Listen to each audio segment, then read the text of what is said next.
Chapter 1, Guest of the State.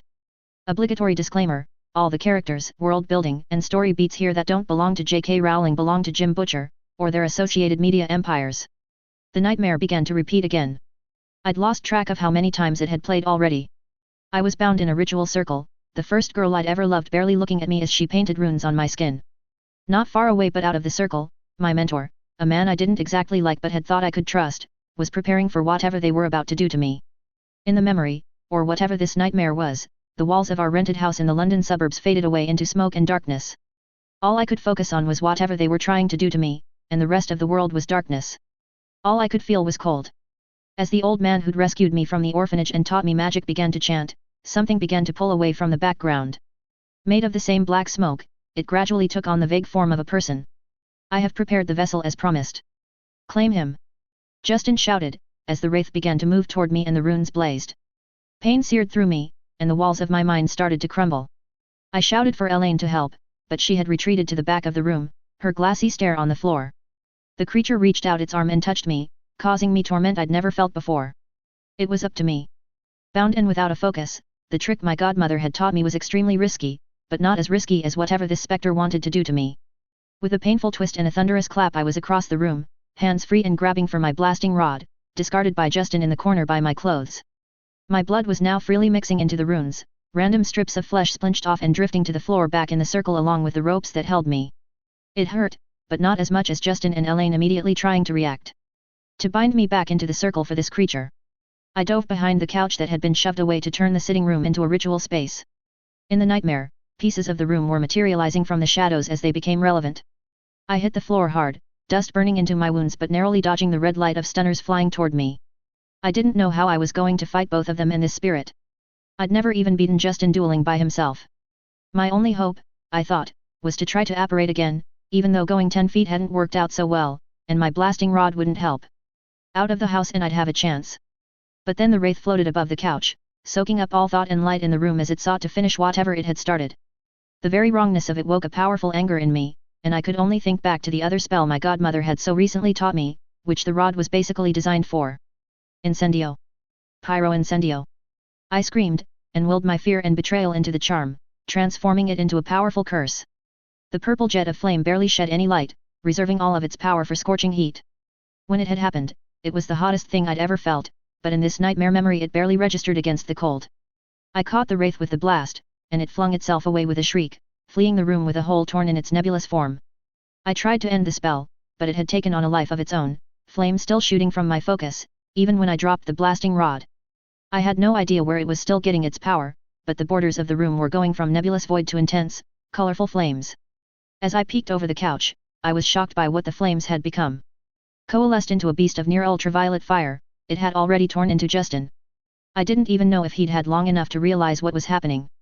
His smoking corpse had fallen not far from where he'd attacked me. I couldn't see Elaine through the smoke and flame. I was about to charge into the burning house looking for her when something changed. The burning house slowly faded into a stone cell, and the numbing cold became simply the clammy chill of a damp prison room. As I came out of my fugue, or dream, or whatever it was, I thought I saw the wraith that attacked me retreat down the hall as a big-eared cat made of silver light stalked past the door. As the lambent glow hit me, I was beginning to come out of whatever terrible fugue I'd been in. "Did you even interrogate the boy before you brought him here?" A deep voice asked. A raspier voice answered, "Interrogations always go easier after they know what they're in for." I couldn't see the speaker, but I was sure he was smirking. Besides, he's an aura killer. Trial's just a formality at this point. "A formality we must uphold," answered the first voice, who I could now see was a dark-skinned man in robes styled to look like some kind of African formal costume. He gestured at the door while keeping his wand pointed down the hall controlling the silver links. Patroness my memory finally supplied, the spell used to ward off creatures of darkness. I wonder if that would have been a better choice for me than Fiendfyre. The other man slouched over and grudgingly unlocked the cell door with his wand. Between the ratty tan trenchcoat and the graying blonde hair, he looked like a guy that had read a Hellblazer comic and decided that was exactly the vibe he wanted to put out. Hell, he looked old enough that maybe Constantine's dress code was based on this guy by an incompletely memory-wiped comic artist. "Come in, punk. Time for your interview." I thought about being petulant and making them drag me out, but I needed the time away from whatever nightmare-inducing creature that was, and could barely put together a coherent thought of resistance. When we came to London, Justin had warned me the British prison system was harsh, but this just seemed wrong. I grudgingly levered myself standing, and had a bit of schadenfreude as the men did a double take when they realized I towered over them. I'm not exactly physically overwhelming, especially given how I'm thin enough to read as all elbows and knees, but the only guys taller than me tend to have a giant in their family trees. As I followed them out the narrow corridor, the rows of cells lit only by the light from the patroness, I couldn't see anyone else in the nearby cells, but I could hear screams of anguish and terror somewhere below me. We finally left through another gate at the end of the hall where some candles were burning. As the gate was closed on the room, I saw that the sign above said, Wing 1, Minimum Security. The wannabe Constantine caught my glance and smirked, that's right. You only got a taste. Once the Wisengamot nails you for killing Doomorn, you're going down into maximum security with the Death Eaters. Of the three proper nouns in that sentence, the only one I recognized was Doomorn. It was Justin's last name, and meant I was probably screwed. Chapter 2, Good Cop, Bad Cop. My name is Harry Blackstone Copperfield Dresden. Conjure by it at your own risk. Admittedly, when I practiced that in the mirror I was full of confidence and staring down an imagined bad guy, not still out of it in a candle-lit interrogation room in some drafty old castle and sitting across an antique table from a couple of aurors. The trenchcoat-wearing hardass seemed amused rather than intimidated. The black guy actually blinked for a second and tilted his head, like he'd heard my name before. Why'd I want to conjure by your name? One of you is too many as it is, my interrogator quipped as he slouched deeper into his coat. He's obviously too deep into Dementor exposure to be coherent, Dawlish, the other one explained, then got up to head out of the room. I'll be right back. Clearly pleased that his partner had left the room, Dawlish took the opportunity for another pass at breaking me. You're a cop killer, Dresden. Doomorn taught me. Taught a lot of the aurors at the academy.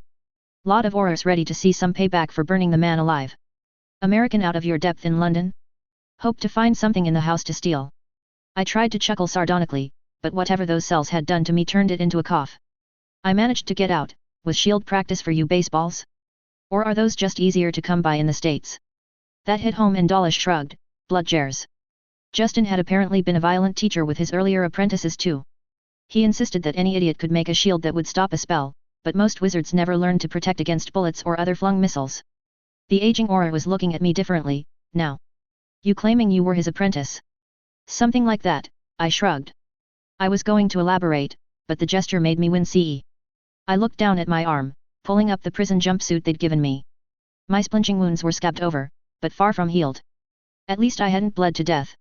Only the highest quality Dittany salve for the minister's special guests, Dawlish said, the sarcasm dripping. That's how we found you, you know? Barely took a tracking spell to follow the amount of blood you were losing. How'd you splinch yourself anyway? I winced. Hopefully they hadn't followed my whole trip after leaving the burning house behind. I'd stashed some rescued items I hoped to retrieve if I got out of this. I didn't exactly get the impression he'd believe me, but no reason not to share. Operating out of the ritual circle I was stuck in. The other auror had walked back in on that, bringing a half-eaten candy bar that he handed to me as he sat back down. Eat that, he suggested, it will help. While I was suspicious, I also suddenly realized I was starving. How long had I been here? The chocolate wasn't exactly a meal, but I did feel a lot better as soon as I started eating it. A grey fog I'd been feeling around my senses and emotions started to dissipate. You get that last bit, Shacklebolt? His partner asked. Shacklebolt nodded, a shame the Fiendfyre destroyed any proof one way or the other. But let's play this out. Start at the beginning, please, Mr. Dresden. If it had just been that guy, I might have. But I was alone in a foreign country, my mentor had tried to use me as a sacrifice in some dark arts ritual, my girlfriend had helped, and Dawlish was at best as misguided as I'd been. At worst, he knew my former mentor was dark and was trying to cover it up. The chocolate had at least cleared my head enough to start asking the real questions.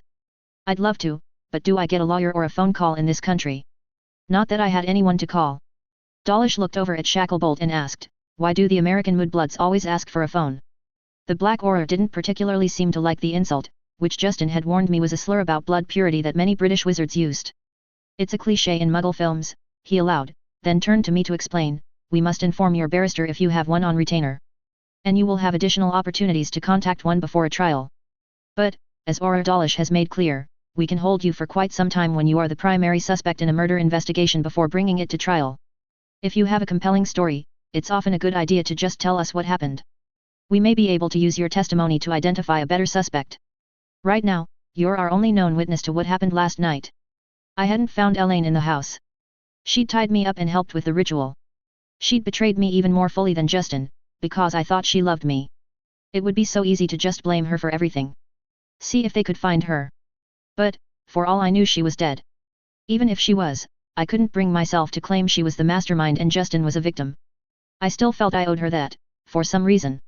So I started talking, figuring out how much I was going to say as I went. Not that it matters, but I'm not a mudblood, I began, fixing my gaze on Dawlish. My mother was magical and probably British. I thought we had moved to London to try to learn more about her. She died when I was born. My father died when I was little. Justin found me in an orphanage before I turned 11. Told me I was a wizard. Something about the age captured Shacklebolt's attention. An American, Muggle orphanage. I nodded and he asked, why there? And how did Doomorn find you? Dad traveled for work. He was a Muggle magician. They do tricks for entertainment. I'm not sure where he met Mom. I don't know how Justin found me. He led me to believe that it was normal for wizards to find kids strong in magic and take them on as apprentices. Is that wrong? This is such bollocks, Dawlish insisted, interrupting his partner trying to answer. Justin Doomorn was a decorated Auror and Academy instructor who retired after the war with nearly half a century of service. Why would he be trawling Macusa territory for apprentices? Shacklebolt thought for a moment then asked me, when and how did you get into Britain, Mr. Dresden? It was easy enough to dredge up the date, since I'd made a joke about bewaring the Ides of March when we came over. March 15th this year. International Port KF from Chicago to London. Some of our furniture and clothes got shipped the Muggle way to the house. And we'll find that you and Doomorn traveled together. Me, Justin, and Elaine, but I didn't need to volunteer that. As I nodded again, Shacklebolt continued, then we'll confirm the passports and travel with the ministry tomorrow. But, for now, can we take for granted that, whatever the reason, Mr. Dresden was Doomorn's apprentice? Now it was Dawlish's turn to nod, grudgingly. Please continue, Mr. Dresden. While I was vaguely aware that I was experiencing the good cop/bad cop gambit, it was a classic for a reason, because it worked. He trained me for a few years. Like I said, we were here as far as I knew to look for information about my mother. We talked about it over Christmas. It was going to be my present. We came over in March, and didn't make any progress for months. I don't know anymore if we were actually here looking for my mother. Did you have contact with Doomorn in the last 5 years or so? Shacklebolt asked his partner. Dawlish just shook his head, clearly annoyed that my story was holding up so far. Why don't you think you were looking for your mother? I didn't think they wanted to hear that my mad godmother had warned me, and I'd still walked back into the trap like an idiot. Instead, I just offered the far more lame, he got distant. He'd go talk to people that he didn't want me to meet and wouldn't have any answers. Just said he was working on it. Felt like he was working on something else. Shacklebolt took that opening, looked at me, raised an eyebrow at Dawlish, and then asked, did he ever mention Gringotts? Before I could even answer, Dawlish actually sat up from his slouch, now annoyed at his partner. No. We are not entertaining the idea that my friend and teacher was involved in that. Especially because he was getting murdered by this punk on the same night. By Mr. Dresden, or by CO conspirators who had a falling out after a botched robbery and wanted to hide the evidence.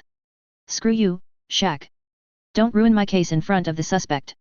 Dawlish actually stood up to try to get a height advantage over his partner, his rickety old wooden chair toppling over in his haste. You can make up all the conspiracy stories you want and sell them to the Quibbler, but I have a dead, decorated Auror and an American half-blood with no alibi leaving a blood trail right to his door. The Black Auror didn't lose his cool, just leaned back a bit so he could keep me and Dawlish both in view. And I have an unprecedented heist on the same night as a violent confrontation using dark magic, only 30 miles away. You know I don't believe in coincidences, John. If your teacher was involved, Mr. Dresden is now our best lead, no matter how much you want to throw him to the Dementors because a friend of yours is dead. I was suddenly wishing I hadn't mentioned the ritual circle. At this point, they were ready to assume Justin had been involved in some kind of conspiracy that got him killed. Maybe he had. From what my godmother had told me and what he'd tried, very little would surprise me. I did suddenly remember something from my potions lessons, so before they went after each other again I interjected, can't you just put me on Verita serum? Shacklebolt gestured at me as if he'd scored a point. Probably guilty people didn't ask to take truth serum. Dawlish grimaced, and asked, how old are you? I'll be 16 in October, I admitted. He shook his head, a bit of perverse glee slipping back in. We can only use it on minors in extreme circumstances. Bad for your magic. We'll have to use other interrogation techniques. His partner countered, if it gets him out of Azkaban for murdering an Auror, that may be an extreme enough circumstance. And if he's willing to take Verita serum, he's probably willing to submit to mind reading. Dawlish shot back, even if we had a Legilimens here, he'd need a guardian's permission. Since he admits that he's an orphan, and his mentor was just murdered, we don't even know who that is. Suddenly, from outside the room, there was a sound like a barrel of gasoline igniting and a pressure wave of warm air that shook the decrepit old door and made the candles in the room flicker. Shacklebolt grinned, perfect timing. I have a solution to both problems. Chapter 3, On Wings of Flame. Shacklebolt got up to invite in his guest while Dawlish's face went all squinty, as if he suddenly realized he'd been outplayed. I don't know what I was expecting, but what I got was Gandalf, if he'd entered our world through Elton John's closet. I wasn't sure if the powder blue robe stitched with golden and silver stars were his pajamas, since they looked rumpled as if he'd slept in them or put them on quickly to get here in the middle of the night. They were an interesting contrast to the bright red and orange hawk-sized bird sitting on his shoulder. Shacklebolt gestured to his own recently vacated chair and said, Chief Warlock, it's a pleasure to see you this evening. We're hoping you can solve an issue. Mr. Dresden here is a suspect in a murder, too young for Veritaserum, and it's unclear who his magical guardian is to allow for other methods of interrogation. The white-bearded old wizard made a negating gesture with his hand about taking Shacklebolt's chair and effortlessly conjured a much nicer, plush chair at the end of the table with a wave of his wand. I noticed that wand was decorated and carved in a way that would be extremely difficult from everything I knew about focus crafting, and looked ancient. The old man quirked an eyebrow as he noticed me examining his wand rather than his conjuration, and quickly hid the wand back up his sleeve in one smooth motion while he was sitting down. As Shacklebolt reclaimed his seat between his guest and Dawlish, the chief warlock recited, Mr. H. Dresden. The East Bunk Room. Mercy Home, Chicago, Illinois. I forget the exact street address. He admitted, it was with great dismay that we did not receive a response to your Hogwarts acceptance letter several years ago, and even greater dismay when we learned that you had been adopted from the home and moved immediately before receiving it. Despite serious efforts to locate you, we could not determine where you'd moved. It's much harder for the locating charms to work in America, of course, but I always suspected something else was at work. Dawlish wasn't buying it. Why would an American half-blood get a Hogwarts letter? I hated to agree with the Constantine wannabe, but I added, isn't that the dueling school for English purebloods? It's far more than that, Mr. Dresden. And, through your mother's line, you're a legacy student at the top of the list for admittance. As if to head off questions about my mother, he added, but where are my manners? I'm Albus Dumbledore, and I'm headmaster of Hogwarts, in addition to the chief warlock title that Kingsley mentioned. He glanced at Dawlish. Since you never technically declined your letter due to extenuating circumstances, and you have no other clearly identified magical guardian, I think I can act in loco parentis for you sufficiently to approve other methods of interrogation, as Kingsley suggested. He succeeded in derailing my questions as my admittedly weak command of Latin finally turned up a possible translation of the word Dawlish had used earlier. Mind collecting. Dumbledore sat back in a way that let the candlelight glimmer off his glasses and make his eyes seem to twinkle in approval. Close, Mr. Dresden. The traditional translation of legilimency is mind reading, but there's definitely an element of collecting a subject's thoughts involved. In most cases it is an entirely painless process, where I view your memories in order to establish what happened. He shot a disapproving look at Dawlish. It is generally a preferred option of establishing innocence to being thrown in with the Dementors. He made a good point. I didn't trust the old man or his too convenient arrival. I definitely didn't want him digging around my head. But if it was that or going back in a cell. Do it. Dawlish still looked like he was trying to come up with a legal objection when Dumbledore told me, please bring your memories of the night in question to the front of your mind and look me in the eyes. Legilimens. Once again the nightmare of the previous evening raced through my head. But it was less like I was stuck experiencing it again and more like I was visualizing it to explain it to someone else. And there were weird tangents. Looking at Justin brought forth short digressions about how I'd met him in my last few years of training. Looking at Elaine started me thinking about her, but it was far too painful and I resisted. Dumbledore probably could have kept going despite my efforts, but I felt him pull back and return to the memory. When we reached the part where the wraith appeared, I felt a surge of surprise and worry that I didn't think was coming from me. All the memories I had of anything similar, from horror movies to the Dementor I'd seen earlier flitted through my mind's eye, and didn't find a match. He let the rest of the memory play out quickly, ending, thankfully, as I raced into the house looking for Elaine.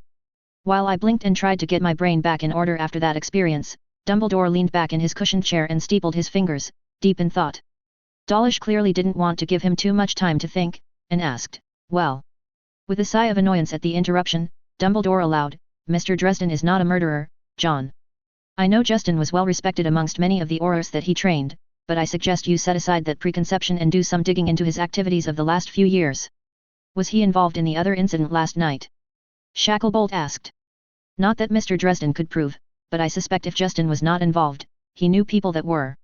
Dumbledore sighed, pulling at that thread may at least turn up some new leads for your investigation. If Dresden didn't kill Dumorn, Who did? Dawlish insisted. I'm afraid that Justin was engaged in dangerous rituals that led inevitably to his death. While I have some suspicions as to what he hoped to achieve, Mr. Dresden did not know enough about what he saw to provide certainty. I will need to research before I'm comfortable saying more than that. I was shocked that Dumbledore wasn't revealing that I summoned the Fiendfyre that killed Justin and burned down the house. I was hoping for him pointing out it was self-defense, but shocked that he was trying to make it sound like I was completely innocent. What was this old man's game? Dawlish apparently agreed, and nearly yelled, "Not good enough, you old meddler. I'm sick of you coming in here and wandering off with clues and suspects. When's the last time you actually helped with an investigation? I can think of half a dozen cases off the top of my head that are still open because you know what's going on but won't tell us." Dumbledore didn't appear to be interested in responding, so Dawlish continued, "Fuck it. I'm invoking the Damocles statute." Shacklebolt gasped, "John, nobody's called for the Doom of Damocles since Grindelwald's war." "But it's my prerogative, right?" Dawlish insisted. "Suspect that can't be conclusively exonerated of high crimes, but can't be convicted either. You can't tell me it doesn't fit. I'm invoking it.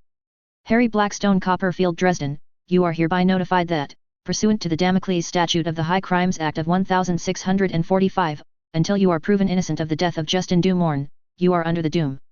Dumbledore and Shacklebolt looked pissed but weren't elaborating, so I asked, "What does that mean?"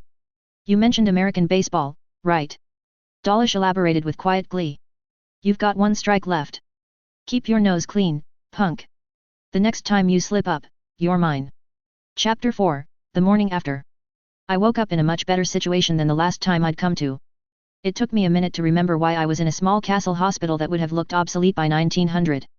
I guessed cleaning magic could account for a lot of problems, but if this was a Muggle hospital, people would be getting infections constantly. The view was nice, at least, sunlight reflecting off the large lake below indicating that I'd been out for most of the morning, and it at least smelled clean, if not antiseptic. Dumbledore had calmly put off most of my questions the night before, other than affirming, "Wait, is that a phoenix?" when the bird in question burst into flame and apparat us from the prison to wherever I was now. I assumed Hogwarts, but so far I'd only seen this hospital room. An elderly matron who seemed to regard herself queen of this domain had briefly conferred with the headmaster, showed me a bed, and made me drink a potion. By the taste and effects, I was guessing a dreamless sleep draught. "Well, good morning, Mr. Dresden," the lady in question called, moving about the room in a manner that the verb bustling had been coined to describe.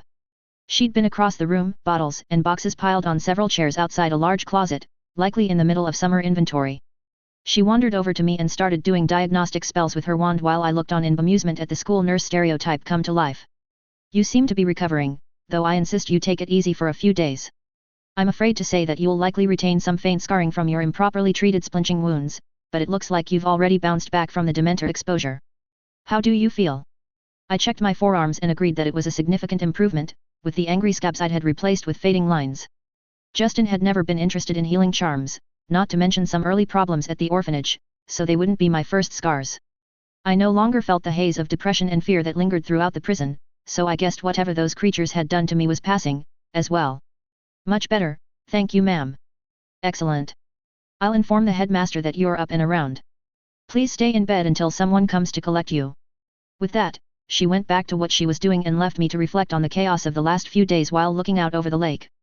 I was now wearing a cotton hospital gown instead of prison robes, though I could faintly feel magic running through them as if they'd been transfigured from what I was wearing when I walked in. Curious and with nothing better to do, I gathered my magic for a few minutes and then muttered, "Finite." The surge of cancellation snapped through my clothing and in a moment I was back in the t-shirt and shorts I'd managed to salvage from the fire and collected before leaving the prison.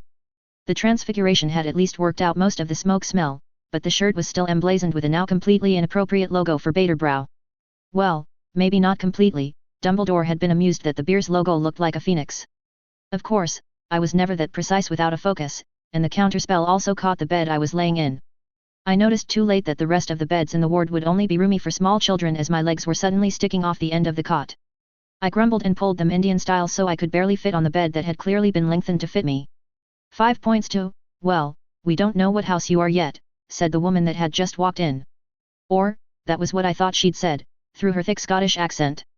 I glanced over and was impressed. This lady could rule the Chicago goth scene by just walking into a club.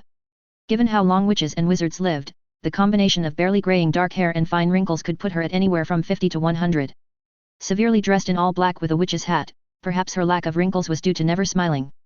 though I thought I spotted a number of emotions flickering around her eyes as she looked at me. 5 points?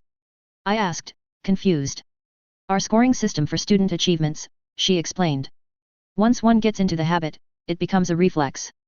That's the first wandless counterspell I've seen from a student in some time. I shrugged. I was never very good with a wand as a focus. I'm much better with the right tool than a Swiss Army knife. Since you can't always get the right focus, I learned to do most charms without one if I need to. Her mouth puckered a bit, and I wasn't sure if she was upset or impressed. Well, that may make it harder to teach you, here. We haven't taught anything but wand magic for decades. I wasn't sure there were any serious practitioners of other styles still in the Western world.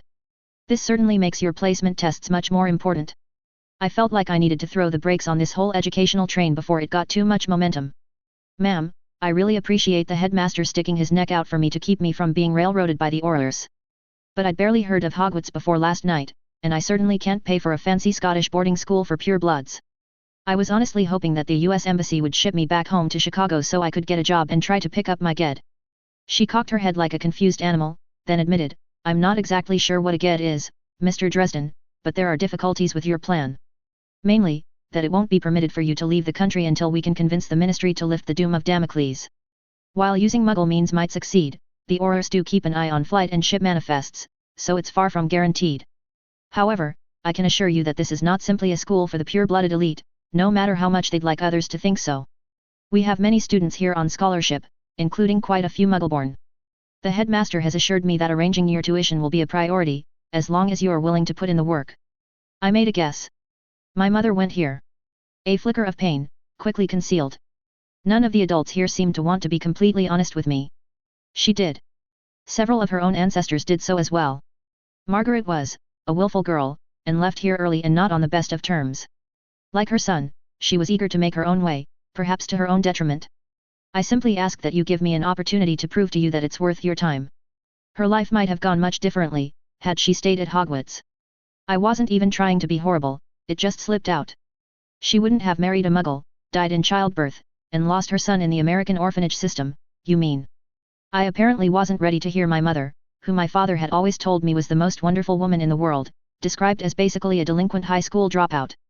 The woman's face went even more still than before, as if it was taking all of her skill at being a taciturn schoolmarm from reacting.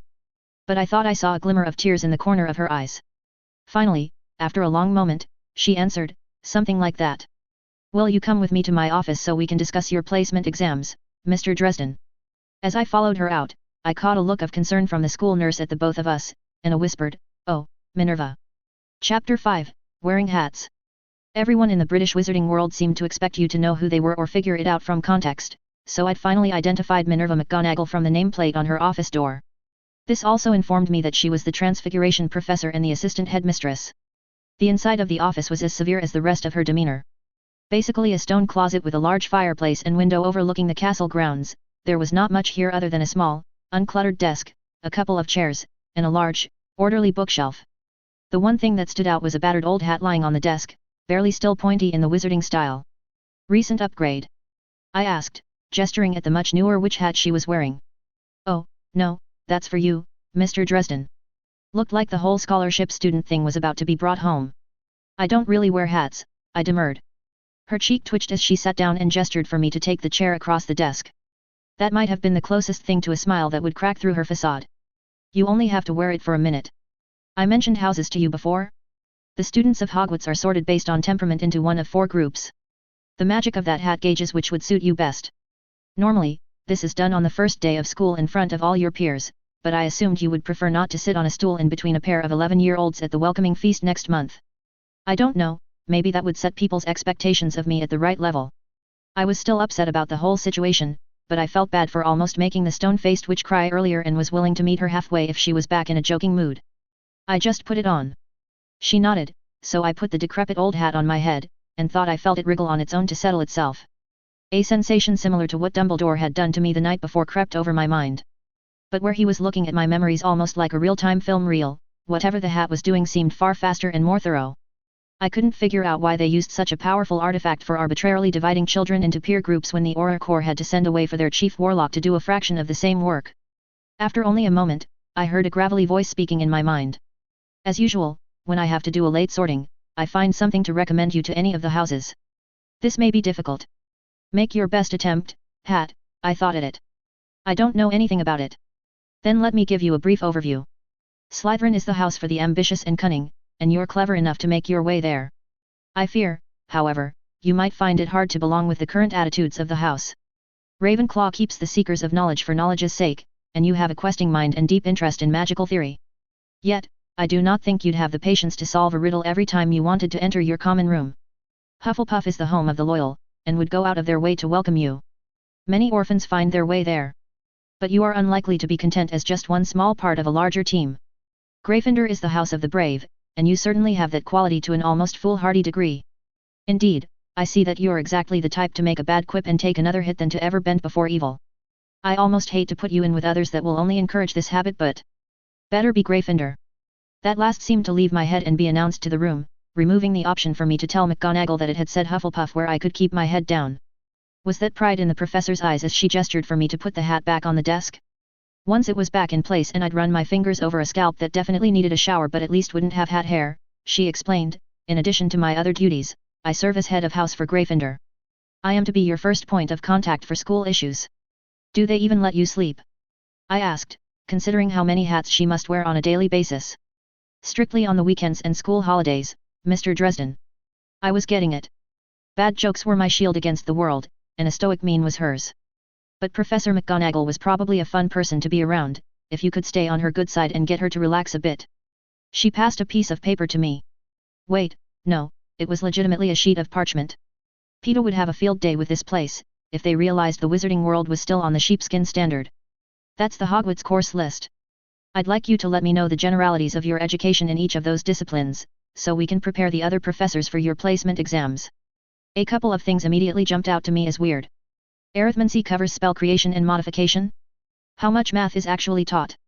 And do you have any social studies other than history? Wait, is there really no English class? No Latin? Music? PE? Science? McGonagall let out a long-suffering sigh, then explained, that was almost verbatim the questions a pair of dentists recently asked me when reviewing the curriculum for their daughter. I assume you were taking Muggle schooling with your mentor teaching you magic. More or less, I admitted. I did a lot of homeschooling, particularly after we moved here earlier in the year. That's why I wasn't too worried about getting my GED. Sorry, General. Equivalency Diploma. I think that's what it stands for. It's what you can get in the US so you can go to college if you didn't finish high school. She nodded. That type of education is typical for most magical students elsewhere in Britain, as well.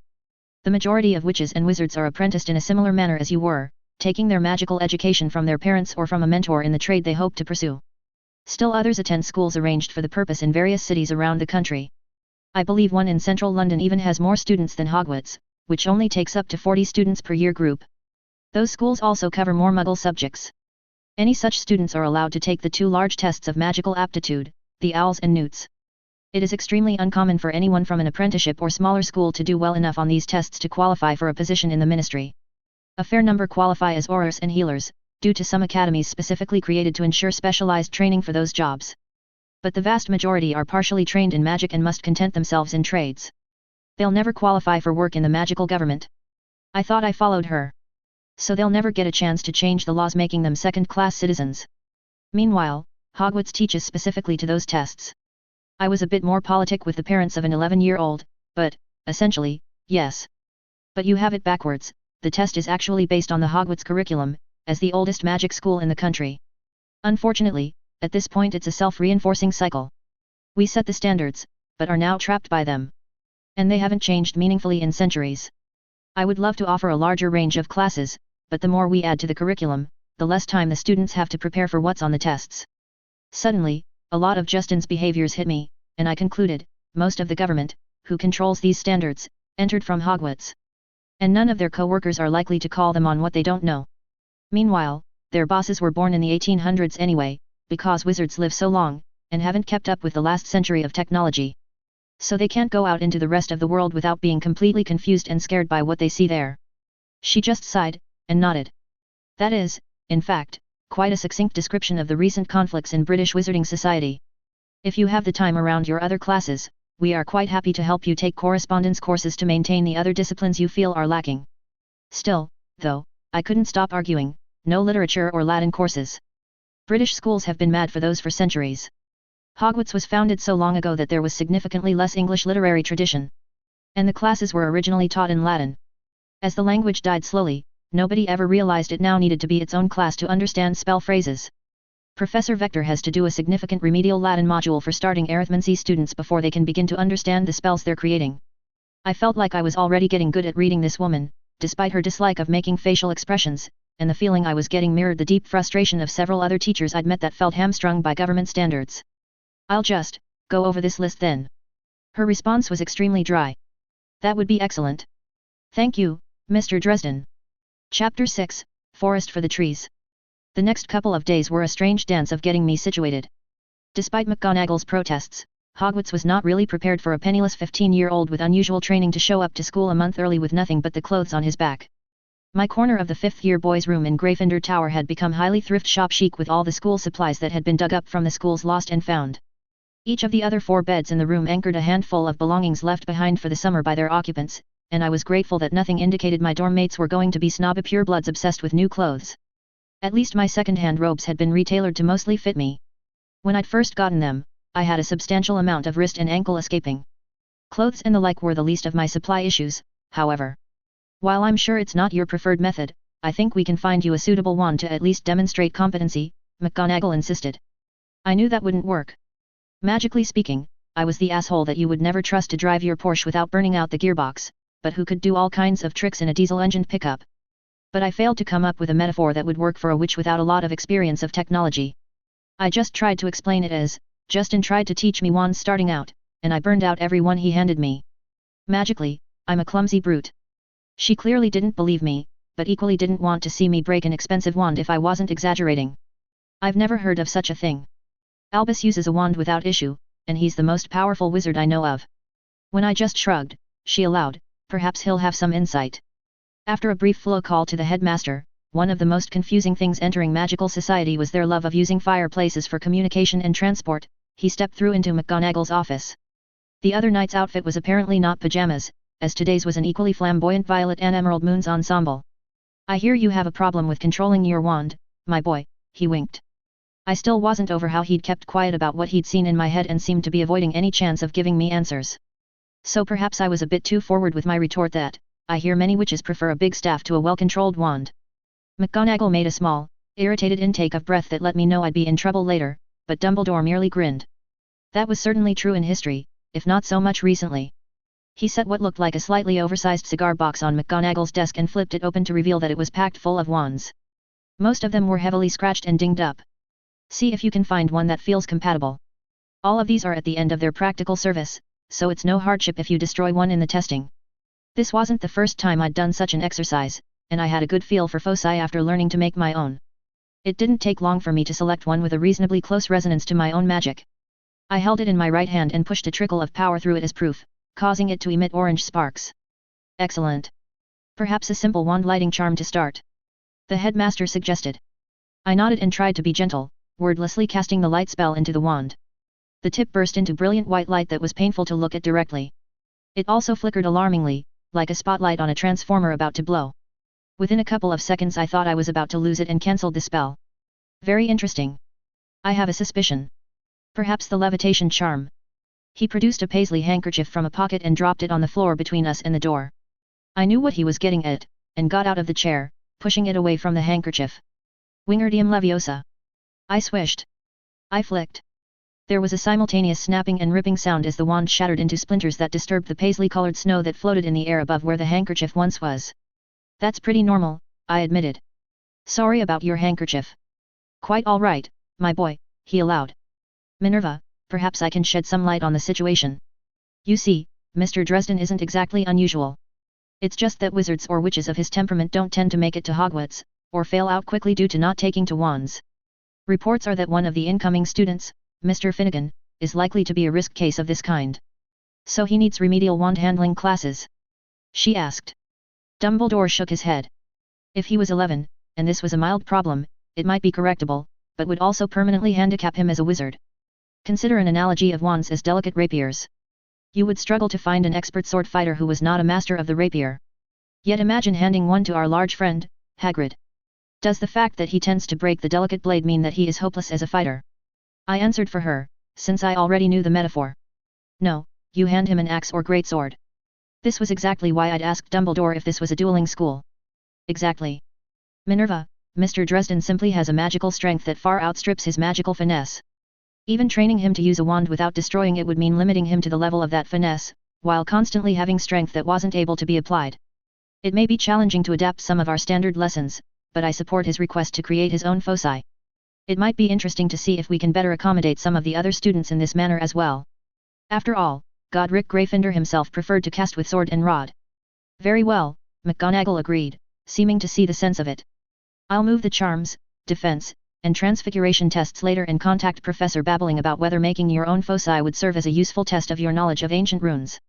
I think we have a large stock of cores and other materials in the runes lab, but Mr. Dresden will need to find compatible wood from the forest. So speaking of Hagrid. And that's how I found myself meeting the only person in the castle taller than me. It wasn't even a contest.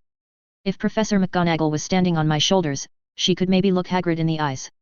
While I'm sure the job of gamekeeper suited him, he'd probably want to stay outside in his oversized shack even if he had another job. I wasn't sure he could even fit through all the corridors of the school I'd passed through. But he appeared to have an extremely friendly and pleasant nature. If you were that big and difficult to get along with, it wouldn't be long before people got out the pitchforks. "You're a wizard, Harry?" he asked me as we set out into that afternoon into the apparently forbidden forest. He'd tied up his long, curly hair and beard as a nod to the warm summer day, and his giant black hound dog bounded along after us. "It's just, I never met no wizard, didn't use a wand. Even I could use a wand, back when I were at Hogwarts. Had to get one twice as big as the other students, o' course, or wouldn't ta fit in my hand. I, actually might be able to make do with something like that," I admitted. "My blasting rod wasn't much bigger than that. Different way of setting up the core, though. Did you have to special order one that big?" "Oh, Ollivander didn't want ter do it, neither. He hates to custom make wands for folk. Likes to just make up a whole load of different ones and hope why'll find one that matches ye." He stomped over a hillock into a part of the woods that was already getting darker due to the dense tree cover. I didn't add anything, and he ventured, "It broke my heart when they snapped it." I could tell this was a difficult conversation, and thought about just leaving it alone, but I bit and asked, "Why would they do that?"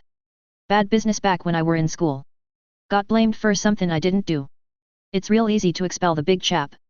Can't have a wand if you don't finish school. Dumbledore's a great man, though. At least I have a job in a house." Well, as someone the ministry also just tried to railroad, that sounds even crazier than what I'm going through. "Bet you didn't even get a trial." "Oh, course not. Another student's word against mine, and he were the old headmaster's favorite. To be fair, truth potion don't work too well on a guy my size. And it were all Dumbledore could do at the time pushing to keep me out of Azkaban." We crested another rise and dropped to a part of the forest that looked more like an orchard, all the trees in regular rows without too much undergrowth. "Anyway, here's one of the tree farms. All old-growth hardwood. Oh no, shame about that one." Hagrid had noticed an oak tree in the back that looked like it had split open from a lightning strike. It was a wonder it hadn't lit it and the rest of the woods on fire. Maybe it was during a hard rainstorm. While I was looking at all the other trees, and even grabbed a couple of dry fallen branches that might make good blasting rods, the lightning-struck tree was calling to me somehow. When I touched the trunk, I knew that this was exactly the kind of resonance I'd been looking for. I wasn't expecting a swarm of fist-sized spiders to rush out of the middle of the storm-split tree trunk and right toward me. Chapter 7, The Stars Speak. I wasn't expecting to be attacked by a swarm of spiders, and I especially wasn't expecting the spider swarm to be chirping out things like hungry and food in tiny voices. Fortunately, I did not fall on my ass from surprise. My stride is long enough that even backpedaling, I was keeping ahead of the disturbing, chittering carpet coming toward me. "Oi! You lot! Get away!" yelled Hagrid, slowly charging across the clearing, but they didn't seem to be listening and I wasn't exactly sure what one big man, a dog, and a crossbow were going to be able to do to stop an infestation of this scale. Plus, I was a little freaked out and may have been on the verge of developing a new phobia. It would have been a lot easier if I'd already made my foci, but beggars couldn't be choosers when there was a wall of talking arachnids bearing down on you. I gathered up my magic, flung my right hand while envisioning the effect I wanted, and yelled, "Bombarda!" With a blasting rod, I can make the exploding charm drill through a couple feet of cinder blocks. Without a focus, the force spread out a lot, which actually worked better in this case. A ripple of force like the trailing edge of one of those slow-motion shots of a bomb going off shimmered through the air and flung the entire swarm of oversized spiders back across the clearing. I didn't notice any of them turn into spider goo, and I thought I even heard a few scream wee as they flew, so I guessed everything was all right. Hagrid had been yelling at them like they were sentient, so hopefully there wasn't an even bigger mommy spider somewhere that would be mad I'd defended myself from her kids. And, bonus, the wave had knocked one of the bigger branches off the tree. I reached over to check it out, and it felt dry and solid. Exactly what I'd been looking for. Sorry about THA, Hagrid panted, lumbering over. I'll have to have another talk with Aragog about keepin' his kids out o' this part o' the forest. He surveyed the area and then nodded. Guess you weren't kiddin' bout not needin' a wand. A focus definitely helps, I admitted, gesturing with the fallen branch. Hopefully I'll be able to make some good ones out of these. A fine choice. Storm struck and won through battle, said a strangely resonant voice from behind us. Hagrid whirled around leveling his portable ballista and I started to charge another attack. I wasn't expecting to see a romance novel cover wandering through the trees toward us. A decent Fabio knockoff from the waist up, it took me a moment to notice he was a horse from the waist down. Maybe the forest was actually forbidden to keep young witches from running off with the centaurs. Oh, Firenze. Ya snuck up on us, Hagrid exhaled, lowering his giant crossbow. We're use out here collectin' wood for Harry here to make some big wands. Harry, this is Firenze. He's a seer. The horseman nodded in greetings, his long golden hair flowing about in a way that had to involve magic to not see him constantly getting it hung up on low-hanging brambles. Perhaps not wands, after that display of unfocused magic. The stars spoke to me of a young man that would come to the school wielding old magics. They also say darkness walks behind him. Will you stand against this chasing darkness, or merely try to stay ahead of it? After all, we once pinned our hopes on another young man named Harry. The centaur didn't seem like he actually wanted an answer, and I'd never been a huge fan of divination, so I just asked him a question right back. Do the stars speak of whether I'm going to get railroaded into wizard prison no matter what I do? He just shrugged. The darkness can represent many things. Even deep in the forest, we hear tales of the corruption within the wizard's government. Though the Dark Lord was banished nearly 10 cycles ago, the conditions that led to his rise are still present. Stars smile upon you, Harry. You'll need all the fortune you can get. With that pronouncement, he turned and cantered off into the woods. THA's just centaurs for ye, Harry, Hagrid chuckled, they're always showing up talkin' about the stars. My guess is THA they get just as worried about the future as the rest of us. Ya get what ya needed. I hope so, I acknowledged. Hagrid was nice enough to take the large branch from me to carry, while I tied together the smaller sticks to take back. As we started heading toward the school, I asked, so there's a Dark Lord, hey? And everyone's worried he'll come back. Not everyone, the big man sighed. Most folk use take for granted THA he's gone. Dumbledore's been tryin' to get them to make changes for a decade, in case he comes back. Some the stuff THA's been happenin' this summer, it makes me nervous. Even if he's really gone, well, like the man said, wouldn't be hard for another dark wizard to move in and start right back up. He shook his head, as if to physically banish the dark thoughts. Don't tell the little ones THA, though, alright? We try to keep Hogwarts a hopeful place for the young NS. You ever think that maybe you should tell the kids what's going on earlier, since they're the ones who go on to the ministry and keep it corrupt? I asked. We walked for a few minutes in silence as Hagrid thought, for him to finally admit, maybe so. It's use hard to look at those innocent lil faces and think, this one's not even 20 years from being a corrupt politician. He sighed and thought for another second, and added, probably should, though. Got a Malfoy common in this year. Ran into that boy the other day in the alley. Already a real piece o' work. It was hard to look at such a cheerful, giant man so down, so as we walked back up to his cabin, I tried to soften what I'd been saying. It's probably not guaranteed, or anything. I've changed a lot since I was 11. Maybe you can keep assuming they're good kids. Just try to give them more perspective, earlier. I tried to add in a joke. I mean, they're not a lost cause until they're nearly 16, after all. I don't think he got it. Maybe I didn't get it either. Chapter 8, Proper Placement. The runes lab was, in fact, as well stocked as McGonagall had insisted. My first placement test was Professor Babbling overseeing my plan for making a new blasting rod, staff, and shield bracelet. She seemed impressed, and said she didn't think there would be much to catch up on before I was at the same level as the rest of her class. Unfortunately, Justin had not put much focus on astronomy at all, short of the basics of using a calendar to plan for ritually significant dates. Meanwhile, Hogwarts for some reason thought it was a more important class than runes and taught it starting with first years. The professor seemed to think that I'd be in her class with the first years, if I didn't make some major headway memorizing the heavens. Since they were electives and I was definitely already interested in arithmancy and runes to fill those slots, I didn't bother with placement for divination or care of magical creatures. McGonagall suggested that I take the Muggle Studies test just as an experiment. Turns out, I was already ready to pass my newts on the subject. Personally, I figured I knew more about the subject than the professor. After the test, McGonagall acknowledged my assertion that this was a big problem. The distracted and terse potions professor decided that my technique was adequate for my age, though I hadn't made some of the potions that were part of the curriculum and I'd need to know them for the owls. Similarly, the related herbology class had a similar result, competent but missing certain plants that were important to the British tests. To my credit, most of them didn't grow in America, and I could probably recognize a bunch of plants these kids had never seen. My Pigeon Latin that I'd always been ashamed of was apparently far ahead of grade level here, and the magic theory Justin had drilled me on was comprehensive. Professor Vector seemed excited to have me in her arithmancy class, especially since my C and in high school geometry and algebra was way ahead of the mathematical background most of these kids had. Justin had seen zero sense in training me to ride a broom when there were so many ways to teleport even if I didn't want to just drive a car, so the bird aspect flying professor declared me completely hopeless for her class. Fortunately, it wasn't actually on the owls, just their PE equivalent. McGonagall seemed strangely disappointed and muttered something about still being down a seeker. Similarly, we had wasted no time whatsoever on British wizarding history.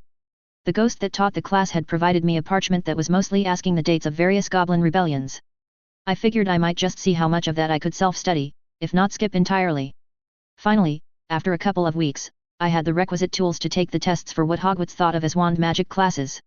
I actually didn't wind up using them much in McGonagall's transfiguration test, since her tasks were more on the vein of taking as long as I needed to turn a hedgehog into a pincushion than the combat transfigurations that Justin was so fond of. With all the time in the world, she was surprised to watch me ignore the foci she's so generously given me time to make, only to scribe a chalk circle around the animal or object and treat the transfiguration as a short ritual rather than a charm. Why the circle, Mr. Dresden? Like the headmaster explained, I have way more power than finesse. When I have time to treat it as a ritual, I can charge up the circle and then slowly shape what I want it to do. Justin called this thaumaturgy. Do you not teach that here? With that little zinger, I released the circle and the hedgehog immediately popped directly into a pincushion, as she'd specified. 5 points to Gryffindor. She exclaimed, even despite what she'd taken to referring to as cheek. I'm not sure if those points will stand, as we have not technically begun the year. But good show. I'm quite looking forward to how the rest of the class will respond to your alternate form of these techniques. Now, have you learned the vanishing charm, yet? After hitting a few more points of the transfiguration curriculum in unexpected ways, my next test was charms. The professor was so tiny and obviously so smart that I almost missed some instructions because I was busy imaging a buddy comedy starring him and Hagrid. I was pretty sure I'd seen a motorcycle with a sidecar in Hagrid's barn, and it would just be perfect. If anything, Flitwick was more confused by the variability in my capabilities than most of the other professors. With my staff and blasting rod ready to go, I effortlessly demonstrated exploding, banishing, fire-making, freezing, and all the other charms that involved directing energy or motion at a target and were considered age-appropriate magic. But I was a complete blank on things like the cheering charm and tickling charm that were taught to first years. Mr. Dresden. Have you studied anything besides combat magic? Asked the half-goblin. I gave an apologetic smile and said, in hindsight, it was pretty obvious that my mentor wasn't really a good person, sir. Well, we'll just have to show you that there's more to magic than dueling.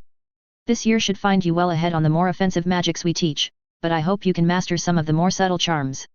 In particular, I doubt any of your foci are appropriate to most of that part of the curriculum. My challenge to you, Mr. Dresden, is to come up with a focus that will accommodate those effects. I can provide you some examples of how the Goblin Nation accomplishes such things, as they are not allowed to use wands. You see, it's not your lack of a wand that surprises me, it's your utterly martial focus in your education. And then it was on to defense against the dark arts. It seemed like a weird hodgepodge of a subject, as if magical combat wasn't enough to fill a class period, so they stole pieces from charms and magical creatures class as well. McGonagall had even let slip that they'd had trouble keeping a long-term professor for the last several years, with some professors being more competent than others and some wildly deviating from the lesson plan. Which meant I had no idea what to expect would be required for fifth-year competence. I wasn't expecting my teacher to be lurking just inside the door of the classroom as I walked in, standing by a large item of furniture awkwardly placed amid the normal tables and chairs. Ah, D.D. Dresden, stuttered the skinny man in the elaborate turban. Are you ready to begin your exam? I shrugged and he stepped away from what I could now see was a freestanding wardrobe behind him, opening the door as he went. Emerging from the shadows within was a young woman's form. As the light hit her, I noticed that she was very badly burned, bones showing through her skin and blackened clothing indistinguishable from charred flesh. As the shambling dead girl's milky eyes blindly cast about to look at me, she spoke in the unmistakable voice of my girlfriend, Elaine, Harry, how could you do this to me? Chapter 9, Up Your Alley. I hadn't fallen on my ass when I was swarmed by spiders, but I did when confronted by the walking corpse of my girlfriend. It's hard to look like a hardened battle wizard when you're all legs and elbows, trying to scrabble backwards across the stone floor to escape. My first love's charred husk shambled slowly after me, asking, I was under the imperious, Harry. I needed you to save me.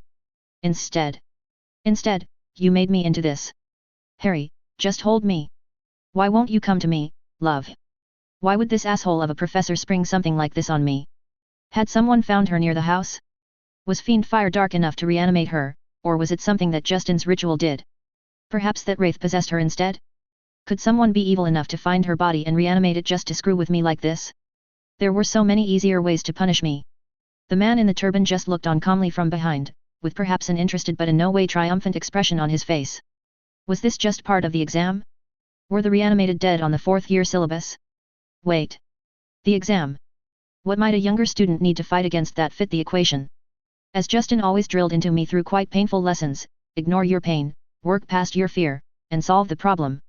Fiendfyre still gave Aurors difficulties, and undead with minds were even rarer and harder to fight. And why was it so specific to me? Why keep it in a closet? It finally came to me as I hit the wall and couldn't scramble any further, and it took me another precious few moments to remember the counter and visualize what I wanted to happen. Her blackened hands were inches from my face when I shouted, "Ridiculous!" and channeled my magic. She suddenly transformed into the least threatening shambling dead person I could think of, the fruity yummy mummy from the cereal boxes. I gave a half-hearted laugh, and the boggart was sucked like it was on a bungee cord back into the cabinet, which the professor slammed shut behind it. He leaned, relaxed, against the cabinet, and gave me a somewhat sarcastic clap. Well, D.D. Dresden, that was truly a fear to be behold. I suspect the new third years will not have anywhere near such an elaborate horror. He tilted his head in thought, then admitted, with that degree of monster and without any warning, I'll have to CC call that an excellent effort. Still trying to collect myself, and feeling the massive bruise spreading across my ass, I snarked, is that the whole exam, or do you need me to come back when you've gotten something else terrifying to surprise me with? Full moon's in, what, a week? I can come back then for the werewolf. He gave me an extremely calculating look, then smirked.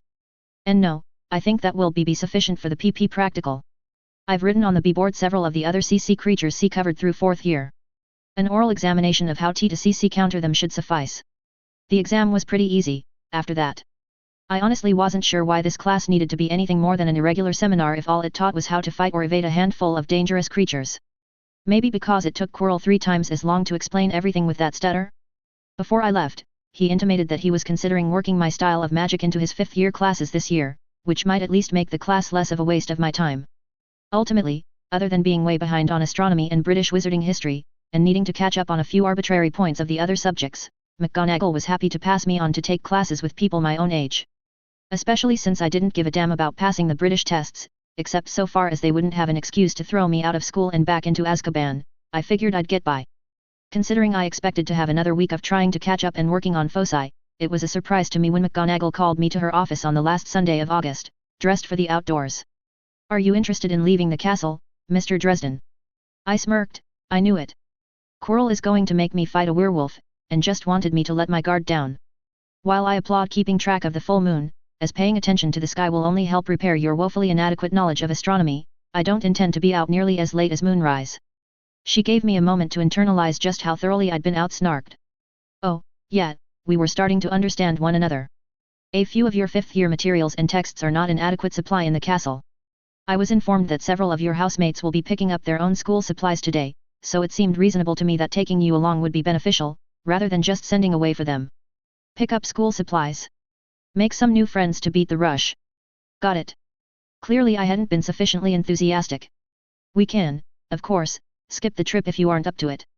I tried to put on a smile and think about the positives. No, I appreciate the opportunity to get out of here for a little while.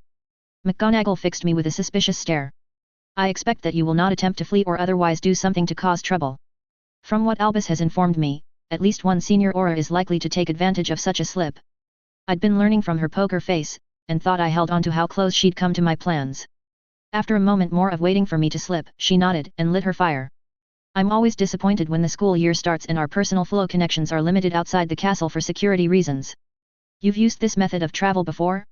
We're headed to Diagon Alley. She waited for me to take a pinch of fluo powder and precede her. I idly wondered if this method of travel was working off the same theory that allowed Dumbledore's phoenix to transport him. It was the only thing that made this have any sense whatsoever. After an endless moment whirling through the flaming void that was Britain's fluo network, I managed to keep my balance after being spit out in a dingy pub. Apparently, I didn't rate a second glance before the clientele went back to their breakfasts. McGonagall was only a few seconds behind me, and she at least rated a morning Minerva from several of the patrons. It took me a moment to realize that this was the interface between London and Diagon Alley. When Justin had brought us here a couple of times, we'd just taken a bus in and come through the front door. I followed the professor through the back and watched her tap a code onto the bricks of the back alley. As the wall faded away, I asked, if muggles can't see the pub anyway, why do you need to know the secret to get through here? The anti-muggle charms on the leaky cauldron aren't foolproof, and some of our enemies are magical but can't open the wall, she explained. Let me know when you've caught up sufficiently on your history texts to tell me about all the times this wall was the final barrier against calamity. Fair enough, I allowed, wincing internally at getting new homework. I actually had two suspicions. One was that someone had just worked really hard on the persistent enchantment to get the wall to slide out of the way a brick at a time. The other was that McGonagall could now use remedial homework as a way to get out of answering difficult questions. Here's the list of purchases you need to make, and the galleons to cover it, she said, handing me a strip of parchment and a small coin purse from a pocket inside her jacket. The Weasleys are skilled bargain hunters, so if you let them guide you, there may be enough left over for discretionary items. We hadn't gotten deep into the Renaissance Festival-style strip mall that was Diagon Alley before McGonagall spotted the crowd we were apparently here to meet. They would be difficult to miss, since it was so rare to see so many redheads in one place. A boy about my age that seemed to be the eldest of the group apart from the obvious parents noticed us first, and got his mother's attention as they moved from one shop to the next. While the rest waited for us to make our way over to them, the young man rushed over to us. Up close, it was obvious that he was wound extremely tightly, as he gushed, "Professor, I just cannot thank you enough for the privilege. I swear that I shall not let you down." I didn't yet really have an ear for the different English dialects, but it struck me that he was fighting very hard to speak in the proper received pronunciation, rather than his native accent. It was an interesting contrast with the professor's unrepentant Scottish brogue. "I don't doubt it, Mr. Weasley. Mr. Dresden, this is one of your roommates, and the new boys' prefect for Gryffindor, Percival Weasley. This is Harry Dresden, who is transferring to Hogwarts from a private apprenticeship. I hope you'll be able to fit some time in amongst your duties and studies to look out for him." I got the impression that Percival was about to start stammering excuses about his very limited time, and was just trying to figure out how to do so politely to his head of house. McGonagall saw it too, and sweetened the offer. Mr. Dresden was taught a very unusual style of spell work, that emphasizes wandless magic and making his own focus items. While he needs some help catching up in certain subjects, I believe he could be a great help to you in arithmancy, runes, and defense. That caught his attention, and actually had him considering me rather than dismissing me out of hand. After a moment, he extended a hand. "Pleased to make your acquaintance, Dresden. I look forward to this arrangement." He had a nervous, somewhat limp handshake, but I got a sense of a strong, controlled magical core. "Likewise. Do you go by Percival or Percy?" "You're taking too long," said one of the other boys, who appeared to be a couple years younger, as he walked up next to us. "Yet. We all want to meet him," insisted another one that appeared to be a mirror image, flanking Percy from the other side. I could feel Percy tense up as they approached, before withdrawing his hand from the handshake. I thought he also had a small nervous tick in one eye from the twins interrupting. "Percy is, indeed, fine. I suppose going by Weasley will be just as hard this year." "You're assuming a lot about whether Ron's going to make it into the house," one twin asserted. "Charlie graduated last year," the other explained to me, "so we'll be back up to 4 if Ron gets in.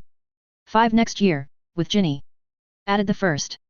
Assuming they could keep up this patter forever, I answered Percy, who was mentally retreating into his shell in the face of the barrage. "Then please call me Harry, to make things even. I don't really get the last name thing." I called my old mentor by his first name. "What a sense of fair play." The second twin applauded. "I feel like we're bosom friends already," continued the first. "In that spirit, I'm Fred." "And I'm George," explained the second. They looked at each other and shrugged. Unless we got that backwards again. I could suddenly see why Percy was so high-strung. Having these two for little brothers was probably exhausting. McGonagall already looked tired, and she'd presumably had a whole summer free from them. She looked like she was sending some kind of nonverbal signal to their mother to rescue her. "Fred. George. What did I say?" The short but seemingly formidable woman shouted at them from across the alley. "Best behavior. No antics." "Yes, Mum." They chorused, suddenly all angelic smiles, and headed back to the rest of their family. Percy led me over slightly behind, and McGonagall still further back, likely wondering if she'd made a huge mistake. As we approached, their mother took it upon herself to introduce the rest of the clan before the twins could do so. She was a hugger, it turned out, which was unexpected. I had a brief moment of not knowing what to do with my arms and then I was free. I'm Molly Weasley, this is my husband Arthur, you've met Percival, Fred, and George, and my youngest are Ronald and Ginevra. Ron and Ginny, the twins insisted, sotto voice. She continued, ignoring the distraction, Minerva mentioned you were a new transfer to Gryffindor. He's so tall, and came in on Percy's year, just imagine the size of the troll they made him wrestle, one of the twins whispered to Ron. The tiny boy's eyes widened so much they nearly popped out of his head. I tried not to snort at the boy winding up his brother, and answered Mrs. Weasley with the sanitized version of the story I'd worked out. I had a private apprenticeship and my mentor brought me to Britain a few months ago. He died suddenly and left me in a tight spot. Headmaster Dumbledore was kind enough to make sure I didn't get lost in the system, I guess. While that seemed to satisfy Mrs. Weasley, there was a snort of derision from a nearby doorway, as Aurora Dawlish leaned around revealing that he'd been eavesdropping. Died suddenly is certainly a pleasant way of describing it. Why don't you tell your new friends what really happened, Dresden? Chapter 10, Cat Ladies. The man who'd decided to make himself my archenemy slouched off the wall and stood to face me down from across the field of redheads. He was still wearing his dirty trenchcoat and muggle suit, which made him stand out even more amid all the robes. Maybe your new friends would like to ask you about how your house burnt down with your mentor still inside. They might even wonder, like I do, what happened to the other teenager I found out was registered as living in that house. Did you kill Elaine Mallory, too, Dresden? That seemed to steal my breath away, like a physical punch to the gut. I barely noticed my hand drifting into my robes for my blasting rod, but, in hindsight, Dawlish did. He was smirking and cradling a wand up his sleeve, clearly just waiting for me to take a shot. Fortunately, McGonagall was right behind me and not inclined to let this play out. John Dawlish. If I could still take points from you, I would. Imagine, such provocation against a student on a school shopping trip. Despite his carefully cultivated exterior as a maverick cop, I thought I saw him wilt a bit under her attention. Just saw his trace move to the alley, Professor. He could have been pulling a runner. It's all completely legal. If you have nothing better to do than rush out to chaperone a student's shopping trip, then there's little I can say about that, McGonagall allowed, but you can do that without confronting him with unsubstantiated allegations in front of a crowd. If you have more questions about your case, Hogwarts is happy to arrange additional interviews with his magical guardian present. Maybe he hadn't actually seen the assistant headmistress behind me when he jumped in, because Dawlish seemed to take a moment trying to come up with a comeback and find nothing. Lamely, he admitted, fair enough. Trying to saunter away without turning his back to us, he tossed off, see you around, Dresden. Entertainment over, the bystanders that had been gathering continued on their way. The Weasleys had the presence of mind to wait until Dawlish was out of earshot, but probably still lurking nearby, before starting up. Did you really kill your mentor? Asked the youngest boy, Ron. Headmaster Dumbledore has done his own research and declared Mr. Dresden not guilty, explained McGonagall, further increasing my appreciation of the woman. Arthur Weasley added his 2 cents for the first time. Aurora Dawlish has a reputation around the ministry. Among other sterling personal qualities, he doesn't like to let go of his first suspect despite what the evidence says. Between those two assertions, that seemed to mollify everyone, though I could tell the kids would be looking for opportunities to dig for more information later. Molly Weasley started leading us further into the alley and her husband fell back to ask me an unrelated question. We recently got an interesting load of Muggle artifacts in the misuse office, and they have us stumped. Minerva mentioned you were raised Muggle, and I was wondering if you had any inkling about the intended function of a rubber duck. After assuring Mr. Weasley that, indeed, rubber duckies with time-delayed charms would be an innocuous method of delivering mischief in the Muggle world, we were able to engage in shopping. While it was constant chaos moving 5 young Weasleys from store to store, Mrs. Weasley somehow kept them more or less in orbit and on task. The professor had been right, they definitely had an eye for bargains, as one must with a family that size. Given how the parents doted on young Ginny, I realized my initial assumption of wizard Catholics was probably incorrect and they just wanted a daughter badly enough to keep trying. With their help, I'd filled out the supply list and still had a few coins left over. While my practical side suggested that I should look into how to convert it into Muggle cash, since I presently couldn't even take a bus out of London if I needed to, everyone would be extremely suspicious if I suggested a trip to the bank to change out my money. Instead, I laid out for a few uncommon components that didn't seem to be in the student-accessible cupboards at the school. Why dye potion is 3rd year, Percy stated, after working out what I was doing from the ingredients. Are you planning to revise for the owls with that OR? I shrugged, not exactly, but it seemed like a useful potion to keep on hand. I'm thinking about making some girding potion, too. Do you think these doxy eggs will keep? While Percy was suddenly having a revelation about making potions as performance enhancers instead of just to turn in for a grade, I felt a bump and a piece of paper being pushed into my hand. The ingredients shop was packed, but a moment later I caught a glance at a woman leaving the store. Her hair color and outfit was unfamiliar, but the amused, mad-eyed glance out of fine-boned features made it obvious who I was dealing with. She blew me a kiss as she sauntered out of the store, and was under a disillusioned veil before I could see which way she went. My overly finicky roommate was still trying to figure out whether the doxy eggs were a good buy, so I glanced at the card that had been slipped into my hand. Saw your run-in. The trace is a problem. Be sure to take the train. I'll have a solution for you. Great, my godmother was meddling again. As if I didn't have a big enough problem with Dawlish following me, she was too. At least I knew what the Auror's intentions were. Worrying about that madwoman's plans wasn't going to let me sleep easy. In fact, the whole collection of issues finally hit me that night, after I'd managed to extricate myself from the Weasleys and get back to Hogwarts. Dawlish bringing Elaine back up broke down whatever repressing I'd been doing on Quirrell's Boggart, and that, in particular, resulted in some truly outstanding nightmares.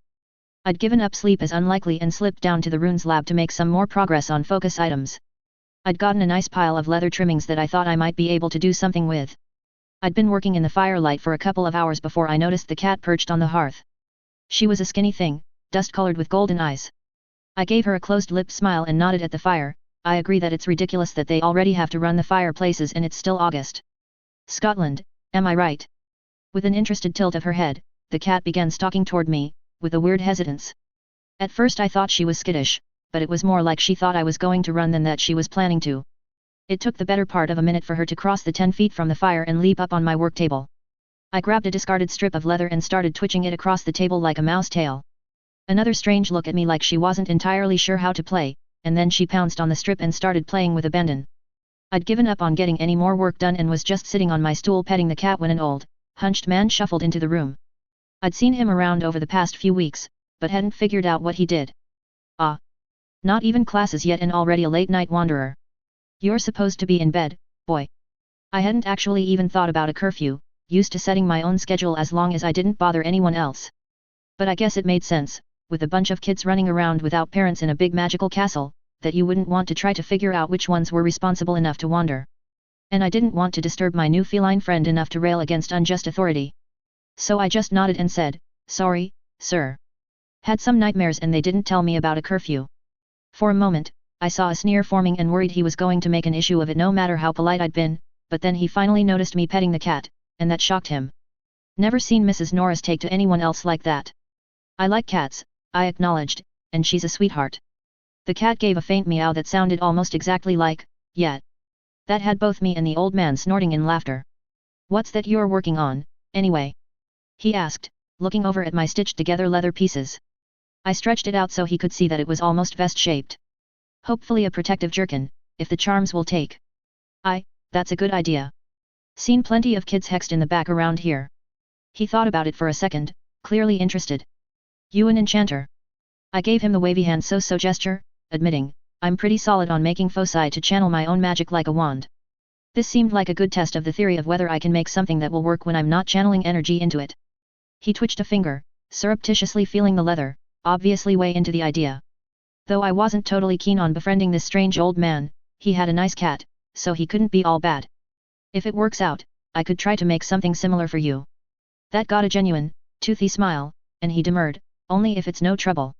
You're the first one in years I've seen do something practical. All the other young wizards that can enchant things, nothing but shenanigans."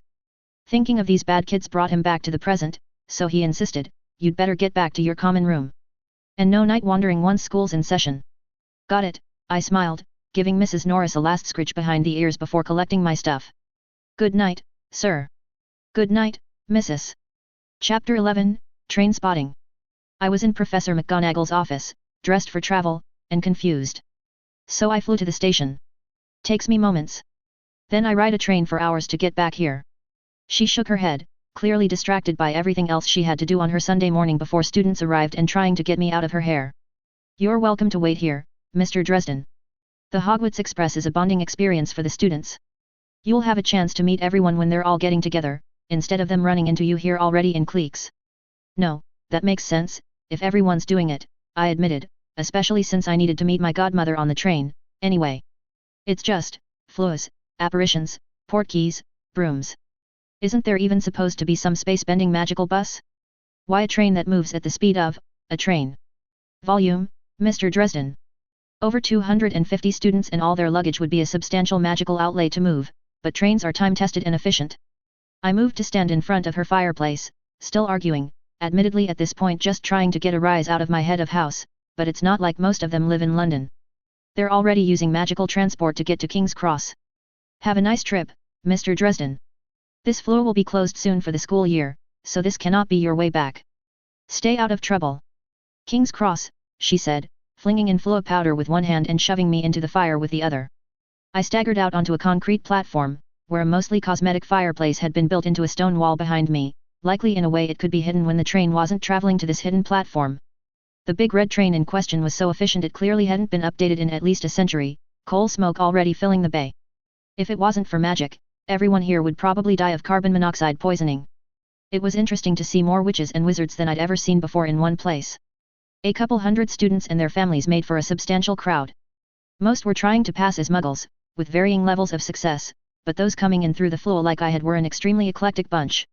And apparently familiars were allowed to just wander. Full early, I went and found a bench to sit on and people watch with the hope that I was going to get to pet so many cats. I was also considering whether I ought to make a break for it. I'd had to leave my staff back at the castle, but I could manage a lot with just the foci I had hidden on me.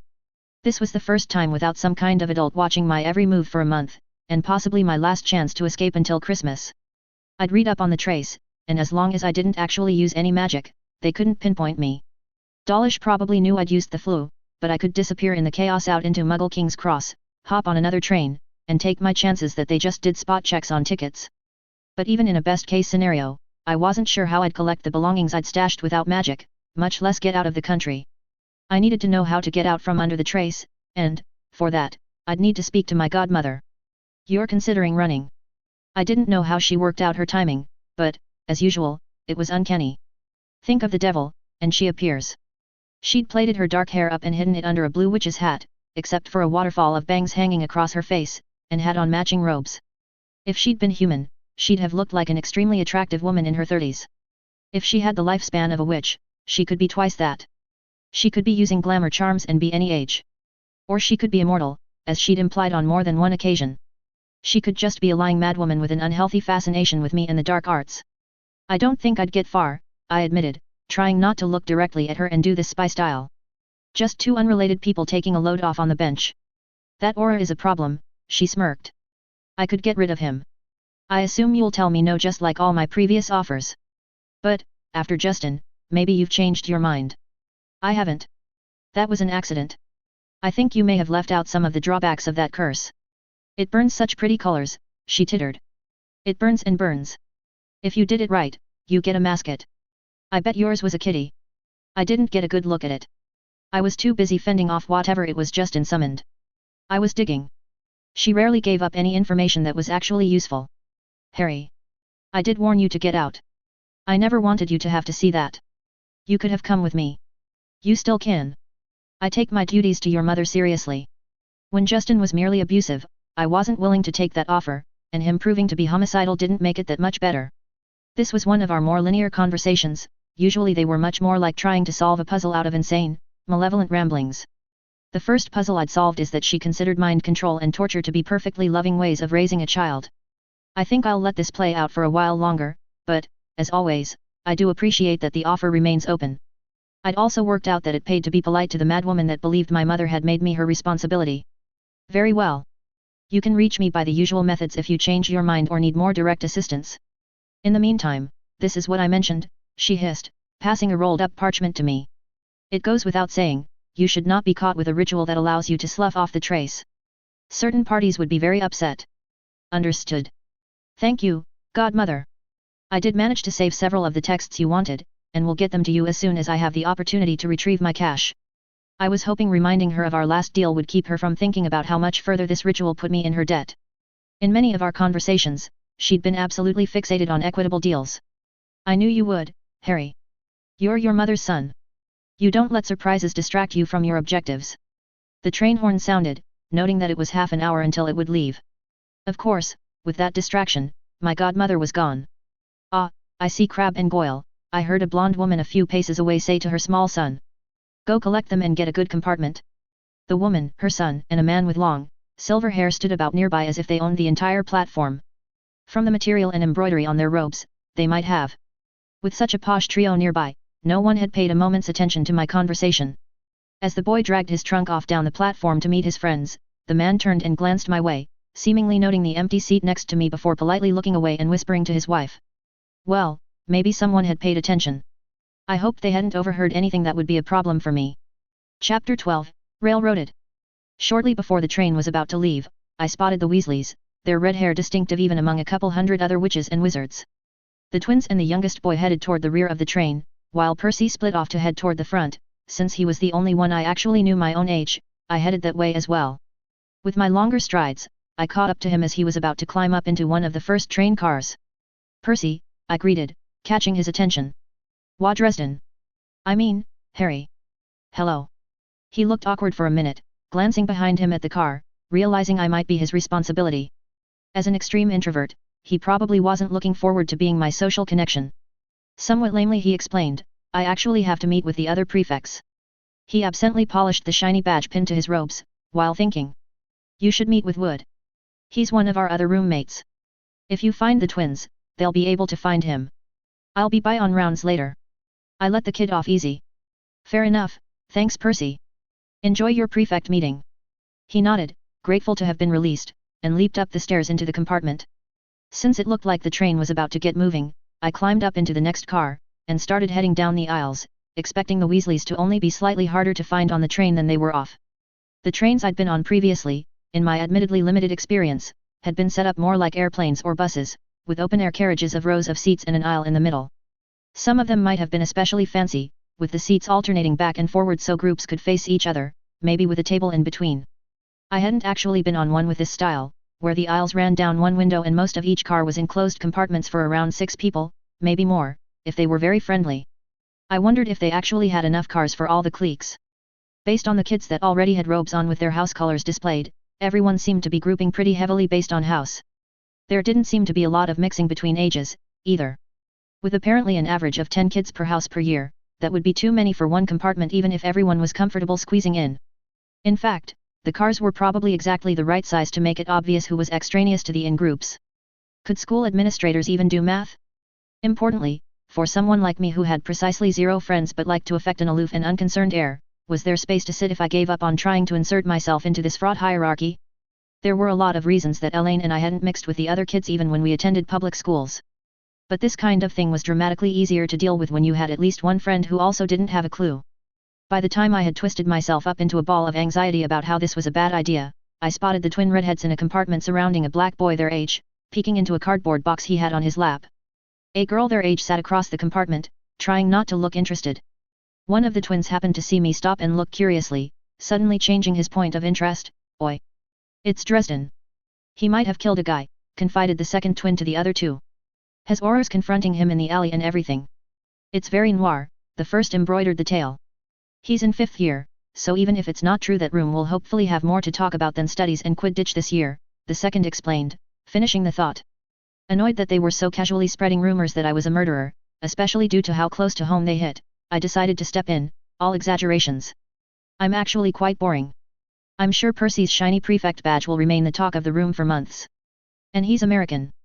Asked the girl, clearly barely sidetracked. He might be Canadian, Patricia, insisted the boy with the dreadlocks. Say about and Powden. Wonderful. The twins had another friend that was just like them. No wonder Percy had hidden himself up in the front with the other responsible kids. When I just smirked, not about to out my nationality for his amusement, he asked, "Want to see my spider? It's enormous." "Does it talk?" I asked, deadpan. Everyone looked at me trying to decide if I was stupid or crazy. The ones that tried to eat me in the Forbidden Forest a couple weeks ago talked. That stunned them all into moments of blissful silence as they considered all the implications. Point, Harry Dresden. Hopefully that would be the rumor instead of me killing my mentor.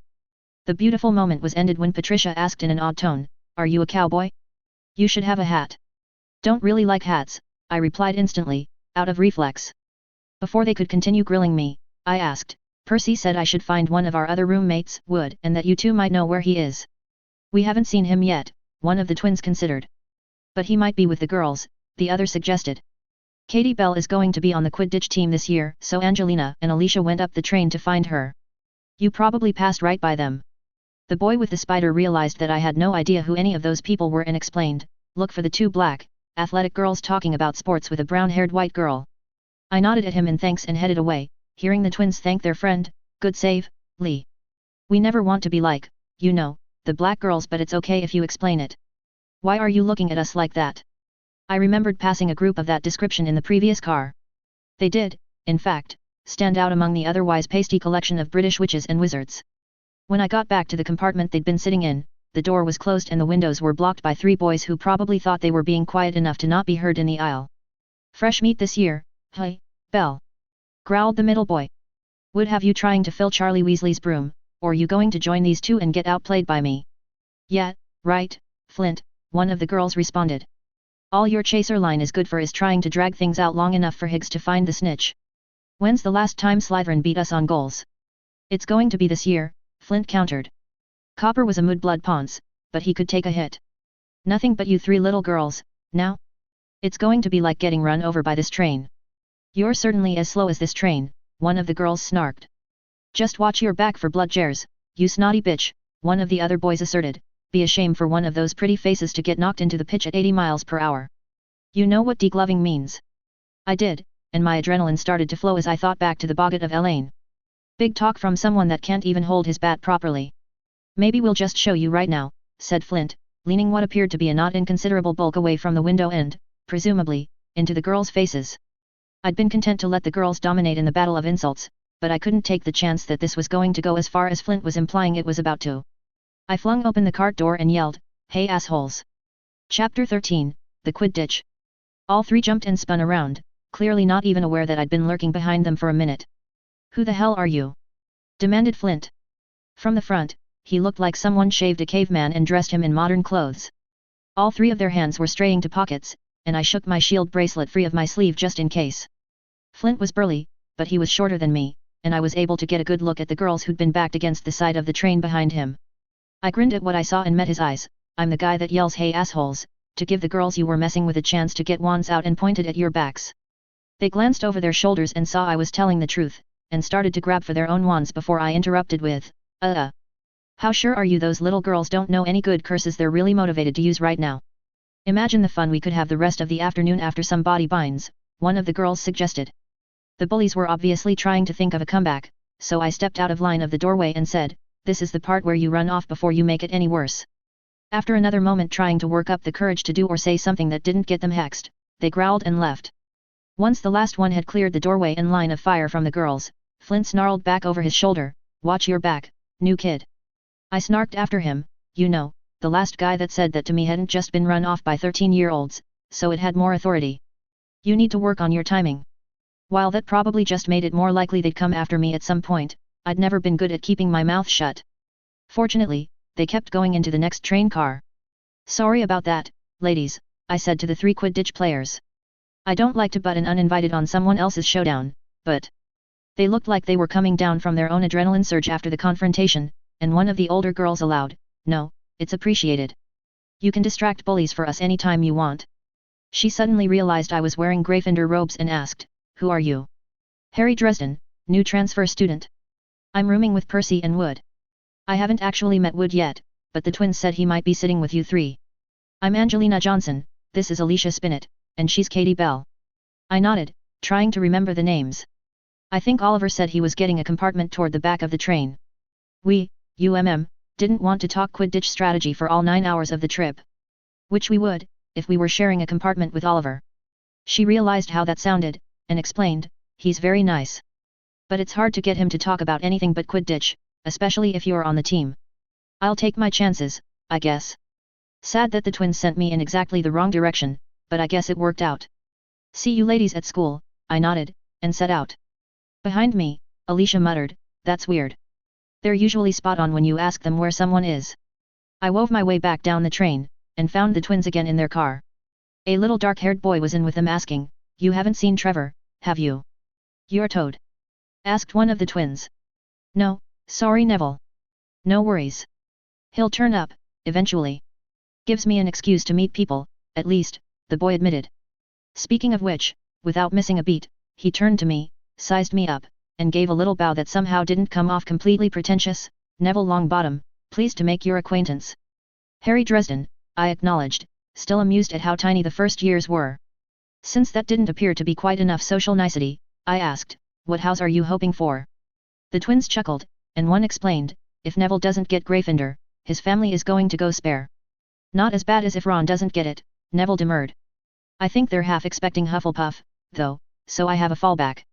He shrugged, well, needs must with more toad-assisted glad-handing. Pleasure to meet you, Mr. Dresden. He nodded and continued back up the train, poking his head into the next car and asking, excuse me, have you seen a toad? Cute kid, I said, then noted, girls say Wood's the other way.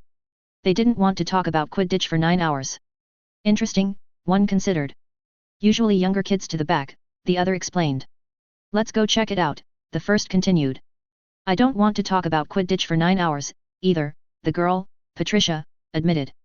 I think I'll go find Alicia and Angelina. You coming, mate? They asked Lee. 9 hours of Quidditch or compartment of girls all to myself, their friend pretended to consider. You have fun looking for Wood. Everyone else had been using my roommate's name normally, but for Lee it was clearly a euphemism. He and Patricia then headed out. Heading toward the back of the train, it wasn't long before we bumped into a lady with a snack cart, leaving no room in the aisle to get by. We all had to awkwardly crush into a random compartment, muttering apologies to the group of older kids whose room we'd invaded. The twins seemed to recognize one of them, a guy that looked a little bit like a bulldog, and the first said, oh, hey, Tyne Whistle. We never got a response from you about that proposal we sent. We could be great together, said the other, trying to sweeten whatever deal they were referencing. I'll think about it, now get out of my car, the boy they were talking to grumbled in a Cockney accent. We squeezed around the snack lady's cart and continued. As we walked, they felt the need to explain what I'd seen. Tyne Whistle is an amazing conjurer. Barely scraped by on his other owls, but if you need something created from nothing, he's your guy. We're hoping to get him involved in pranking this year. But he doesn't take us seriously yet. He will, though. Finally, they seemed to recognize Wood in one of the compartments in the final train car, sitting talking to the youngest Weasley boy, Ron. My other roommate was pretty burly for a 15-year-old, with hair that was nearly buzz-cut, which was interesting with so many other wizards going for longish hair. He was using hand gestures while describing some kind of aerobatic maneuver in a Scottish accent that would put McGonagalls to shame. He caught sight of us through the window and pointed out, Oi! Fred and George. You left my replacement keeper alone back here. Ron puffed up at that description, and then gushed, we were talking about how Ireland managed a shutout at the last playoffs. Our brother's as nutty about Quidditch as Oliver, a twin told me, sotto voice. If we'd known they were together, we'd have gone and sat with the girls, too, the other groaned. Don't you two play Quidditch? I asked, as we slid into the compartment and closed the door behind us. Sure. But we have an eclectic and varied slate of other interests, the first said, louder, trying to get the jocks to cool it. The second took that as his cue to introduce me, Oliver Wood, Harry Dresden. Your roommates now. Transfer student, I explained to Oliver's raised eyebrow. Fair enough, the Scotsman allowed. Do you play Quidditch? I shook my head, the flying teacher. Moonshine, I think. Everyone but Ron snickered, as I remembered, no, hooch. Anyway, after I took a placement test she said I wasn't allowed on a broom again without Madame Pomfrey on standby and everything within sight covered in cushioning charms. Disappointed, Oliver said, that's a definite no then. He turned to the twins and asked, do we have any possibilities for a seventh? I'd rather play Katie as chaser, but she could do seeker if we absolutely can't find anyone better. After what had to be 2 hours of Quidditch talk, I finally thought I had assembled enough context clues to ask a very important question. So the game doesn't end until the seeker catches this golden ball, and that's worth 150 points. Off of their nods, I asked, won't that always decide the game unless one team is just drastically better than the other one? Charms on all the balls, Oliver explained, clearly having fielded this question before. They're designed to create a kind of runaway winner effect. The more points you get up, the more the quaffle and bloodjares will help your team out. A team that's slightly better will tend to pull away dramatically, if they can keep their lead for long enough. And the snitch tries to hide until a team is close to 150 points ahead, so it becomes a last-second race to see if you can get it to keep your team from getting shut out. I think our equipment is broken though, one of the twins grumbled. That almost never happens at school matches, the other explained. Oliver shrugged, we play with what we have, just like the school brooms. New gear is expensive, and a lot of the budget goes to getting a new snitch for every game. It's good practice for the professional leagues, where it does usually work properly. He was about to launch into an even more technical explanation, when Neville showed back up, being led by a tiny girl with bushy brown hair. She asked without formality, "Has anyone seen a toad?" "Neville's lost one." "We've already told him we haven't seen it," said Ron. "Us too," said one of the twins. Neville just shrugged, apologetically, as the girl seemed to have noticed the distinctive Weasley hair. "Oh, are you brothers? That must be helpful. Nobody in my family's magic at all. It was ever such a surprise when I got my letter, but I was ever so pleased, of course, I mean." Before she could get going on a sentence that might not ever finish, Neville whispered, "Breathe, Hermione." He then introduced her to the rest of the compartment. "This is Miss Hermione Granger. She's a Muggleborn, but has already read all of her textbooks. She's hoping for Gryffindor too."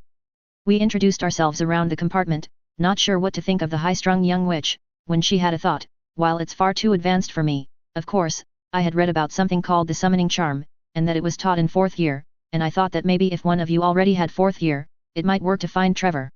Did that have any full stops?" I chuckled at the girl. I looked at Oliver and he shrugged. I looked at Neville and he shrugged. "You said his name was Trevor? How big is he?" Neville nodded and made a gesture to describe what had to be a hard toad to lose.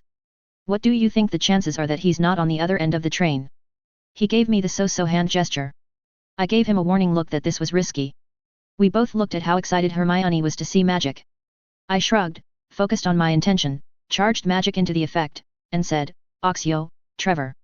I felt something catch hold onto the other end of the magical probe and stuck my hand into the aisle just in case. After a few moments, Ron, curious, stuck his head out into the aisle to look, just precisely in time to get smacked in the face by a flailing, flying, 4-pound frog as it completed its journey into my hand. I handed the distressed but seemingly whole familiar to Neville as Fred and George laughingly dragged Ron off the floor and back into the compartment. "Did you just do that without a wand?" Hermione nearly shrieked, only I heard that wandless magic wasn't taught until Newt level, and even then it was extremely difficult to do with advanced spells, and it looked like you didn't even need do the wand gesture. Neville again politely tapped the girl on the arm to get her to breathe, but also seemed impressed. I shrugged, apparently the way I learned is a lot different than the normal Hogwarts curriculum. I hadn't expected my ride to Hogwarts to be crammed 7 into a compartment explaining magical theory to 2 11-year-olds while 4 other people alternately talked incessantly about Quidditch and broke into the other conversation when something actually interested them. Oliver seemed like a classic jock, only interested in maintaining good enough grades that he was in no threat of getting disqualified for sports. He did seem competent magically, and admitted he was hoping I would help him study because Percy was hard to follow. Hermione was a tiny magical prodigy waiting to explode into the school. Everyone, particularly his brothers and roommate, planned to force Percy to mentor the awkward little girl that was so much like him in so many ways. We had to keep her from rushing to go get paper to take notes, promising that this was just a conversation, but we'd go over it again for her later. Neville seemed to have had a pretty well-rounded elementary magical education, including a frankly impressive understanding of plants for a first year, but was hopeless when it came to things Muggle. I suggested the pureblood wizards and the Muggleborn, which consider a culture swap. While the boy had a pretty good polite mask, I thought he was secretly thrilled to not be alone on the train. I could relate. Ron seemed like the opposite of Percy. Where the older brother clearly had a lot of coping strategies for the twins' antics and seethed about being picked on, the younger brother just seemed resigned to the abuse. I'd never had brothers, so I couldn't exactly decide how much I'd hate so much attention from a family member, or just appreciate being included in any way. Other than being really interested in Quidditch, which he probably couldn't even play until Oliver graduated if he was sorted Gryffindor, since there wouldn't be a spare position for him to fill, he seemed not to have anything that really excited him. The twins were a lot. It was getting fairly late in the day when the platinum-haired little boy I'd seen at the station walked down the aisle, flanked by 2 fat boys who might make for intimidating muscle once they finished puberty, and boldly opened the door into our compartment. I thought my Gryffindor count was low, introducing myself down the train. "I'm Malfoy. Draco Malfoy. This is Crabbe and Goyle." Chapter 14, Pure Blood. Since this seemed to be a pure blood thing that Neville, at least, had done too, we played along and introduced ourselves to Draco Malfoy and his prepubescent goons around the compartment.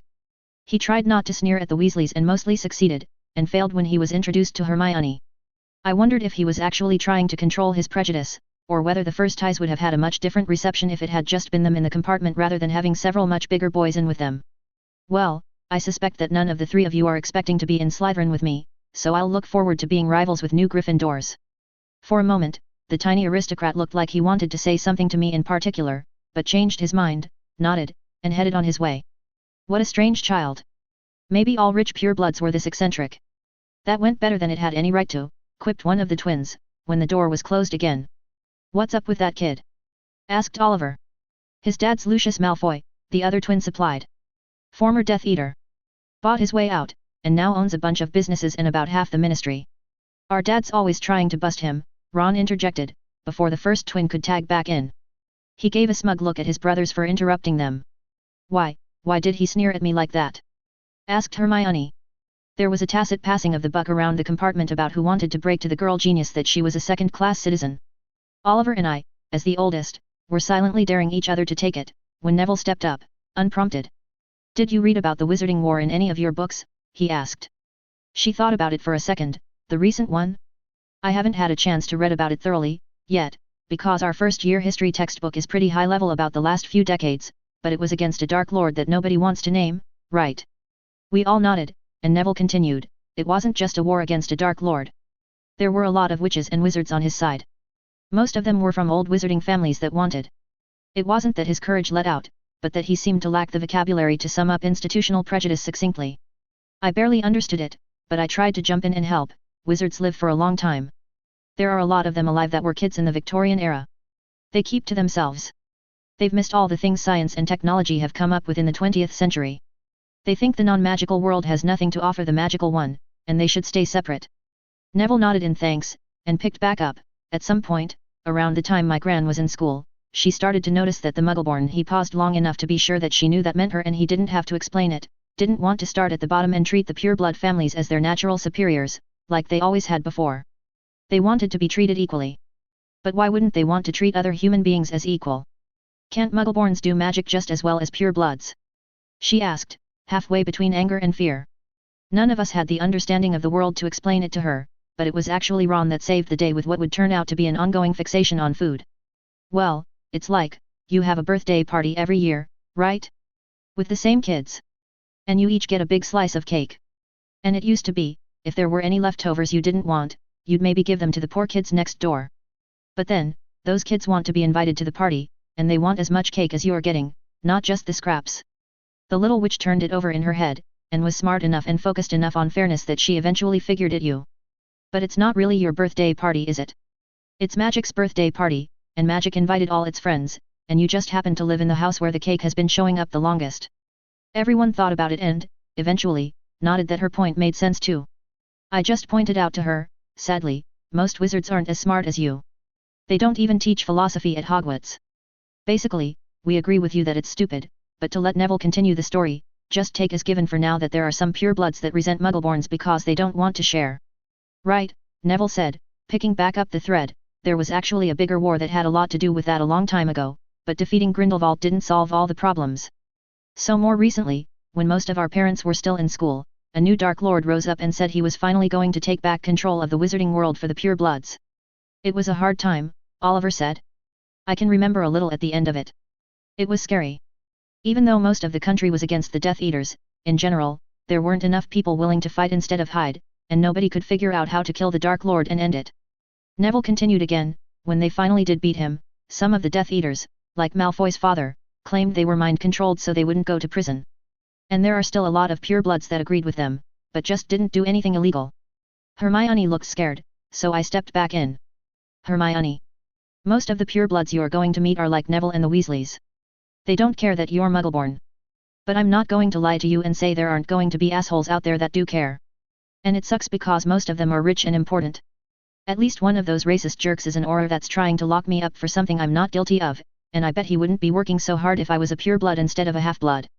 I didn't think I'd made her feel much better, so I tried hard not to ruin this little girl's greatest day ever, by you know what. What? You're going to have to put up with some mean people. And it's going to suck. But you're still one of the rare people in the world, you have magic.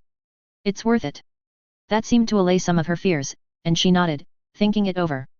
Finally, she smiled, as if thinking about how much she loved magic already. After a minute she asked, how did they kill the Dark Lord? Hogwarts, a history rather glossed over it. I wasn't really sure either, since I'd been a 6-year-old and in America at the time, but Oliver explained, for some reason, he decided to go after Lily Potter and her family. She was Muggleborn, like you, and they said she was the greatest witch of her generation. He killed them all, Lily, her husband, and her baby son. But they nearly defeated him in the battle, and he was gravely wounded. When he retreated to his base, he called his potions master, Severus Snape, to heal him. Severus Snape had one good quality. Lily Potter was his childhood friend, and he loved her. Snape had begged the Dark Lord not to kill her, but he'd done it anyway. Instead of healing potions, Snape brought his most dangerous elixirs, and blew up the entire house, with both of them and several other Death Eaters in it. Chapter 15, Sorting. The rest of the trip went uneventfully, and we all disembarked at the train station outside the castle as the sun was setting. Hagrid called out for the first years, so the tiniest three of our travel buddies hurried off to follow him. Apparently, first years rode in boats over the lake to get a really impressive first view of the castle. Everyone else rode in carriages, and when we saw them, hitched to dozens of fanged, bat-winged, black horses, I declared, "Hey! Hogwarts is effin' metal." "What?" one of the twins asked. I was about to explain what metal meant, but then it hit me that these were thestrals, and they were invisible to anyone that hadn't seen death up close. Most of these students were probably blissfully unaware of the beasts, and thought the carriages were magically powered without horses. I'd been able to see them the first time Justin took us on a field trip, but I remembered that Elaine couldn't see them, and was freaked out when she touched one. She hadn't had a front row seat to being orphaned like I had. "Never mind," I demurred. Fortunately for my anxiety, it was 4 to a cart and the rest of my compartment mates didn't feel the urge to run off, particularly once they saw Lee and the rest of the Quidditch team in their own cart, so I had people to ride up to the castle with. We got into the Great Hall ahead of the first ties. I'd taken a few meals here over the last month, though it mostly seemed easier for food to get sent up to the Gryffindor common room for me. The floating candles and golden plates were definitely a festive touch over the mostly bare room of the summer. Also, a couple hundred students filing in to sit at the 4 long tables were many times the previous maximum I'd seen in here. It was amazing how filling up a large room could make it feel even larger. Given how there wasn't any food set out, but the sorting hat was prominently on a central stool, I guessed, "We don't eat until all 40 of the new kids are sorted, do we?" "No, but it's usually pretty fast," Oliver answered. "Good. They didn't serve anything to eat on the train except sugar. Do they want everyone to stuff themselves and then immediately crash out after dinner?" The twins suddenly realized that was probably true, and looked betrayed. I wasn't exactly prepared for the hat to sing a song about the houses, but then the kids began to file in. Our table got a handful of students, including one excitable dark-haired boy with a thick Irish accent whose name I thought Dumbledore had mentioned to me previously. Hermione practically flew up to the stool and was almost instantly sorted to our table to great applause. Shortly after that, Neville calmly walked up to the stool and the hat took a bit longer than it had for Hermione, but still sent him our way. Shortly after, surprising no one, Malfoy went to Slytherin. My stomach really started to grumble down the back half of the alphabet, and I didn't recognize anything about the few other kids that came our way before it was down to Ron and one other boy. Ron was clearly relieved when he was instantly sorted into Gryffindor. Once the last kid got sent to Slytherin, this hunger-intensifying procedure was finally over. While most of the new first years had grouped themselves into the end of the table, Oliver and the twins had made certain there was a spot for Hermione to sit next to Percy, and Ron had boldly shoved his brothers apart to get a spot.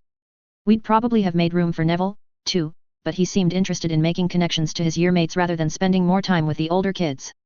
Dumbledore stood after the hat was removed and there was relative silence.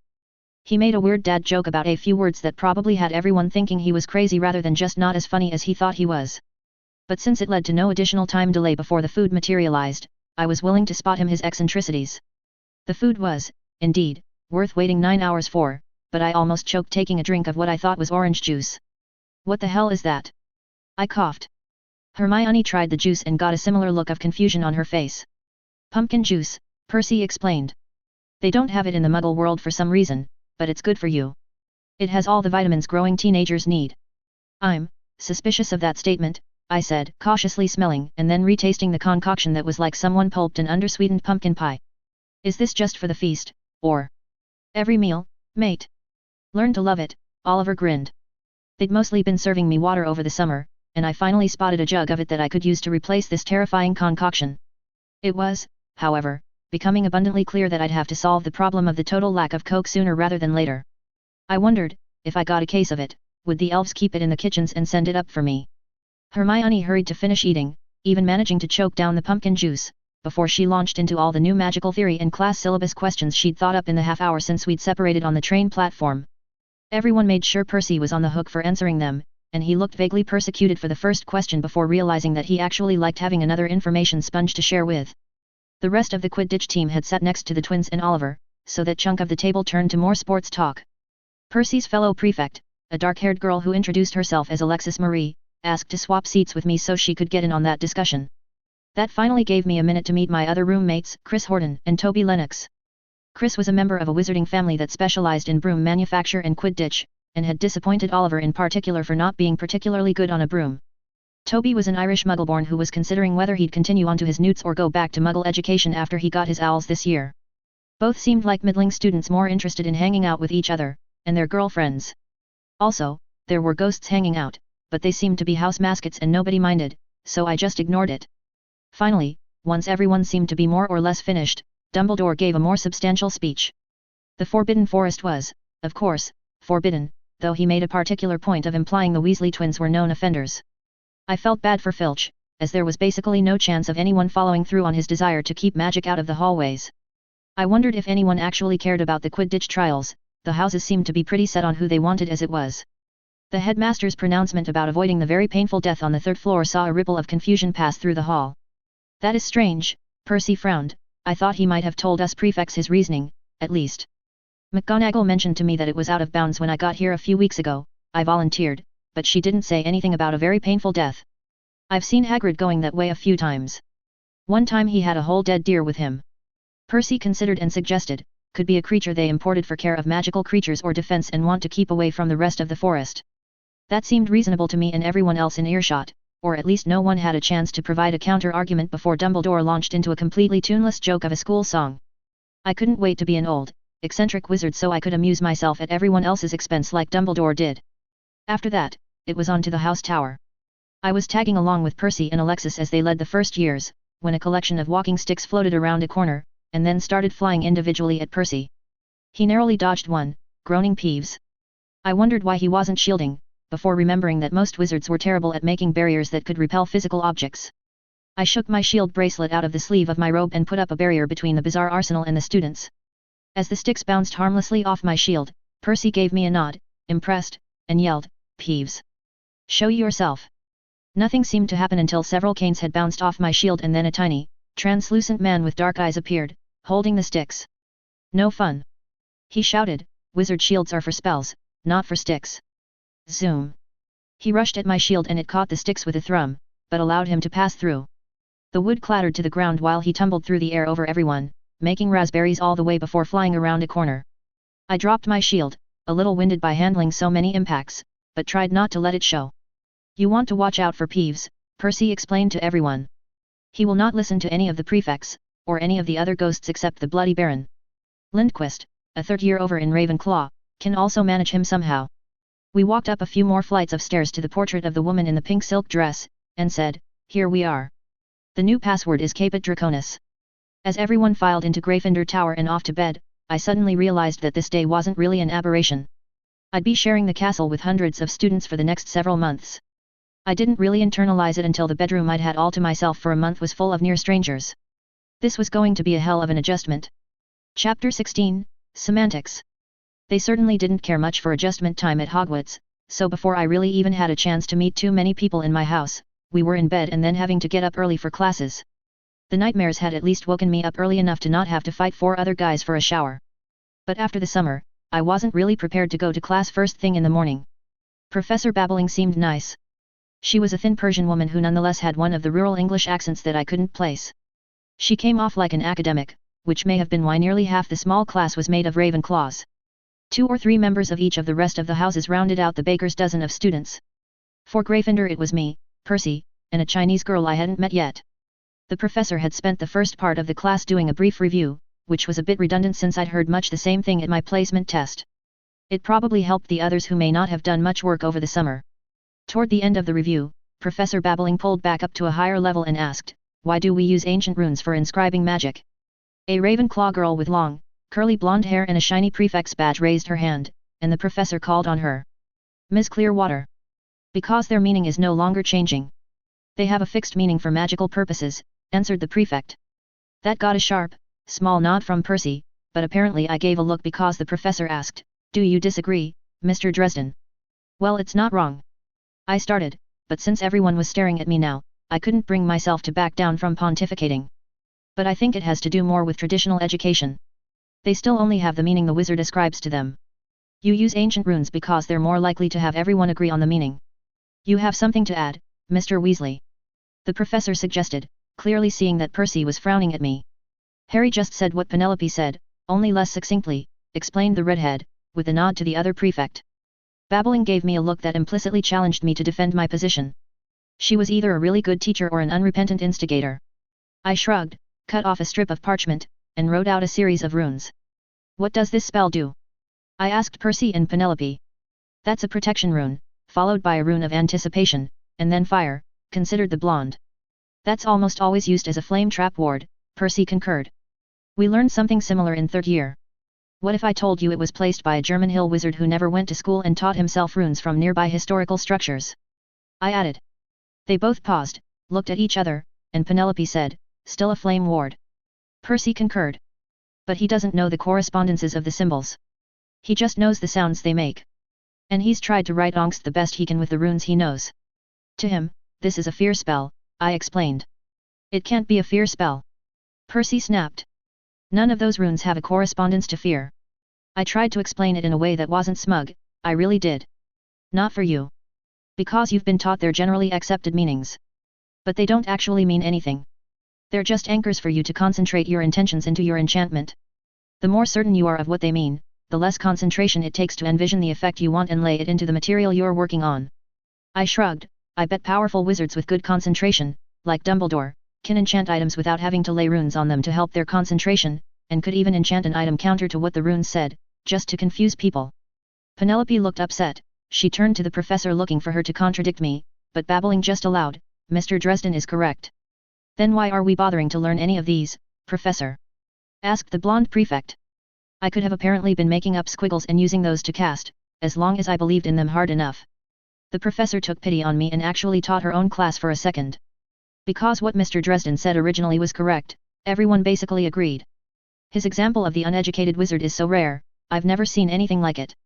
In practice, you and Mr. Weasley would have been correct, though you should have also considered whether the runes made a recognizable word as a second layer of meaning. Then why does it matter, if we were right? Percy complained.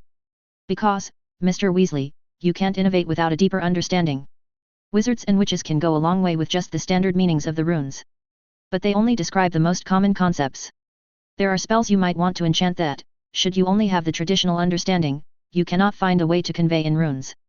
You'll have to take a step into improvisation to create them, and so you need to know that's possible. She looked around and saw that everyone seemed to be getting it. 5 points to Gryffindor and 3 points to Ravenclaw for the edifying discussion. Penelope was looking at me in some combination of consideration and shock, while Percy's neck appeared almost as red as his hair. I didn't think earning points was going to go far toward mollifying him. Sure enough, as our next class was a double-length potions lesson with the Slytherins, Percy made no secret of sitting as far from me as he could.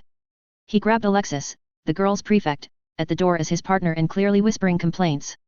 That seemed to suit Oliver fine, who waved to me to sit next to him. "I said you showed up Percy in runes. You as good in potions?" The Quidditch captain muttered to me. "I hope so. You as good at stopping Flint from throwing stuff into our cauldron as you are at stopping waffles?" I replied, glancing at the trollish Slytherin glaring at us from a nearby table.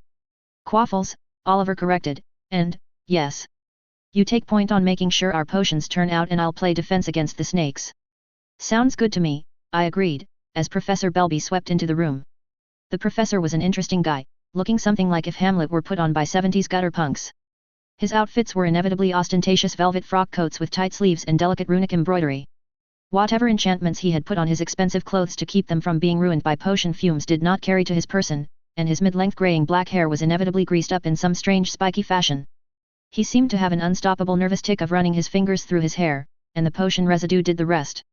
Also, his first name was Damocles, and he was a direct descendant of the guy that had invented the statute that Dawlish was using on me, which didn't make me feel great. He sat behind his desk and steepled his fingers, proclaiming, "5th year. Owl year. You'll have a lot of homework. You'll need to prepare. The curriculum suggests we start with Draft of Peace so you can self-medicate for anxiety. I don't like it. See Madame Pomfrey if you need to be medicated. Instead, we're starting with a review of Strengthening Solution. It's much more useful. Instructions on the board. Who can tell me why the stirring pattern is indicated?" Percy's hand shot in the air, anxious to show me up. This was going to be a long day. Chapter 17, Unforgivable. You're fighting with Percy? One of the twins asked, sitting down next to Oliver and across from me at the lunch table. I decided to assume the first one to begin a new conversation was Fred. How'd you pull that off? Asked George, sitting down next to me and across from his brother. He's usually pretty afraid of confrontation. Well, I mean Percy's fighting by sitting across the room and glaring, so pretty non-confrontational, elaborated Oliver. Why is this news? I asked, trying to make a sandwich. And how did you find out so quickly? Sources, said Fred, as if that explained everything. I raised an eyebrow at Oliver and he shook his head. So I just stared at George until he added, the Slytherin girls in your runes class must have told their common room after class.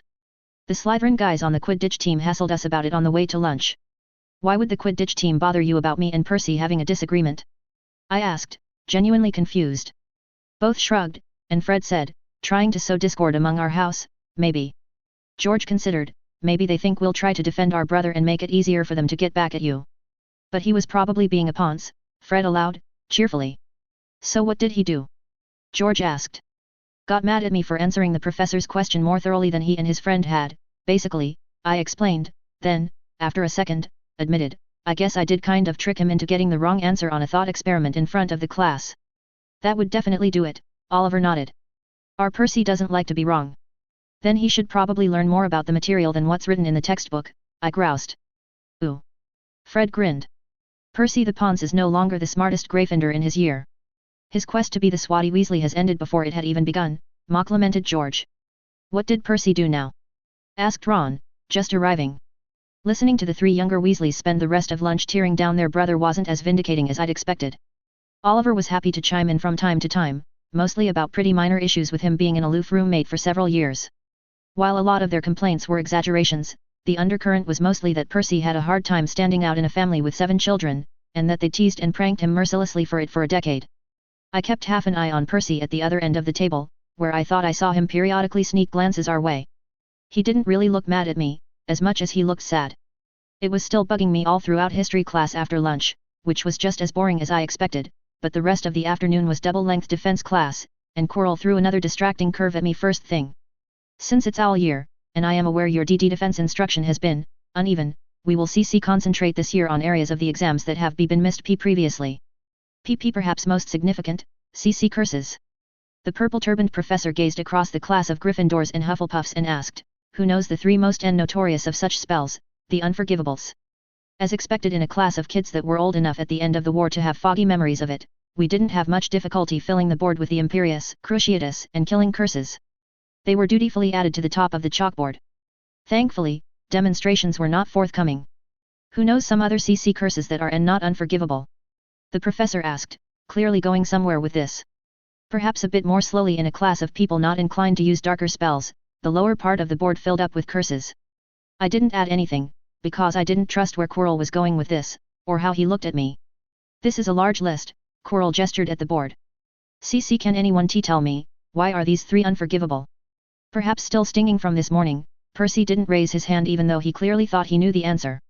Finally, Rose Wax, one of the girls in my house, raised her hand and, after Quirrell pointed at her, answered, because they carry an automatic sentence to Azkaban if you are caught using them, while the others involve a trial. That statement is true, Quirrell allowed, BB, but not what I was asking for. Why do these 3 spells CC carry such an automatic sentence? What makes them DD different from, say, the Beebody Beebind CC curse? The class thought for a moment, and a Hufflepuff boy ventured, they don't have any purpose other than to hurt or kill the target, while the others can be used for legitimate purposes.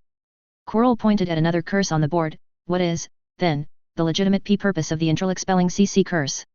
A Hufflepuff girl ventured, has that one just not been added to the law yet? Mr. Weasley, called the professor, when was the Interlexpelling C curse created? The professor was obviously familiar with Percy, because, on the spot, he explained in great detail that, it was created by Urquhart Harrow, who lived in the 1600s. So it had been in use for up to a century before the Unforgivables were classified that way in 1717. That is, of C course, CC correct. 3 points to GG Gryffindor. Mr. D.D. Dresden, I suspect you have an answer, the jerk sprung the trap on me.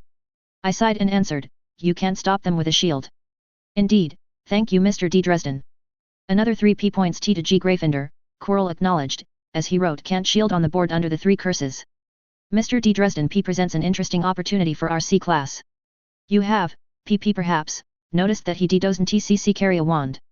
I'd been carrying my newly carved oak staff to classes all day, so it was probably pretty common knowledge by now. Would you see care to explain your style, in a historical C context? My urge to make things harder for whatever Quirrell was planning to surprise me with wound up at odds with my love of talking about my magic, so I gave in and explained, most historical wizards probably used a staff rather than a wand, with other focus items to cast any spells that wouldn't work with the staff. Wand only became popular in the last few hundred years. It's similar to how rapiers replaced swords and armor. Extremely similar, acknowledged Quirrell. As ITT taught some of you in Muggle studies, as Muggles became more CC cosmopolitan, they switched to weapons easier to CC carry in a city. Similarly, with the lead up to the Statute of Secrecy, wizards and witches needed a versatile focus that would be easy to hide from Muggles. You have a concern, Mr. Weasley? Surprised to be called out for the expression he was making, Percy explained, I thought the Muggles stopped using armor not because it was impolite in a city, but because it was no longer very effective against crossbows and firearms. 5 PP points to GG Gryffindor. Quirrell said, giving the closest thing to a smile of appreciation I'd seen from him. I thought we'd have to see come to that the long way around. He's CC correct. Just as firearms made a knight's armor obsolete, the unforgivable CC curses drove wizards to styles that emphasized mobility, so they could dodge these spells instead of trying to shield against them. And, just as the Muggles are looking to ban firearms, wizards ban these CC curses. The Muggles are only about 3 centuries behind us. Oliver raised a hand and was acknowledged, asking, but if we ban the unforgivables, why don't more people use Harry's style? Quirrell shrugged, the exact reasons may be lost to history, but likely because the P process had already started. Wands are easier to hide and more CC convenient to carry. They became easier to make as woodworking technology and spells improved. But, PP perhaps Mr. D. Dresden would like to demonstrate for us why his style still has holdouts. There it went. He'd put me front and center, so I couldn't refuse without looking like a coward. You want me to put up a shield and see how strong it is? I asked. Indeed, but we'll also need a CC control. Who has a strong shield charm? The boy with the Hufflepuff prefect badge reluctantly raised a hand, after all his classmates clearly wanted him to get credit for it. Mr. Flinton, yes? Excellent. Let's have the 3 other PP prefects on a fence. He positioned a suddenly worried Flinton on one side of the front of the classroom and Percy, Alexis and the girl Hufflepuff prefect on the other side. Now, Mr. Flinton will shield, and you 3 will use strong stunners. Stop as soon as his shield falls. Ready? Begin. Flinton's protocol looked solid, but it started to flicker after the first barrage of 3 shouts of stupefy and fell to the second, with Percy's punching through. Flinton narrowly dodged out of the way. An excellent showing. 3 PP points to Hufflepuff. Mr. Dresden, if you'd replace Mr. Flinton. I grimaced and slouched to the front of the room as the clearly winded prefect sat back down. Same rules. Begin. I shook my shield bracelet out of the sleeve of my robe and focused my will on generating a protego with it. I could get it to produce more versatile shields, but the basic one would be more efficient. I noticed most of the class look shocked both at how I was producing it and how it was larger than Flinton's, providing total coverage from the ground to above my head. The other 3 prefects started flinging stunners, and they splashed onto my shield without much issue. After the first salvo, I made some subtle adjustments to the shape of my shield so more of the energy got diverted into the ground. By the 3rd salvo, I could tell that Percy, in particular, was putting a lot of power into his stunners, trying to break through. I was definitely getting tired, but I was too stubborn to tap out before I passed out. I was curious whether I could keep this up longer than they could. After the 6th salvo, when it was clear just how much longer I'd be able to shield than Flinton, Quirrell suggested, Mr. D. Dresden. Show them why you are using the B bracelet and not your staff. I smirked, finally feeling like the guy was letting me in on the joke, and flung my own stunner around the edge of my shield without dropping it. It wasn't very powerful, because that's not what my staff was optimized for, and my aim was off due to having to go around my own shield, but I was pleased that Alexis had to break off her own next stunner to shield against mine. Stop. The professor insisted. That is an excellent demonstration. The 3 stopped firing, and I lowered my shield with a tired sigh a moment later. As you can see, T2CC continue the analogy, it's the difference between attacking another unarmored sword fighter and attacking a knight in P-plate armor and a shield. You may wonder then, why we don't all learn to fight this way. If the unforgivables are no longer a factor, and focus making has evolved like his BB bracelet so its CC can be easily carried and concealed, why do we teach you to shield with a wand? The professor looked around for an answer as I ambled back to my seat, only to hear him answer his own question. B. Because wands are fast. Stupefy. I finally realized where the real trap was too late, and my shield did, indeed, take a little longer to put up than a wand charm. I only had it half raised before the professor's stunner knocked me out. This was only my second run-in with the guy and I was already starting to hate him. Chapter 18, Swats. Fortunately, Oliver was as good at catching unconscious bodies as he was Quaffles, so I didn't split my head open collapsing against a desk. Quickly revived, I didn't have to be the guinea pig for the rest of the lesson as Quirrell expanded on the functions and defenses against various other curses. But I sometimes caught glances from him as if he was thinking about what torture to inflict on me next. What had I done to this guy? While defense class was a nice distraction, I returned to my earlier conundrum when I overheard Ron Weasley complaining to the twins on the way into dinner, pantomiming an exaggerated raised hand gesture, trying to grab something off the ceiling. Was Percy that bad when he was a first year? I'd never had siblings, and in a lot of ways I envied the support network that the Weasley boys had. But I could see it from Percy's point of view as well. They seemed to be a family that loved sports, adventures, and pranks. If you were someone who didn't, there was probably no escape at home. I'd only had to share the tower with a bunch of Gryffindors for one night so far, and I was already planning places in the castle I could hide to be by myself.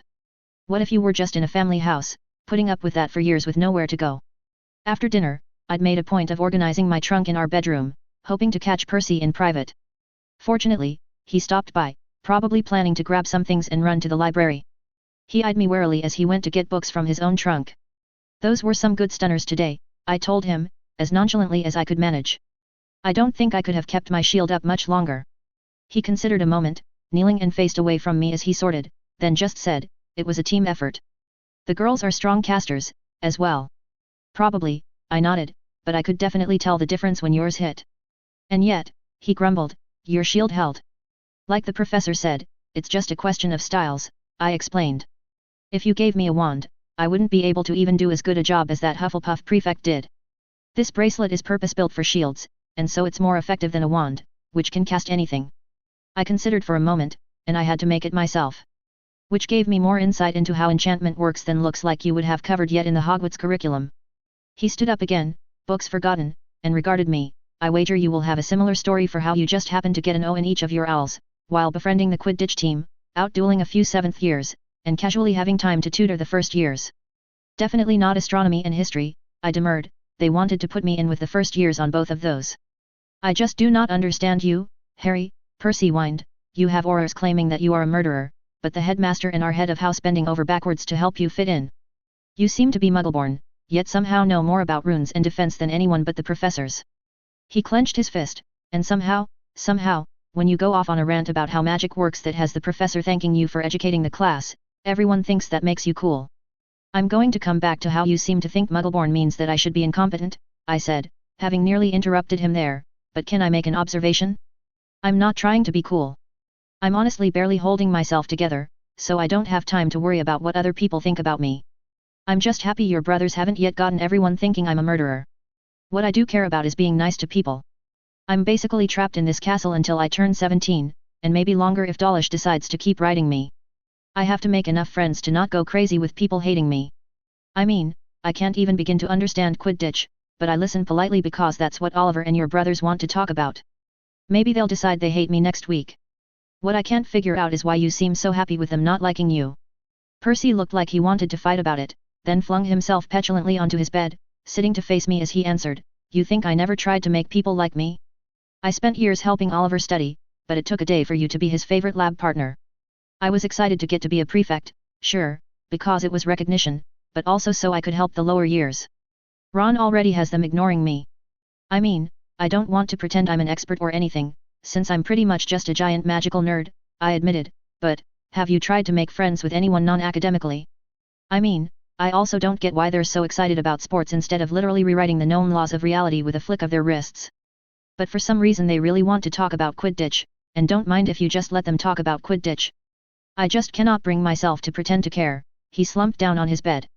I get the thrill of flying. I find exploding snap and gobs tones momentarily amusing. I can certainly appreciate music as a distraction or background noise. But when people only want to spend time doing those things in the best years we have to become experts at it, as you say, rewriting the laws of reality, it just seems so childish. He nodded, granting me the point. Percy, I get it. I had to grow up really early, for reasons I wouldn't wish on anyone else, and, if I'm being honest, I can be pretty childish sometimes too. I can't presume too much about your parents or older brothers, but I bet even if they were helping, you had to grow up fast just to counterbalance the twins. Ron and Ginny are quite immune to reason and sense as well, on most days, he added. They're at least still preteens. Hopefully they'll grow out of it. But, my point being, you're all still young. It's okay to just be a kid sometimes. What are you afraid is going to happen if you take a break, maybe aren't best in the class at something, and find a hobby that's just something you do for fun? He sighed, and thought for a moment, then said, forgive me for saying, you would never understand, when I expect that you would love to have more family, but, you would never understand. My eldest brother is a world-traveling curse breaker. He is in Egypt, exploring old tombs. The next brother just graduated and is off in Romania working at a dragon sanctuary. While here, both of them were excellent students, and Charles was the greatest seeker the Quidditch team had in years. Then there are the twins. They are toweringly childish and annoying, but they are secretly brilliant enchanters, good at sports, and everyone seems to love them. Finally, Ginny is the first Weasley daughter in generations, the girl my parents were willing to have son after son to try to get, then stopped having children. And you're stuck in the middle of all that, with no way to stand out, I said. He nodded. What about Ron? I am actually really worried about our Ronald, Percy admitted.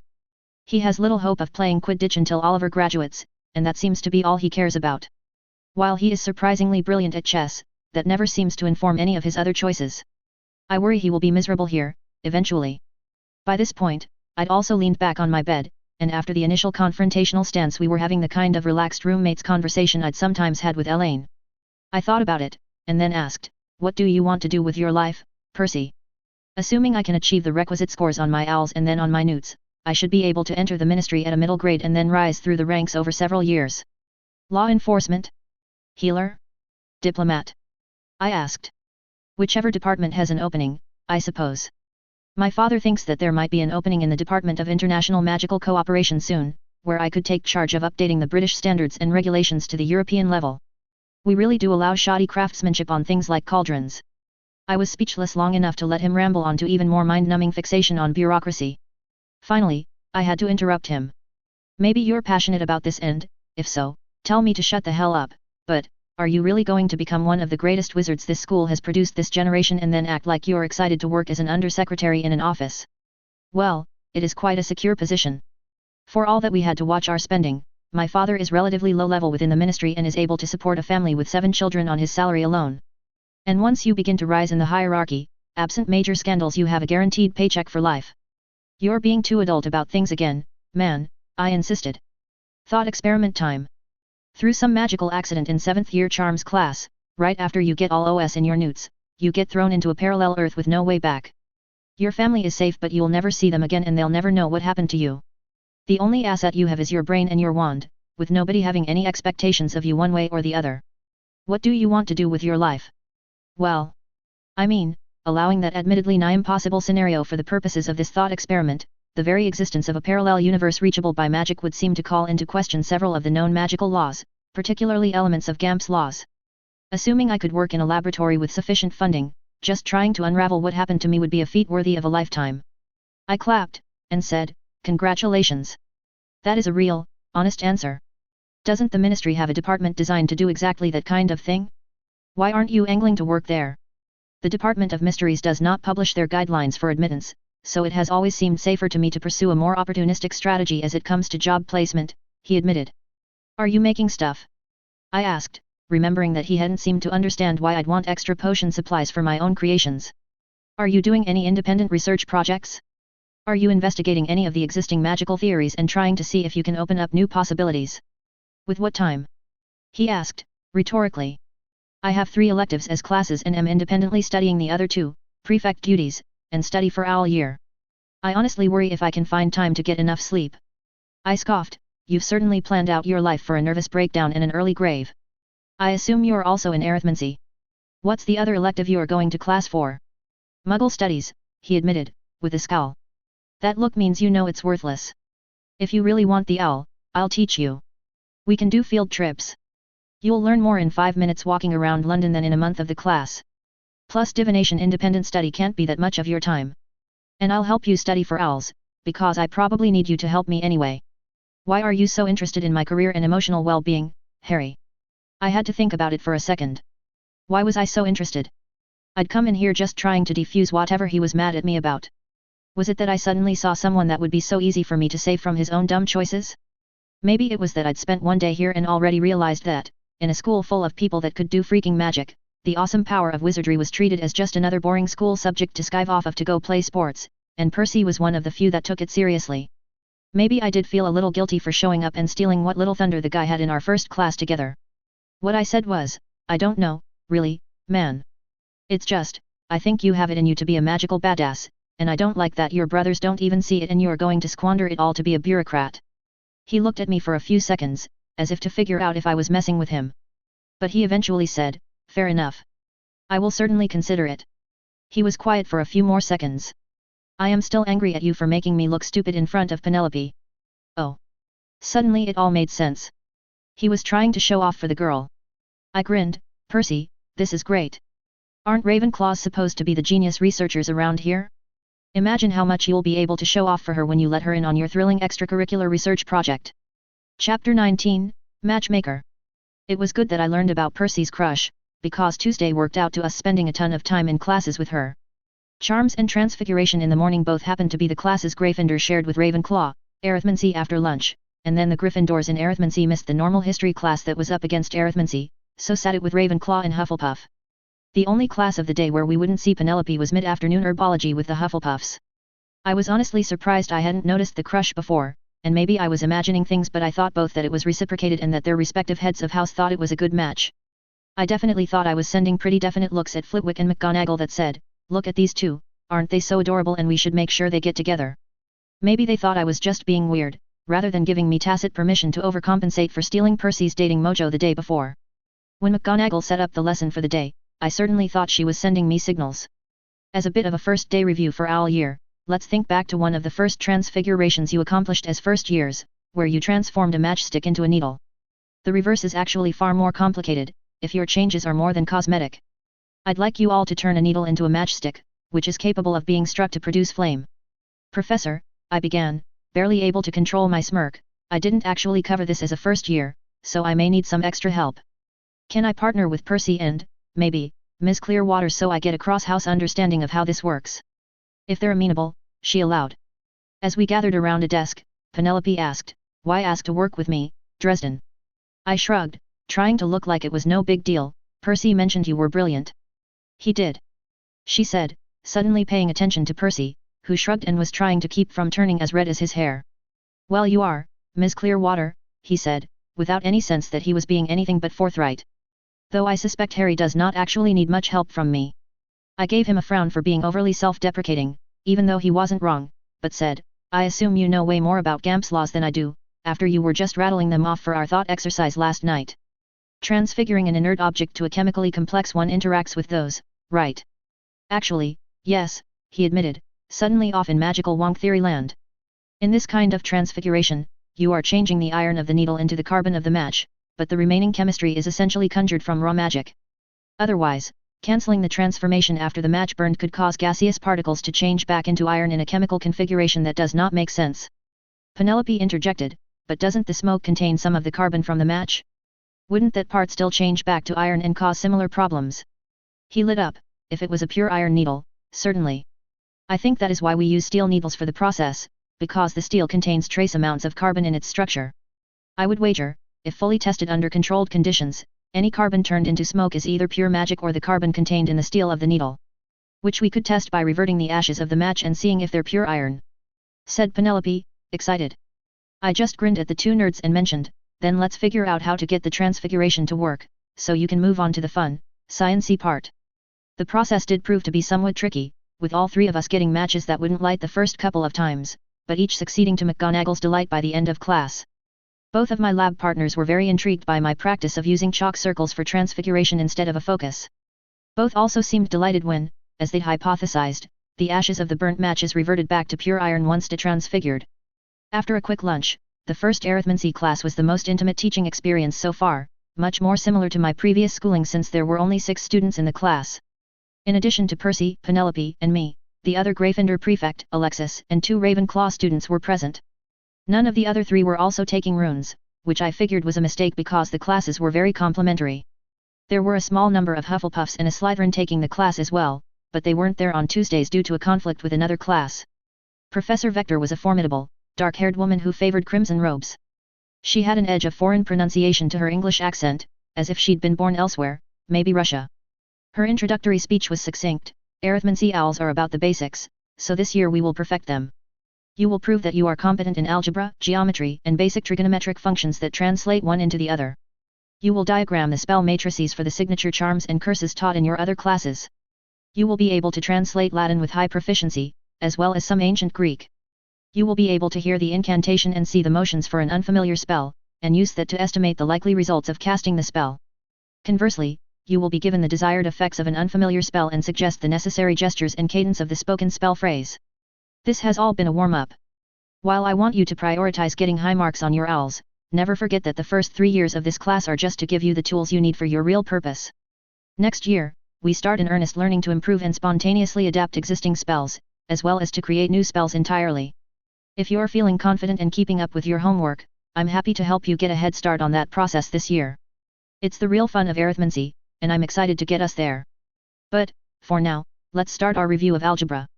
As we were packing up, it was Penelope that approached Percy and mentioned, I'm really looking forward to actually making spells.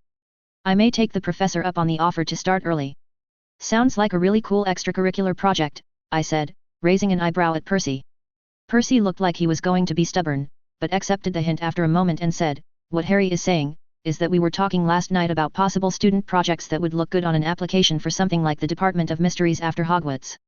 You would be more than welcome to be involved, if you have the time. She bit her lip in worry, and said, do you think I'd actually have a shot?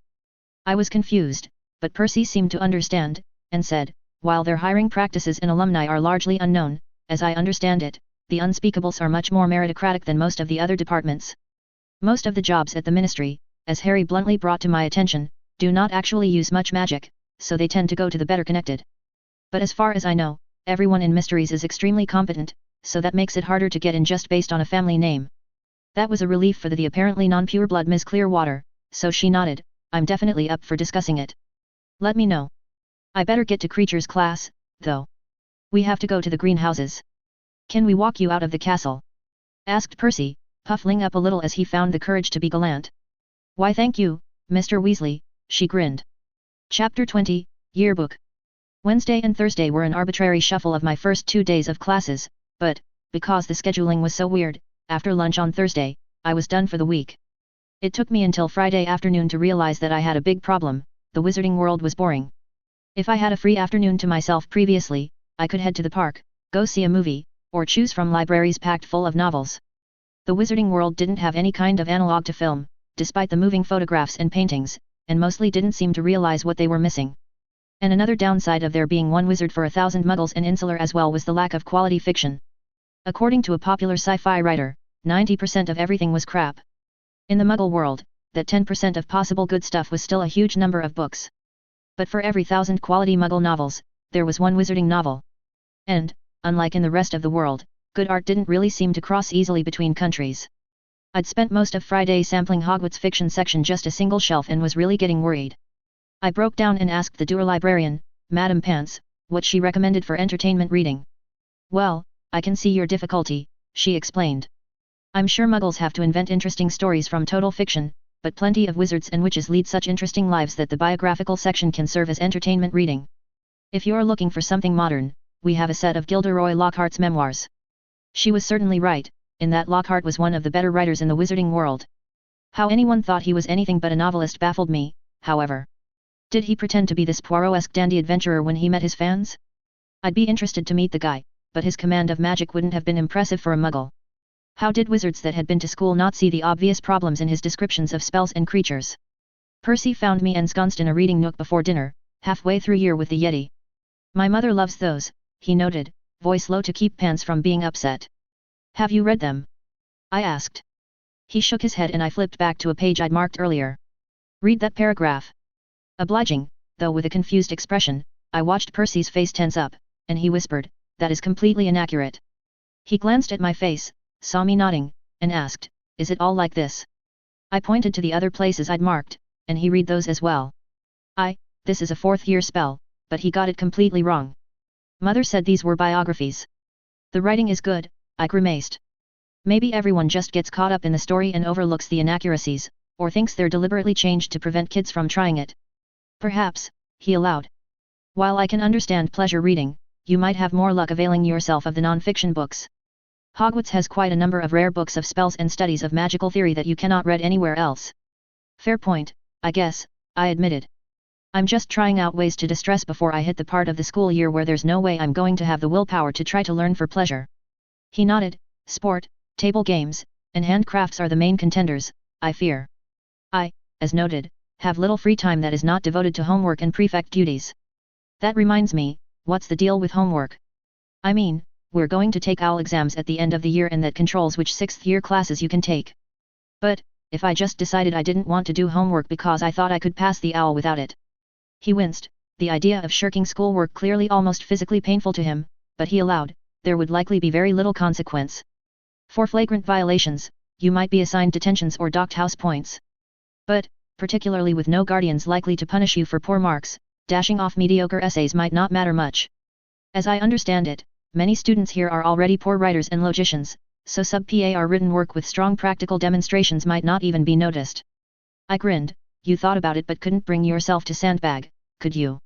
While I am considering your suggestion for other career options, I have planned to work at the ministry for quite some time. Sandbagging as you refer to it is a classic bureaucratic ploy. And I do wish quality written work was better incentivized. The professors barely even give out house points for strong essays compared to how many they give on the spot for class participation. And the house points barely matter anyway, I grumbled. Quite. Well, I need to go find a few more books before dinner. See you there. He nodded and wandered off. Not really feeling like finishing the biography I'd been reading, I started wandering the library looking for something else to catch my eye. It was by happenstance that I found the shelves devoted to school yearbooks. I almost completely disregarded it, before remembering that McGonagall had mentioned my mother went to school here, albeit briefly. Maybe she was in the yearbooks. It was harder than it should have been, since I didn't actually know my mother's exact age or maiden name. I wound up having to come back after dinner and most of Saturday morning before finally finding a promising candidate in the 1967 to 1968 yearbook. Margaret McGregor was a 5th-year Slytherin who hadn't appeared in the next year's book, so must have left after earning her owls. It was hard to be sure with her as a 16-year-old against the one adult picture of my mother that my father had shown me, but I thought I saw a family resemblance. I knew for sure when I found, toward the end of the book, a candid photo of her and another girl relaxing by the lake. Even sitting on the shore, she was obviously much taller than her friend, which would make sense for my frankly unusual height. But while I'd never gotten a really good look at my mother, I had plenty of opportunity to recognize my godmother, even though she was over 20 years younger in the photo. All her implications of being some kind of ancient immortal were washed away by the simple caption of the photo. Best friends relax by the lake, 5th years Margaret McGregor and Bellatrix Black. Chapter 21, Gaining Focus. The next Thursday afternoon I was, as McGonagall had warned, set up in a spare classroom trying to see if students that were having trouble with wand magic might have an affinity with my style. The mostly empty stone room had only a few uncomfortable wooden chairs, a table, and, unfortunately, a window with a view of the lawn. I should be out there, showin' off me flyin', complained Seamus Finnegan, his face pressed almost against the window. He was a tiny Irish first year with bowl-cut black hair and mostly missing eyebrows. Apparently, his early attempts at wand work and potions were extremely prone to fiery explosions. I should be out there with my house instead of stuck with a bunch of Griffin dorks, whined Millicent Bulstrode, hunched in one of the chairs. She was a moon-faced, dark-haired girl with a pronounced jaw who already had a couple inches of height on most of the boys in her class. McGonagall told me to do what I could, rather than explosions. She wasn't getting much of anything from her attempts at casting spells. Well, personally, I'm quite happy to get out of physical education for something more interesting, proclaimed Hermione Granger, who was already at the head of her class for wand magic, but had somehow convinced McGonagall that she should sit in on this rather than have to take flying lessons with the rest of her year.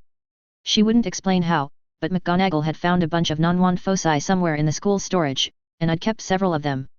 I was reasonably certain I understood what they'd been designed for, and was able to produce some miscellaneous spells with them.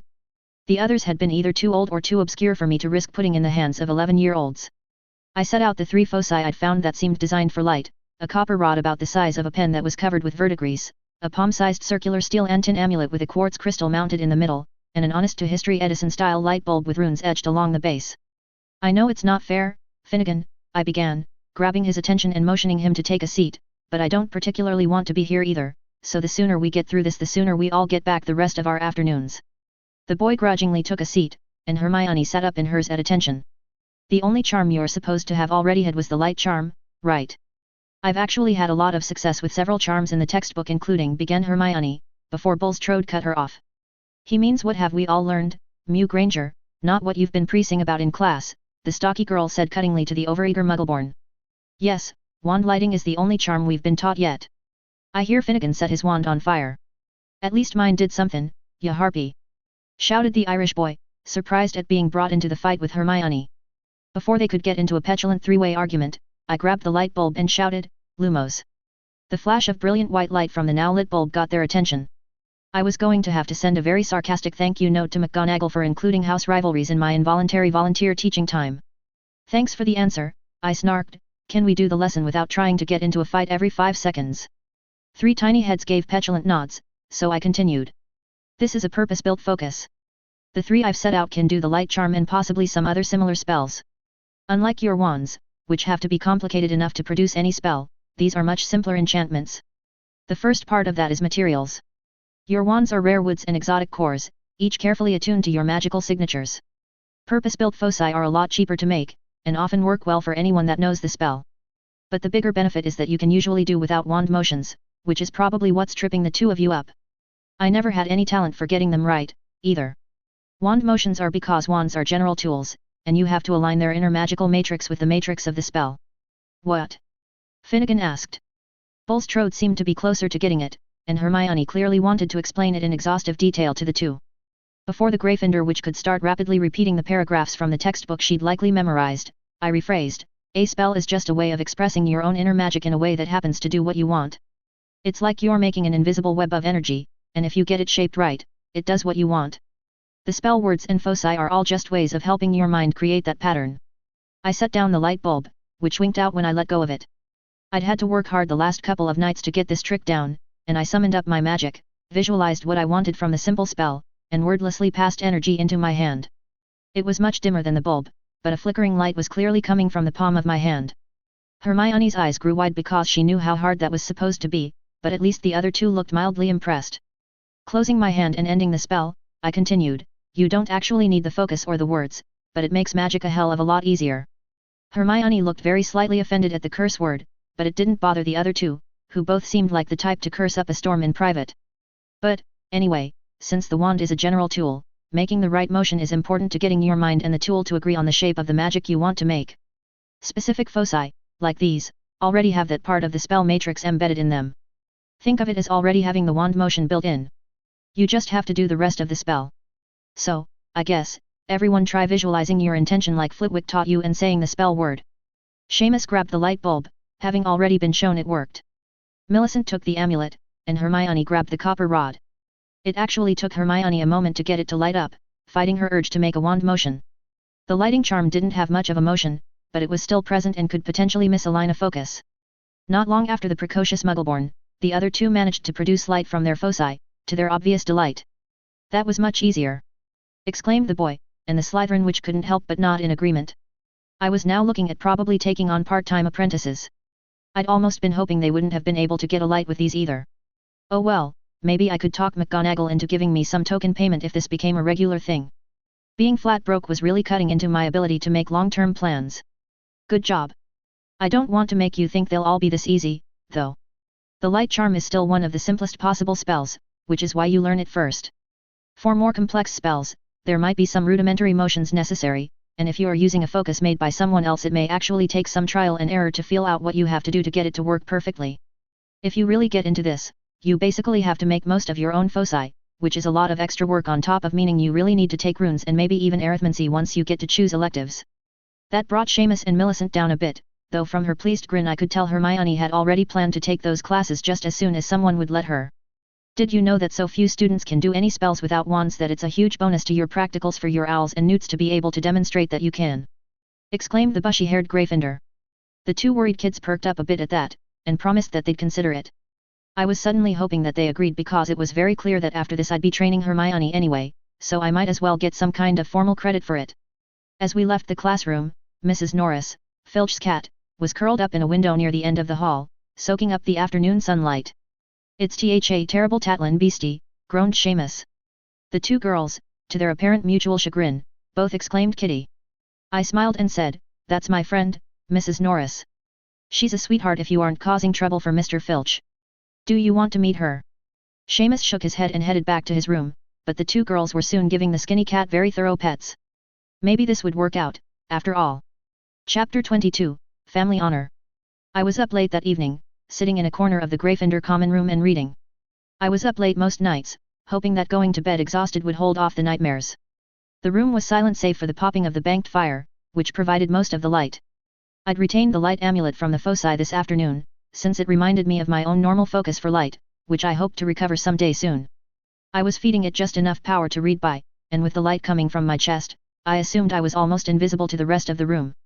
I didn't want to be hassled about why I was up when the second years went to astronomy class later. For a minute, I thought Hermione had already talked herself into second-year classes as she made her way into the common room in a pink bathrobe, sat in a chair near the exit, and extinguished her wand.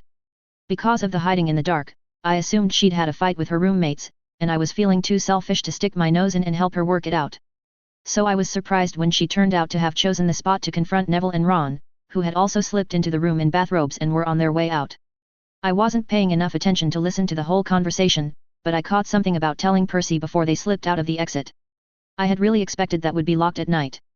Percy was out doing a patrol before he grabbed the second years to lead to astronomy anyway, so I set down my book and followed to see what the kids were up to. I could believe the twins talking Ron into going out at night to do something stupid, but Neville seemed too level-headed for that, and why had Hermione not come back in? I figured it out when I left and the portrait snapped closed, with no fat lady in it to readmit students. What a bizarre way of locking the room. The trio of first years had already headed off. I spotted their little heads flitting through the moonlight as they went downstairs. Shrugging, I followed them down, in for a nut, in for a galleon, I thought the local saying went. They were pathetically easy to keep track of, even with a couple-minute head start, and I wondered if they realized how lucky they were that none of the prefects or Filch had caught them. I wasn't the stealthiest person in the universe, either, but I was paying extra attention and was pretty sure I'd hear anyone coming around a corner. I could certainly hear the children hissing at each other to be quiet. I'd followed them all the way downstairs and then back up to the third floor when I saw the platinum blonde-haired boy, Malfoy, and one of his prepubescent bodyguards sauntering up the other stairway, apparently intending to rendezvous with the Gryffindors. I grinned and slipped around a corner ahead of him. When he passed by, I said, "Lovely night for a stroll, hey." The boys froze. I thought the bigger one was going to lose control of his bodily functions, but Malfoy managed to hold onto his poise, turned, and let out a minuscule sigh of relief when he realized I wasn't a prefect or a teacher. "I find the moonlight and silence quite conducive to contemplation," smirked the boy. I was honestly impressed by his vocabulary. "Bad direction to go, then," I tried to match his smirk, "since there are some loud Gryffindors up ahead that might ruin your meditation." He tilted his head, offering me a point in the exchange, and suggested, if I were to say I was on the way to settle a matter of honor between the houses of Malfoy and Longbottom, on behalf of Slytherin and Gryffindor, would you interfere? "Depends on the justification," I shrugged. "After she missed flying class to attend your seminar this afternoon, the Gryffindors in question may have besmirched the honor and talents of Ms. Bulstrode." "And you didn't say anything similar about Mr. Finnegan and Ms. Granger?" I asked. Another scored point from the 11-year-old, and he admitted, honestly, many things were said, and an honor duel is an excellent way to decide the truth of the situation. I figured the kids didn't know enough spells yet to really hurt each other, though it couldn't hurt for me to be there if I was wrong, so I told him, "Fair enough, I'm actually interested to see how one of these goes." Plus this was a good opportunity to talk to the kid afterward. We'd started ambling in the direction of the trophy room, when I suddenly heard Filch's voice. I motioned for the boys to stay silent and we moved back into an alcove. Moments later, the trio of Gryffindors tried to silently run out of the far door, crashed into a suit of armor making a cacophonous din, before Ron screamed, "Scarper!" And they tore off away from us, with Filch not far behind. I saw a tiny feline body break off from the chase and saunter over in our direction. "That cat is going to be a problem," whispered Malfoy. I grinned and shook my head, bending down and waiting for her to come over. "Evening, Mrs.," I said, giving her a few ear scritches. She butted my knee with her head, gave a look at the two Slytherin boys as if daring them to do something, and then turned to bound off after Filch. "Well, looks like that honor duel at midnight didn't work out.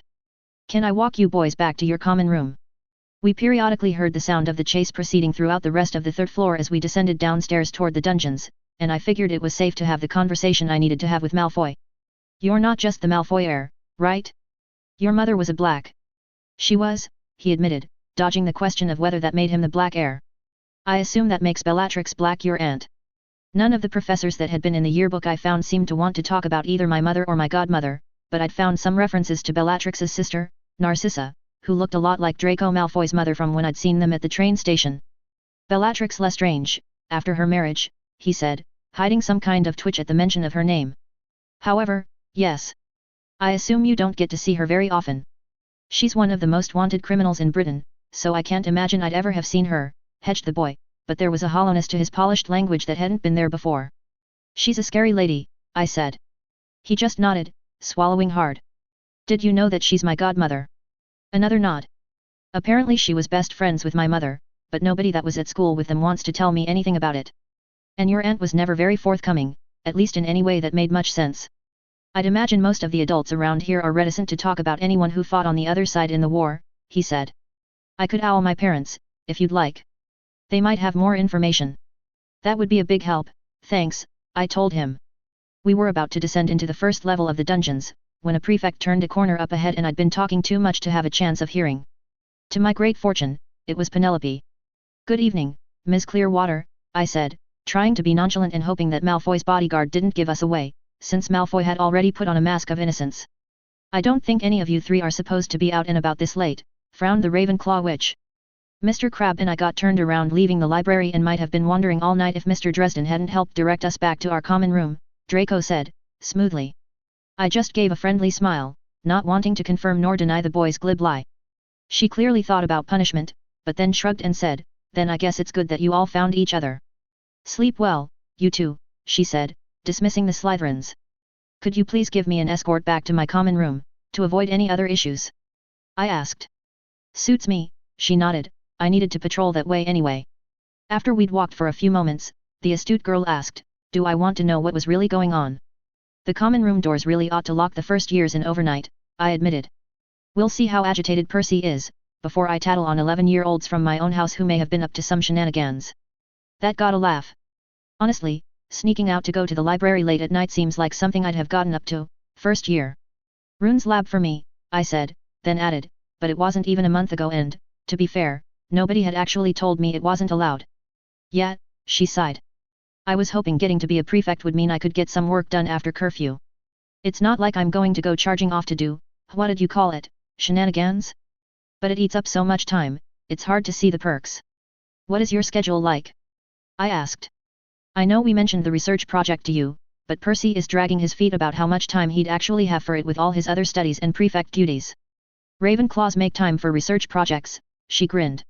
I'm glad you're trying to talk Percy into it. That boy has always struck me as too practical for his own good. You're the opposite. Maybe. I've certainly been accused of retreating into theory. I get much higher marks on my essays than on my spell work. If we're doing a project, I'd really like to do something like come up with a spell. It's too predictable for me to just write a paper on the theory of something. Makes sense to me, I said, realizing that I now had to figure out a good project that might get Percy out of his dead-end aspirations and that included spell crafting. No pressure. Ah, there's the common room. Percy was just coming back up the opposite stairway, presumably from dropping the second years at astronomy class. To head off any jealousy he might feel seeing me walking with Penelope, I said, Hey Percy, Ms. Clearwater gave me an escort back after I helped some lost first years. Maybe you two would enjoy patrolling together, this evening. I shot him a wink before whispering pig snout to the returned fat lady in the portrait and heading in for the night. I'd apparently gotten in just behind the trio of wandering first years, as I overheard Hermione shout, we could have all been killed or worse, expelled. Now, if you don't mind, I'm going to bed. Ron and Neville were sharing a look of confusion before they saw me walk in and scampered up to their own bedroom. Chapter 23, In the Dumps. It hadn't taken long for the kids to spill their adventure to pretty much the entirety of Gryffindor House. Apparently, they'd bumbled their way into the forbidden, locked corridor trying to hide from Filch, and had almost gotten eaten by the immense Cerberus in the room. I suspected the frightened, tiny children were exaggerating about the size of the three-headed dog and how easy it would have been for it to maul them standing just inside the doorway, but it still seemed like there should have been a better lock on the door. Hermione was oddly fixated on the fact that the dog was standing over a trapdoor. I'd asked her if she could figure out a better way for Hagrid to clean up the dog's poop, since he couldn't cast vanishing spells, and that had seemed to quiet her down. Still, nothing I had heard about Cerberus indicated that they couldn't just be kept in the Forbidden Forest for creatures class, None of the upper years had mentioned it being in their lessons, and they were, famously, guard animals. So despite making fun of the obsession of the 3 11-year-olds, I was also a bit curious. I'd spent a couple of weeks falling into something of a rhythm when the opportunity to go bother Hagrid about it fell into my lap. McGonagall held me back after Transfiguration class on Wednesday afternoon and began, "Mr. Dresden, while your comprehension of the material is clearly sufficient based on your classroom work, I, and a few of your other teachers, have noticed that your essays are of a remarkably lower standard. Finding it hard to get the hang of using quills, ma'am," I suggested. She scoffed, "And if it was only your atrocious penmanship that was in question, that would be another issue. Instead, I'm referring to how you seem adept at producing exactly the bare minimum number of inches specified, while filling your work with sentences full of adjectives, subordinate clauses, and elaborate description, but little to actually prove you're spending time researching the subject." She stared at me, as if trying to prompt another justification, but since she hadn't actually asked a question, I let her hang with what was hopefully a nonchalant but respectful expression on my face. "Very well," she relented, "if that's the way it's to be, I suspect bad letter grades won't have much meaning to you and that taking points won't matter to you either. Since Mr. Filch and Mr. Hagrid asked me specifically to assign you to them should you suffer a detention it will be. Please do strive to think about this punishment the next time you have the urge to work so far below your level to speed up your homework." "Yes, ma'am," I said, trying to look contrite but probably just doing a very bad job of hiding my grin. The detention wound up being scheduled that Saturday morning, and I met the caretaker and groundskeeper outside, bundled for an already frigid fall morning. "Ready for your detention, Dresden?" Filch smirked. "Guys, if you wanted my help with something, you could have just asked," I said, absently petting Mrs. Norris, who didn't seem to be any happier to be out in the cold than I was. "Figured you'd get a detention sooner or later," shrugged Hagrid, "and we could kill 2 birds. Behind him sat his massive wolfhound, Fang, slapping the ground loudly with his tail while giving Filch's cat a look that admitted she was in charge, but that he still very much wanted to be friends, if Mrs. Norris would deign to oblige. "Fair enough. So what's the plan?" I asked. Filch ran a hand over his coat, as if feeling the vest underneath that I'd made for him. After taking the unexpected stunner from Quirrell, I'd made a point of actually finishing my protective vest, and made a slightly lower-powered copy for Filch, as I'd promised. "You mentioned that materials were the bottleneck for making more items." I nodded at the hunched old man, since I'd used up most of the extras I'd gotten from my shopping trip, and probably couldn't talk Professor Babbling into letting me go nuts with the school supplies to make anything that caught my fancy. "It so happens that I have a pile of confiscated items that you could maybe use." I'd seen Filch's massive list of prohibited items, and heard tales of it growing every time he took distracting magical toys and other prank items off of students. While it was always easier to work with pristine materials, I admitted, that's a definite possibility. I'd need to see the pile and figure out what's recyclable, but that would be great. The men nodded, and we started following Hagrid toward the forest. Filch explained, "I used to keep all of this in my office, but it proved to be an attractive nuisance. After those awful Weasley twins figured out how to sneak in and start putting it all back into circulation, I had to find a safer location." "He gives to me a dump in the woods," explained Hagrid, as we walked between the first trees of the forest. "It's a surprisin' big pile. Over 2 decades of hooligans adds up," Filch complained, carefully picking his way through the underbrush, hunched in his ratty old coat with Mrs. Norris curled up on the back of his neck in the coat's hood. I was glad to get it all out of my office, to be honest. I've so much more space now, and fewer pests getting in, both creature and boy. "If you'd waited until this year, you could have just put it all in with the Cerberus," I joked, trying to steer the conversation. "Fluffy's a good boy," revealed Hagrid. "How'd you know about THA anyway?" "Albus might have well put a sign on the damn door saying, 'Stupid kids, come explore,'" Filch answered for me. "I'm sure everyone in the school knows about it by now. Pretty sure I chased some hooligans up there a couple weeks ago. They could at least put a spell-resistant lock on the door," I added. "The unlocking charm is one of the first things they teach first years." Hagrid grumbled, "No budget for a good enchanted lock.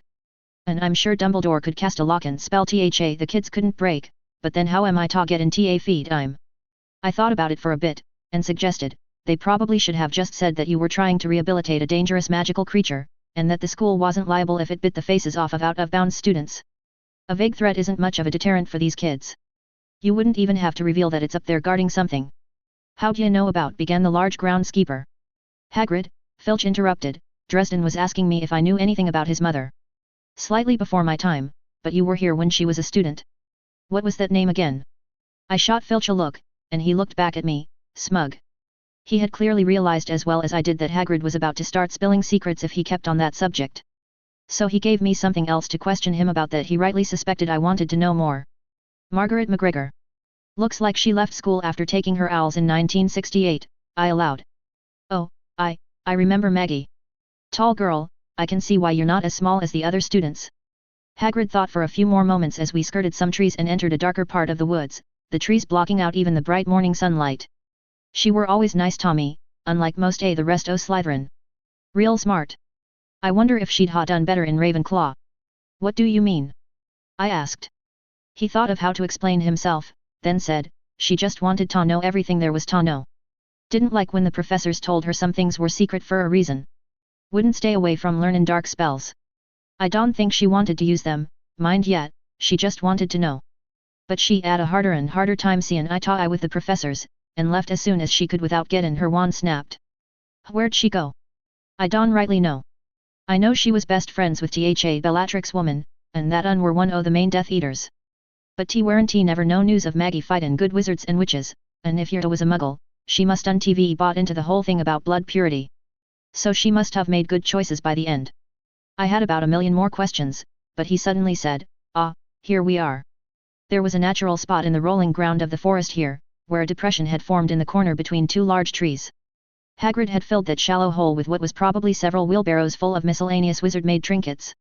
I didn't actually keep up with the cutting edge of magical toys, but based on seeing Filch's list, I could make assumptions about things like fanged frisbees, nose-biting teacups, and ever-bashing boomerangs. Everything else blurred into a sea of handmade detritus. I knelt down at the edge of the pile and poked at it with my staff. If the two of you want to help, anything with metal components or that looks like it's held together with fasteners is a good start. I'd pushed aside a frisbee and was reaching to pull out something made of fabric that might be salvageable when I felt the end of the cloth vibrate and a hissing emerge from beneath it. I'd apparently disturbed a nest of something that started to boil out.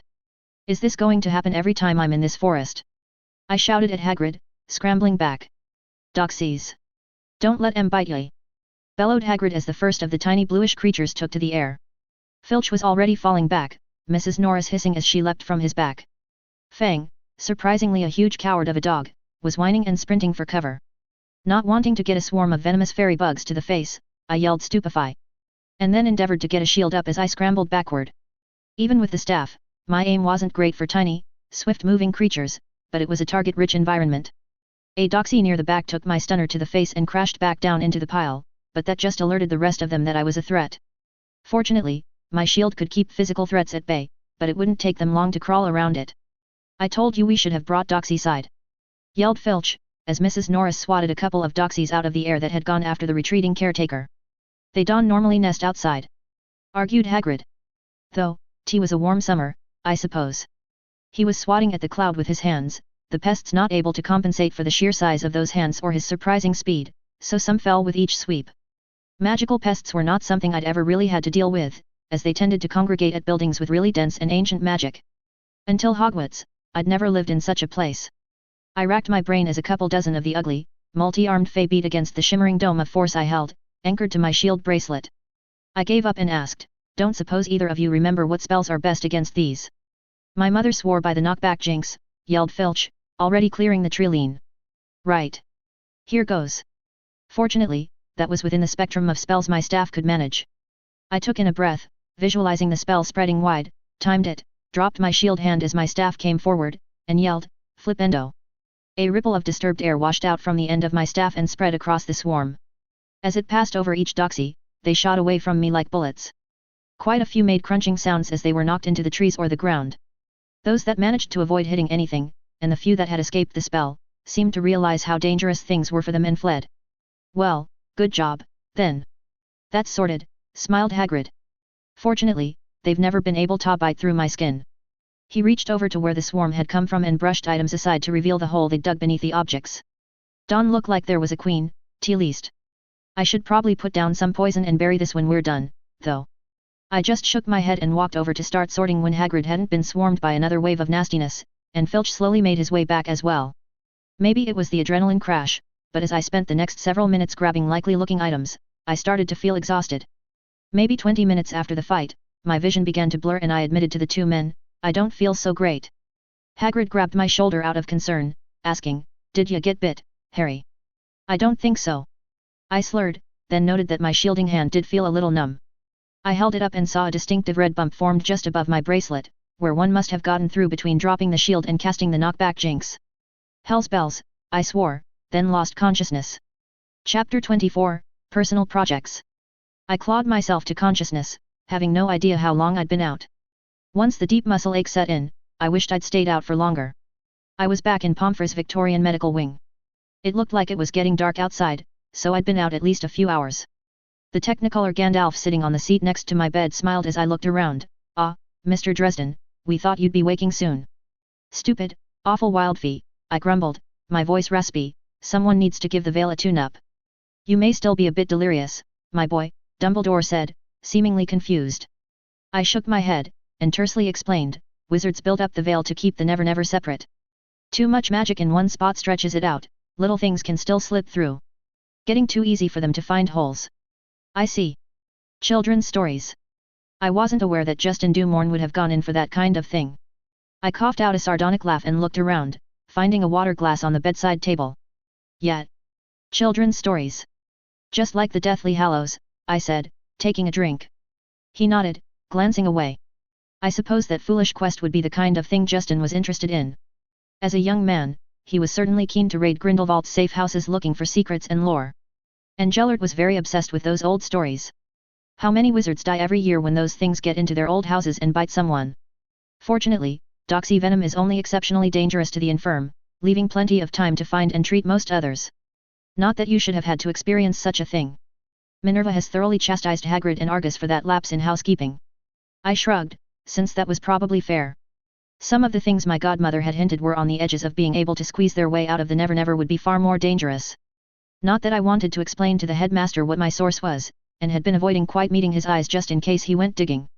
Wizards had erected the veil around the time of the Hogwarts founders, so it probably still had plenty of time left before things got especially dangerous. Instead, I asked, did they at least bring back the stuff we pulled out of the pile?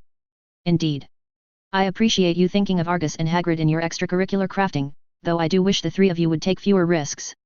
Both have different reasons for being without magical tools, and haven't responded well to my offers in the past. For whatever reasons of their own pride, they seem more inclined to accept help from a student than handouts from a headmaster. Filch is a squib, I guessed, and doesn't want that rubbed in his face. Meanwhile, Hagrid doesn't want to risk you putting your neck out for him skirting around having his wand snapped." "Very astute," twinkled the old man. "I'm quickly coming to the conclusion that we should have offered a study in wandless magic before now. Between those two and the students you're teaching, you're already getting results I could not have envisioned even 2 months ago. And that's before your personal curiosity. I hear that Mr. Weasley is showing some interest in an extracurricular research project." I nodded. The guy's wasted on being some bureaucrat. Penelope Clearwater's interested as well. His cheek twitched, as if he was intimately aware of the crushes of his students. "Excellent. She also is a bright young witch, whom prejudice might prevent from attaining her goals in life without sufficient experience. Might I suggest a topic? I don't know if either of them will agree to anything, but if I tell them you suggested it, they might be more willing to not overanalyze everything. Percy wants something that will look good to the unspeakables. Penelope wants something practical, like a spell." Dumbledore nodded, stroking his beard, but I got the impression that he wasn't actually having to think about it. "Are you aware that there currently exists no offense against Dementors? The Patronus charm provides protection, and can drive them away, but there's no reliable method of offering them serious harm, much less dispatching them." It took me a moment, since I'd been unconscious most of the day, but I remembered Dumbledore had seen my memories. I said, "And if that line of research also happens to turn up any clues on how to injure other shadowy, wraith-like entities?" "Just so. What did I fight that night, headmaster?" I asked, hoping to shake loose an answer with directness. "If we're lucky," he hedged, "Dumorn had invented some new dark ritual that you thwarted, and his research burned with him. And if we're unlucky..." He frowned, clearly unhappy to share this with me, but explained, "I cannot account for much of Justin Dumorn's life, nor his alliances, but his tenure at Hogwarts overlapped another power-hungry dark magic user, and they may have become associates. If that dark wizard managed to cling to some form of life past his destruction a decade ago, his allies might have finally begun to move to bring him back. And, despite Dumorn's death, he was not the only one of such allies unaccounted for." It made sense, but I asked to be sure. "You think he was trying to offer me up as some kind of a spirit horse for Voldemort? Do you think they'll try again? If we're unlucky?" The old man sighed, clearly sad to have shattered whatever illusions of safety I might have had in my life. He glanced up at Pomfrey, who was bustling into the room, "But Poppy has returned, and I think I must take my leave." He very specifically didn't promise to let me ask more questions later, but I wasn't expecting to give him much of a choice. I just had to decide what else I needed to know. Chapter 25, Sweet 16. I'd built up enough projects that the next few weeks slipped away from me. I kept teaching focus-based magic to the kids once a week, and McGonagall agreed to pay me a token amount for the effort, expecting me to want to spend it at the eventual shopping field trip to the nearby wizarding town. It wasn't much, but having a little bit of money was better than none. I felt a twinge of guilt for betraying Filch's trust and selling a few of the more generic toys from the pile to the Weasley twins. They were unlikely to be provably the same ones, weren't too dangerous, and it got me a little more savings and also more allegiance from the twins. I expected to need that friendship eventually. At least I was helping out Filch on the other side, spending a fair amount of free time in the runes laboratory breaking down the rest of the salvaged items. I had some ideas for what to do with the materials involved, but the problem wasn't just how the materials were already carved up. Enchantment burned the matrix of the magic into the materials. I couldn't just take apart an item and reuse the pieces, but had to render them back into an inert state. For the metals, that meant melting them down. For pieces that wouldn't melt, I was having to research other ways to nullify the magic, and it was slow going. That wasn't my only reason to spend long weekends in the library. Percy and Penelope, who'd eventually asked us to just call her Penny, liked the idea of the Dumbledore-suggested project, and we'd begun the research as well as an attempt to learn the Patronus charm. None of us were really close to getting it to work correctly, though I was perhaps even further behind. I didn't have a focus designed for the spell, and, if I was honest, I was having a hard time coming up with a happy memory to use.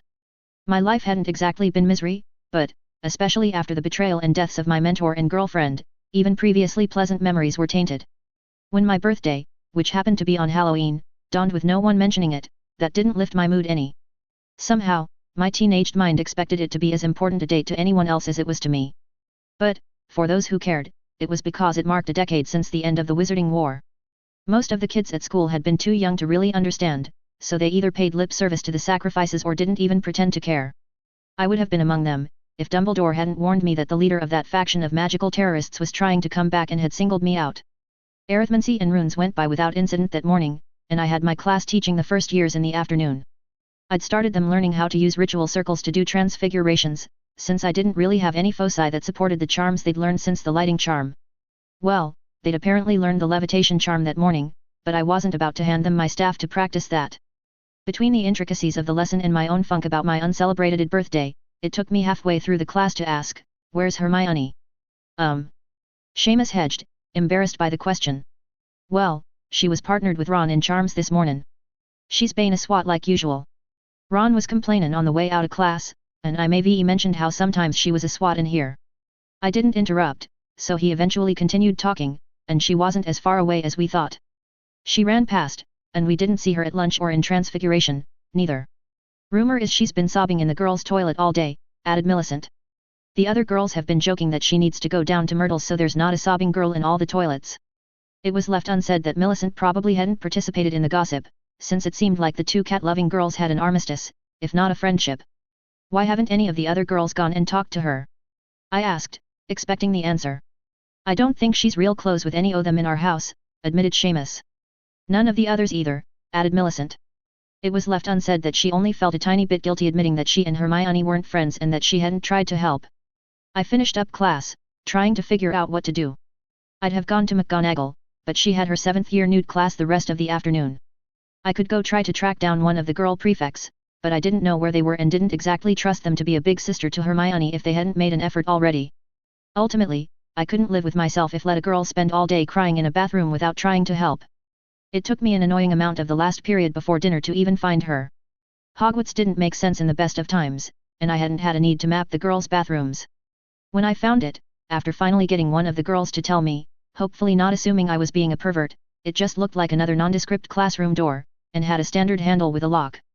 The key was even sticking out of it. How such a thing had not been stolen by a prankster was an open question. I knocked at the door with my staff, and when no one said anything I poked my head in.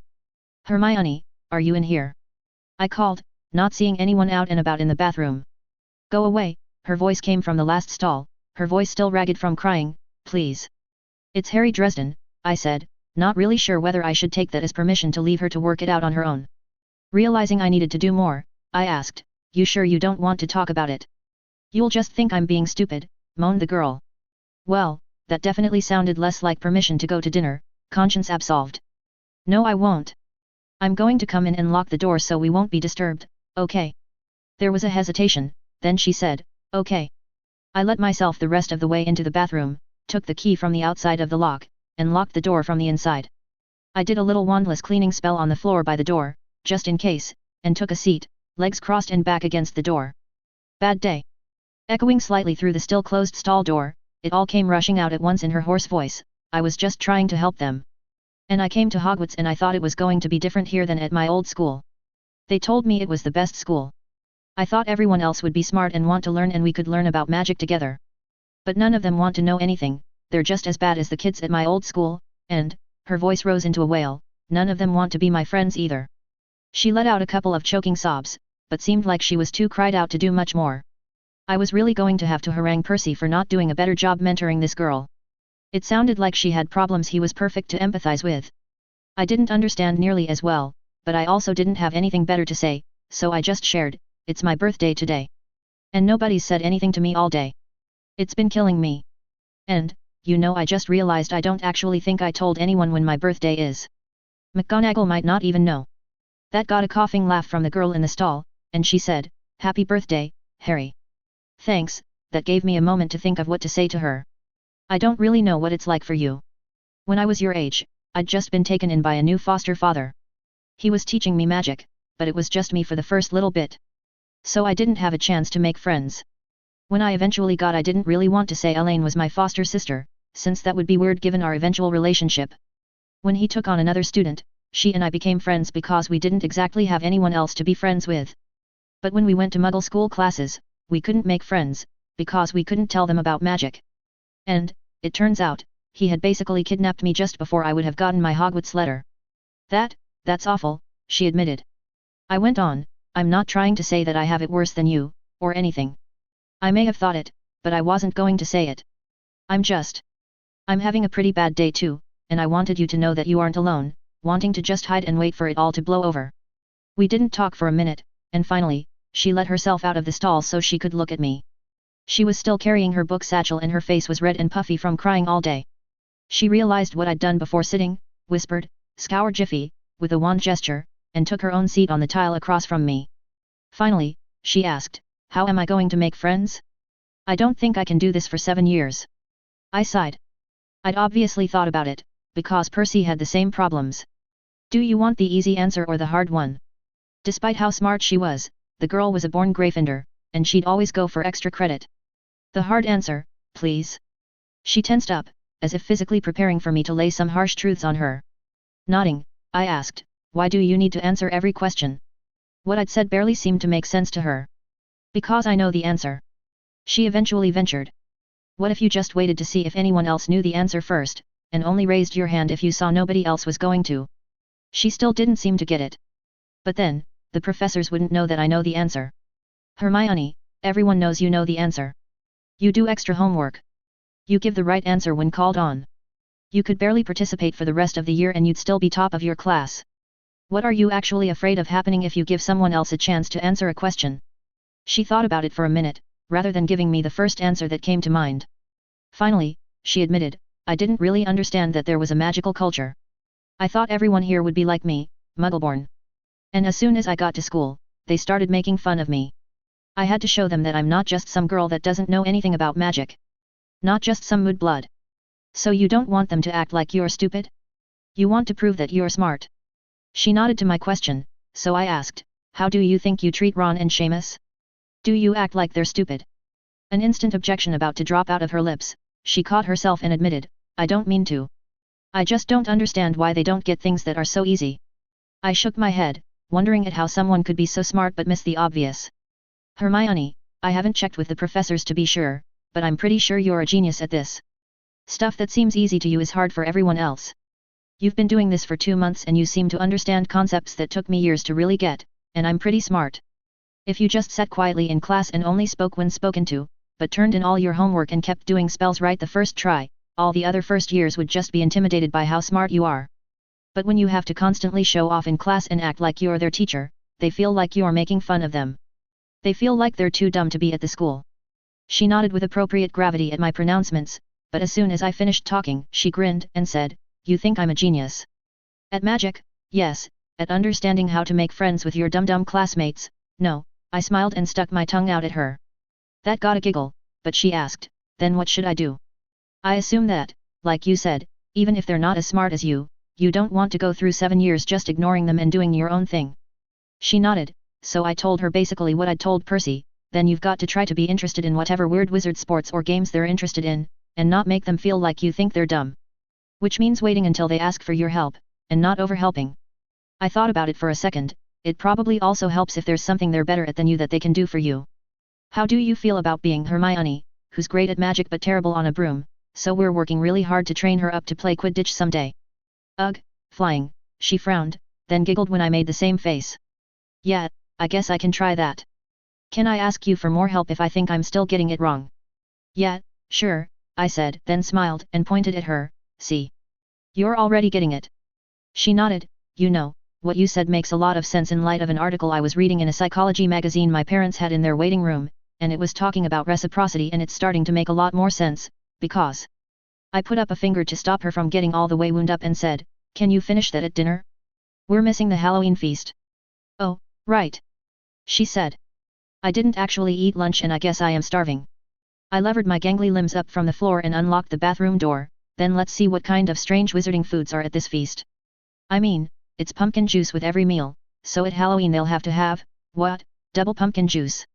We were laughing walking toward the Great Hall when both of us turned up our noses at once at the awful smell of something living that had never bathed. In the quiet, I heard the sound of snuffling, and heavy footsteps coming from up ahead. I grabbed Hermione by the shoulder and pulled both of us to hide behind one of the omnipresent suits of armor nearby.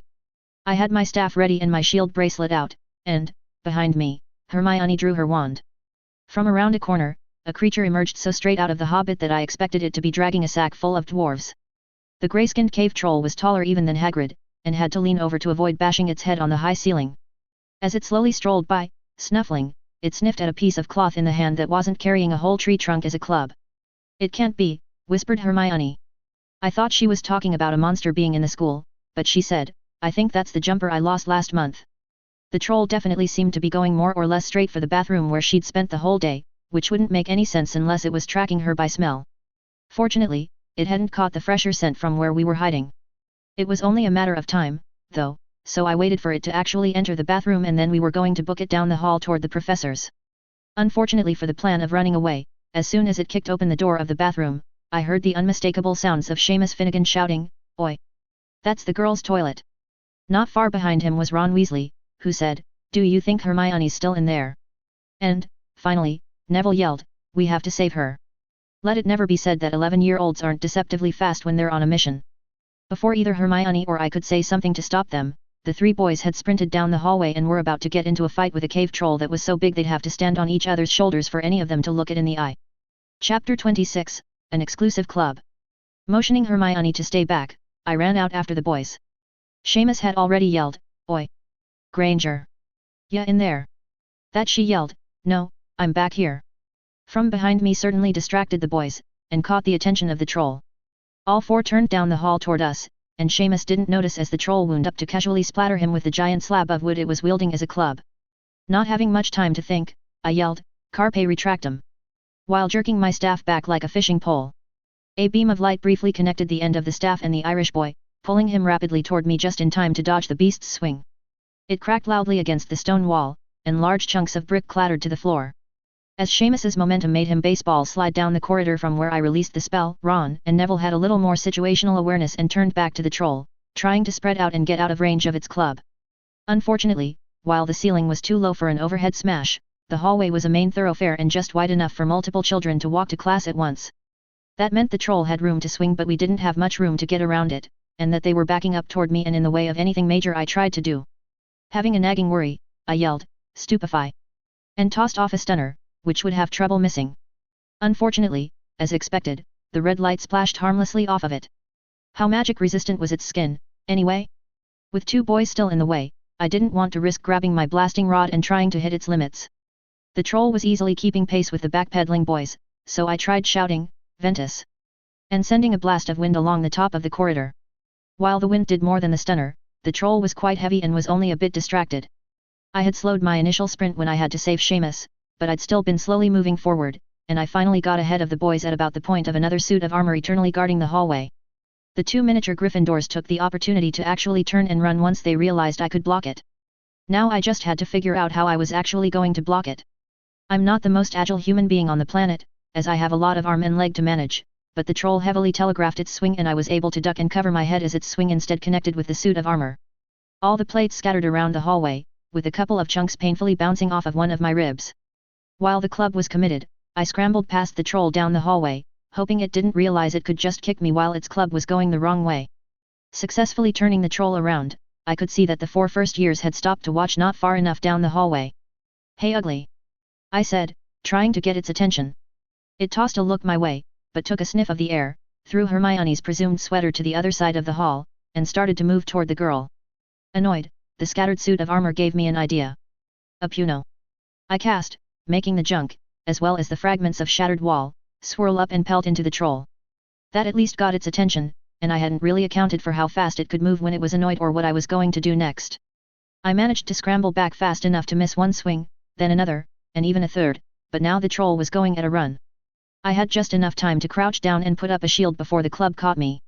Now, my shield is not a spell's only defense. Through a lot of hard work, it's good against physical impacts as well. Unfortunately, the worst I'd ever really tested it on was magically accelerated baseballs. It was not quite as effective against the better part of a tree trunk. It popped my shield, and if the backlash hadn't stunned me, being hit by the club would have. Fortunately, I'd slowed it by a lot. Unfortunately, it still had plenty of inertia. Rather than pulping me in place, it worked more like a lacrosse stick, scooping me up and flinging me into the wall. My staff clattered away from me as I slumped to the floor, dazed and worrying about what I'd broken. I wasn't sure I would be able to do anything in time to stop the backswing from finishing me off, but the brave tiny Gryffindors decided to distract the beast. 3 of them were shooting off whatever beginner's hexes they'd learned so far, while Seamus had run up and grabbed some of the detritus of the armor and wall to throw. None of it made any real difference to the troll, but it was reminded there were other threats and turned to face them. From my stupor on the ground, I tried to collect myself but could only watch the kids fight the looming troll. Ron suddenly had an idea and cast, Wingardium Leviosa. I'd find out later that Hermione was very impressed that he got it right, since it had apparently been the lesson he'd blown earlier that started the fight between the kids. And he cast it on the club, which I should have thought of. Unfortunately, while that might have worked if the monster had a loose grip, it was more than capable of hanging onto the club against a first year's spell, though it had to work at it for a moment. I started to groggily try to get to my staff, but my arms didn't really seem to want to obey my commands. And maybe my eyes were going weird, because I could have sworn Hermione was charging at the troll. With a mighty smash it brought down its club on the hallway floor, but the little girl had managed to duck and run between its legs. It seemed inclined to deal with her, but the boys started back up with their assault. Hermione checked to make sure I was moving, seemed to realize I wasn't going to help in the next few seconds, and picked up my staff. The focus was almost twice her height, but she managed to get a decent grip on it, muttered a couple of incantations to get a feel for the difference to her wand, and planted her feet. As the troll was dangerously close to taking out all 3 boys with a single hall-wide swing, the Muggleborn girl shouted, Wingardium Leviosa. My staff was primarily built to handle magic involving motion, and the levitation charm certainly qualified. With that much surface area with which to work, I'd been able to make it more or less idiot-proof, since I'm the biggest idiot I know. And Hermione had been a very attentive student in my class, even though she was perfectly competent with a wand. Unlike her wand, whose magical capacity would grow as she did, the staff could focus a lot more of her magic toward that spell, and it was enough to rip the club out of the troll's hands. Awkwardly swinging the staff around in front of her, the club followed her movements, buffeting into the troll repeatedly and then finally making a very solid couple of hits into its face. With a grunt of confusion, the troll fell, unconscious, to the floor. I could tell I'd managed to shake most of the cobwebs out of my head because I did not say the joke that had come to mind about Hermione grabbing my staff without asking. Of course, barely 10 seconds later, the professors finally came running up, having heard the commotion. McGonagall and Flitwick saw the boys first, and she clearly took in the situation and realized how close 5 students had been to getting killed. Fear for her charges turned into anger, and she started lighting into the boys, who were apparently supposed to be in their dormitory. "Excuse me? Professor?" Hermione interrupted, having dropped my staff and started wringing her hands at the worry she was going to get in trouble. She sounded a little tired from focusing so much of her magic at once, but still managed a classic run-on sentence, explaining, "Only Harry's hurt and probably needs to get to the hospital wing, because he was escorting me down to dinner late when the boys came to warn us about the troll and unfortunately, it found us all first." I could see the boys perk up that Hermione had not turned them in for rushing at a troll that wasn't actually threatening us at all. McGonagall hadn't seemed to realize that I wasn't just sitting down to relax, turned white, and ran over. "Can you move, Harry?" she asked. I chuckled that she was worried enough to use my first name. "I think I'll be okay," I insisted, possibly a little slurred. "Should have put cushioning charms on the walls," I mumbled, mostly to myself, thinking about how I could have done better. "Did you defeat the troll?" she asked. She sounded so impressed. I hated to disabuse her, but I couldn't steal the credit. "Just distracted it." Hermione got it. I looked over to Flitwick and told him, "Didn't they just learn the levitation charm today, Professor?" Hermione and Ron both did it perfectly. McGonagall was going to levitate me to the hospital wing, but I grabbed my staff and insisted on limping there with her as my escort. We left the kids giving an edited version of the story as Flitwick wanted to hear details before awarding points. The boys were already embellishing it in excited voices. All McGonagall said on the way to the hospital wing was scoffing, "Gryffindors." I could tell there was tremendous pride hidden in her complaint. Chapter 27, Cheering Section. While I hadn't actually enjoyed spending so much of my birthday in the hospital wing, at least I wasn't in there for too long. A few healing spells and a night of observation, and I'd been hobbling around the castle in time to get most of my weekend. I'd used a fair amount of it to look up tactics for fighting magic-resistant creatures. While it had all worked out, I didn't really want to make getting saved by 11-year-olds a habit. Between our talk and the fight, though, Hermione had made a lot of progress over the week. She'd seemed to be fitting in much better at meals and in the common room.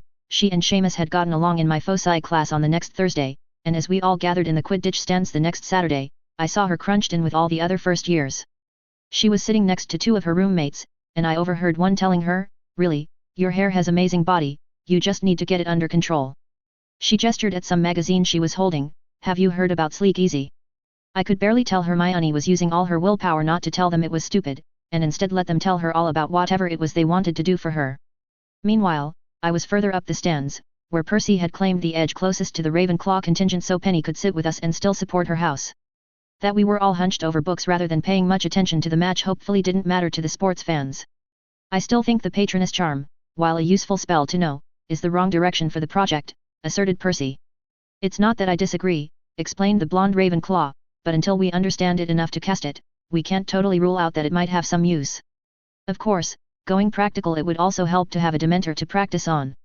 "I'll leave that to you two," I grumbled, opposite Penny with Percy in the middle. "I've had enough of them to last me for a while." The two of them both looked about to argue, then remembered why I'd have a problem and held their tongues. After a minute, my roommate suggested, "We should re-examine our assumptions. We were not presented the task of a better way to deal with Dementors, but a more general-purpose spell that can harm incorporeal, hostile spirits. And we do have Peeves to practice on," grinned Penny. "You're not wrong that a Patronus is probably a dead end. As I understand it, it works due to their feeding habits, not their physical state. Though I really want to learn it for the bonus points on the owls. We need something that..." She was cut off by the roar of the crowd as Amber Noel scored her first goal for Gryffindor. The head girl had agreed to play for the team as long as she didn't have to come to many practices, which Oliver had grudgingly agreed to when his other options were so limited. The second year, Belle, had been assigned Seeker when no one else was any good at it. My other roommate had been complaining about his difficulties for the last week as the match got closer and closer. I'd tried to nod appropriately sympathetically, but I thought the guy was still taking this way too seriously. I passed my project partners the book I'd found as the cheering died down, and when Penny didn't seem to need to continue her thought, said, "I've been looking into ways to fight magic-resistant creatures. To be ready for the next troll?" Percy asked, quirking an eyebrow in the closest he usually came to showing he was trying to make a joke. It was progress, at least. He hadn't really processed well that he'd lost control of so many of the first years, including his brother, and it had come so close to tragedy. I'd had to stop him twice from chewing Ron out about it. I was working on getting him to tell the boy he was impressed by his bravery, but to get an adult the next time. For such a big and loving family, the Weasleys seemed determined to be mad at each other as much as possible. "Pretty much," I agreed. "You're sure it's unusual to encounter horrible monsters in the castle instead of just out in the forest?" Hermione seemed to have forgotten that the troll had her sweater and was making a beeline for her, but I hadn't. Maybe it just found it discarded somewhere, but I thought it was more likely that someone had brought it into the castle and put it on the scent. But who would even want to murder a first year with no political connections? Nobody took me up on my barb, but after a moment of flipping through the book, Penny suggested, "That's a thought. Maybe we can look at the concepts of magic resistance and incorporeality in general." Picking up on what she was saying, Percy excitedly added, "Brilliant. What is it about troll skin that causes it to resist magic?" Why does magic energy have such a hard time making contact with a spectral form? Loud booing suddenly rocked our side of the stands, followed by cheering from the other as the twins friendly announced, and Flint with a blatant foul of Spinnet to take the quaffle and score a goal. But Madam Hooch didn't see it, so it doesn't count, I guess. With the Slytherin stands cheering, I looked over and noticed Draco Malfoy sitting between his parents, who I'd seen before at the train. They seemed to be looking my way, and Draco talked and gestured toward me as their stands settled down. Maybe what I'd noticed was that I was being talked about. I made eye contact across the pitch and waved at the family. I'd kind of meant it sarcastically, in a it's not polite to talk about people way, but Draco waved back and his father nodded. The game eventually ended close on goals, but the Slytherin's much older seeker out tracing Belle on her first attempt at the job. I still couldn't figure out why an entire sport hinged so much on one team member, but I was still making appropriately consoling noises to Oliver the next morning at breakfast when a large and important-looking owl dropped off a fancy-looking letter for me. Mr. Dresden. My son suggested I might have some information you'd be interested in. I have my own curiosity about you, and would be pleased to invite you to a lunch conversation at your next Hogsmeade weekend. Noon at the Three Broomsticks? Lucius Malfoy.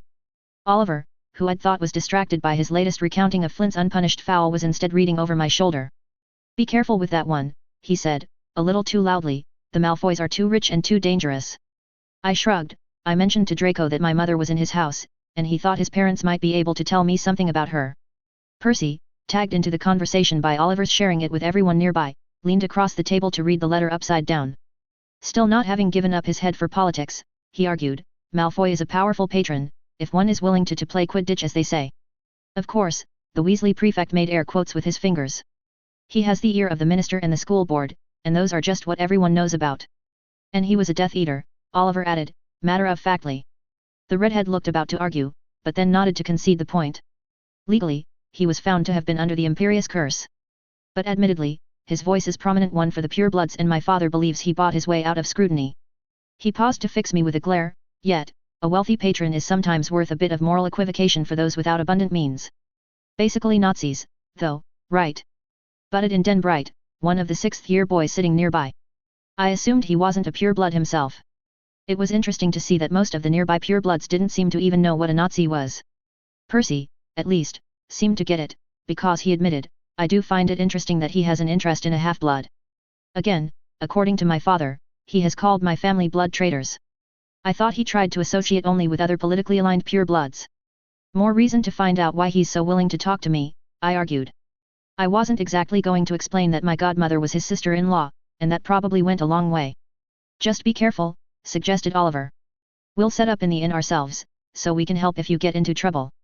While I was worried that brash friends that were waiting to start an argument were more likely to get me into trouble, I appreciated the sentiment. Sounds good to me. Deliberately changing the subject, I asked, now explain to me again why the scores didn't pull apart like they were supposed to before the snitch showed up. Chapter 28, Blood Politics. Did you know the Muggle government of Britain employs over 100,000 officers of the law? I wasn't sure I'd precisely invited the platinum blonde-haired man onto this topic, but he obviously enjoyed it. About the same again in the military. Their population is approximately 1,000 times ours, so if we needed policing in the same numbers we'd need over 100 Aurors. Perhaps 200 if you consider them our army as well. He paused to take a sip of his wine, waiting for me to prompt him. I'm guessing there are significantly fewer. I said, just to keep this from drawing out. Indeed. Only a tad over 50, at last count, with a few retirees that can be called in for emergencies. Lucius Malfoy clearly thought this was a slam-dunk condemnation of something. I thought about it from his point of view, as someone very involved in the ministry.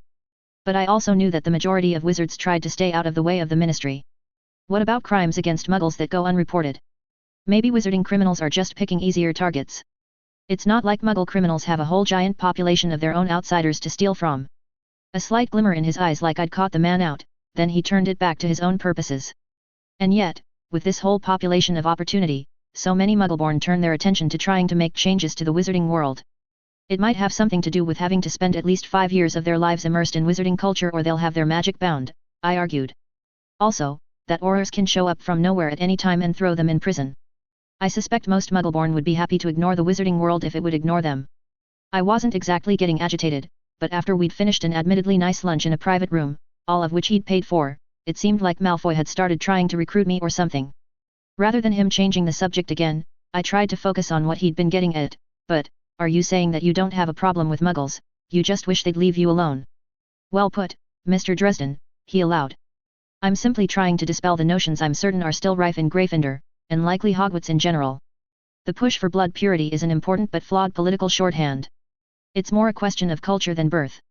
I understand that you're a powerful young wizard, despite being half-blood, and Draco tells me a Muggleborn girl is currently first in his class.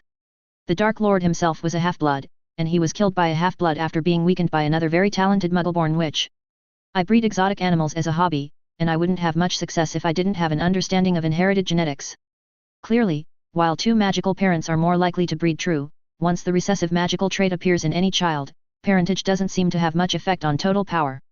Unfortunately, the majority of traditional wizards don't have quite the same understanding of the sciences. They rally around being pure blood, thinking it assures power instead of just being a signifier of a shared cultural heritage. No, the problem with Muggleborn and Muggle-raised is not the capacity for magic, it's their capacity to understand our culture. Right. The guy that wouldn't have looked at all out of place in an SS uniform was claiming he wasn't racist, he just found a bunch of racists to be a really useful voting base. Between the years in a Chicago orphanage seeing how my non-white peers were treated and then the not-so-warm welcome certain people in Britain had given me as a half-blood, I wasn't exactly willing to give him much credit for his tap dancing. But he still hadn't actually told me anything about my mother, so I managed to not just tell him how full of shit he was. Instead, I asked, did my mother fit in? I don't think McGregor is a pure-blood family name. A half-blood, he allowed, with a slight smirk for me trying to force the conversation to what he'd invited me for. But that makes my point exactly. She was a year ahead of me in Slytherin, so I had ample opportunity to observe her. Rather than railing against wizarding tradition, as many Muggleborn and half-bloods do, she sought to grow within them. I think you will find that the non-purebloods who have problems in our society are precisely the ones that bring in radical Muggle ideas and expect our world to accommodate them. Those that decide to embrace their magic and the culture that entails fit in so fully that only telltale last names would let a casual observer tell a difference from long-established families. Someone willing to get along with conservative wizarding values didn't sound like what Hagrid had told me about my mother. I heard she actually upset several of the professors. Left school early because she was pushy, and wouldn't accept things that were meant to be secret. Ah! Malfoy exclaimed, seemingly genuinely excited by this information. I'd wondered if anyone in the castle would have explained even that much to you. You see, this is where we come to the crux of the issue. How much do you know about British wizarding politics? I shrugged that it wasn't much, so he continued, the headmaster of Hogwarts heads up a political faction that he unironically refers to as the Light, hoping to cast his opponents as representing darkness. It's inarguably a solid strategic move that has had Wizengamot members and voters lining up for years to side with him, even when they haven't looked closely at his policies. Your mother was more allied with a different political faction, one of whose tenets is that arbitrarily limiting magic study is terrible for innovation. Margaret didn't oppose wizarding culture, she opposed a philosophy that whole swaths of spells are too dangerous for students to even know about, much less learn to cast. That philosophy is, unfortunately, nearly universal in educational institutions. He paused for a beat, then added, I suspect it has to do with seeing too many inadequate students and fearing that allowing permissions to the brightest of students would soon have incompetence casting unforgivables in the hallways. I feel like I know both sides of the whole argument about what counts as a dark spell, I countered. Quirrell kept bringing it up, and Justin had certainly had an attitude about it that I'd re-evaluated heavily after his betrayal. I remembered how my godmother had been so interested in teaching me something that Dumbledore didn't seem to believe in, and took a guess, what about the Fae? With a slight grimace, Lucius admitted, yes, while treating with the fair folk is considered a risk even amongst those with our political leanings, we'd never seek to outright forbid it the way the self-proclaimed Light would. Your mother became so invested in it that she was often referred to as Margaret L. E. Fae in a play on the name of the ancient enchantress. That was at least a piece more information, and I gave him the feeder question he had actually been looking for. So what you're saying is that my mother was only considered rebellious by Dumbledore's faction, but was asking perfectly reasonable questions from your side's point of view. Indeed. And, to my regret, this is where her family ties did prove a limitation for her.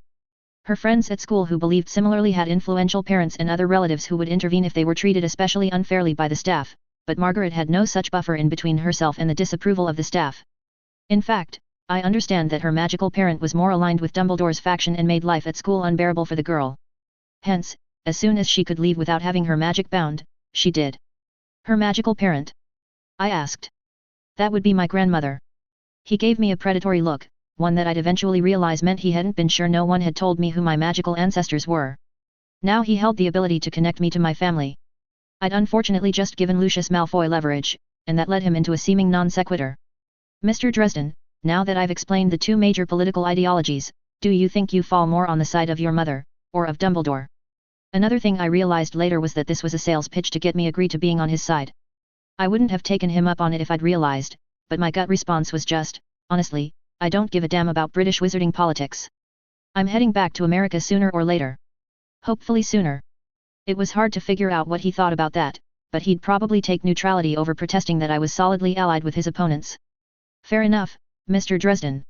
I so rarely get the opportunity to deal with wizards who have such good reason for being disinterested in politics. I'll think on whether I can provide assistance getting you back to your father's homeland. He began to stand, so I realized I was being dismissed with only a tiny amount of information about my mother, but at least I got a free lunch out of the deal. I hated politicians. Trying not to sound too annoyed at his bait and switch to trying to recruit me, I managed, I appreciate the consideration. And thank you for lunch. Think nothing of it, Mr. Dresden, he said as he made his way from the room, still seeming to be unsure of how to handle me in the future. Chapter 29, Circles Within Circles. I had not expected him to make a full recruitment pitch right from the start, admitted Percy, after I'd finished summarizing my conversation with Malfoy. Percy, Penny, Oliver, and I were around a table out in the Three Broomsticks common room. I wonder why he abandoned his usual tactic of slow patronage to build a dependent relationship first.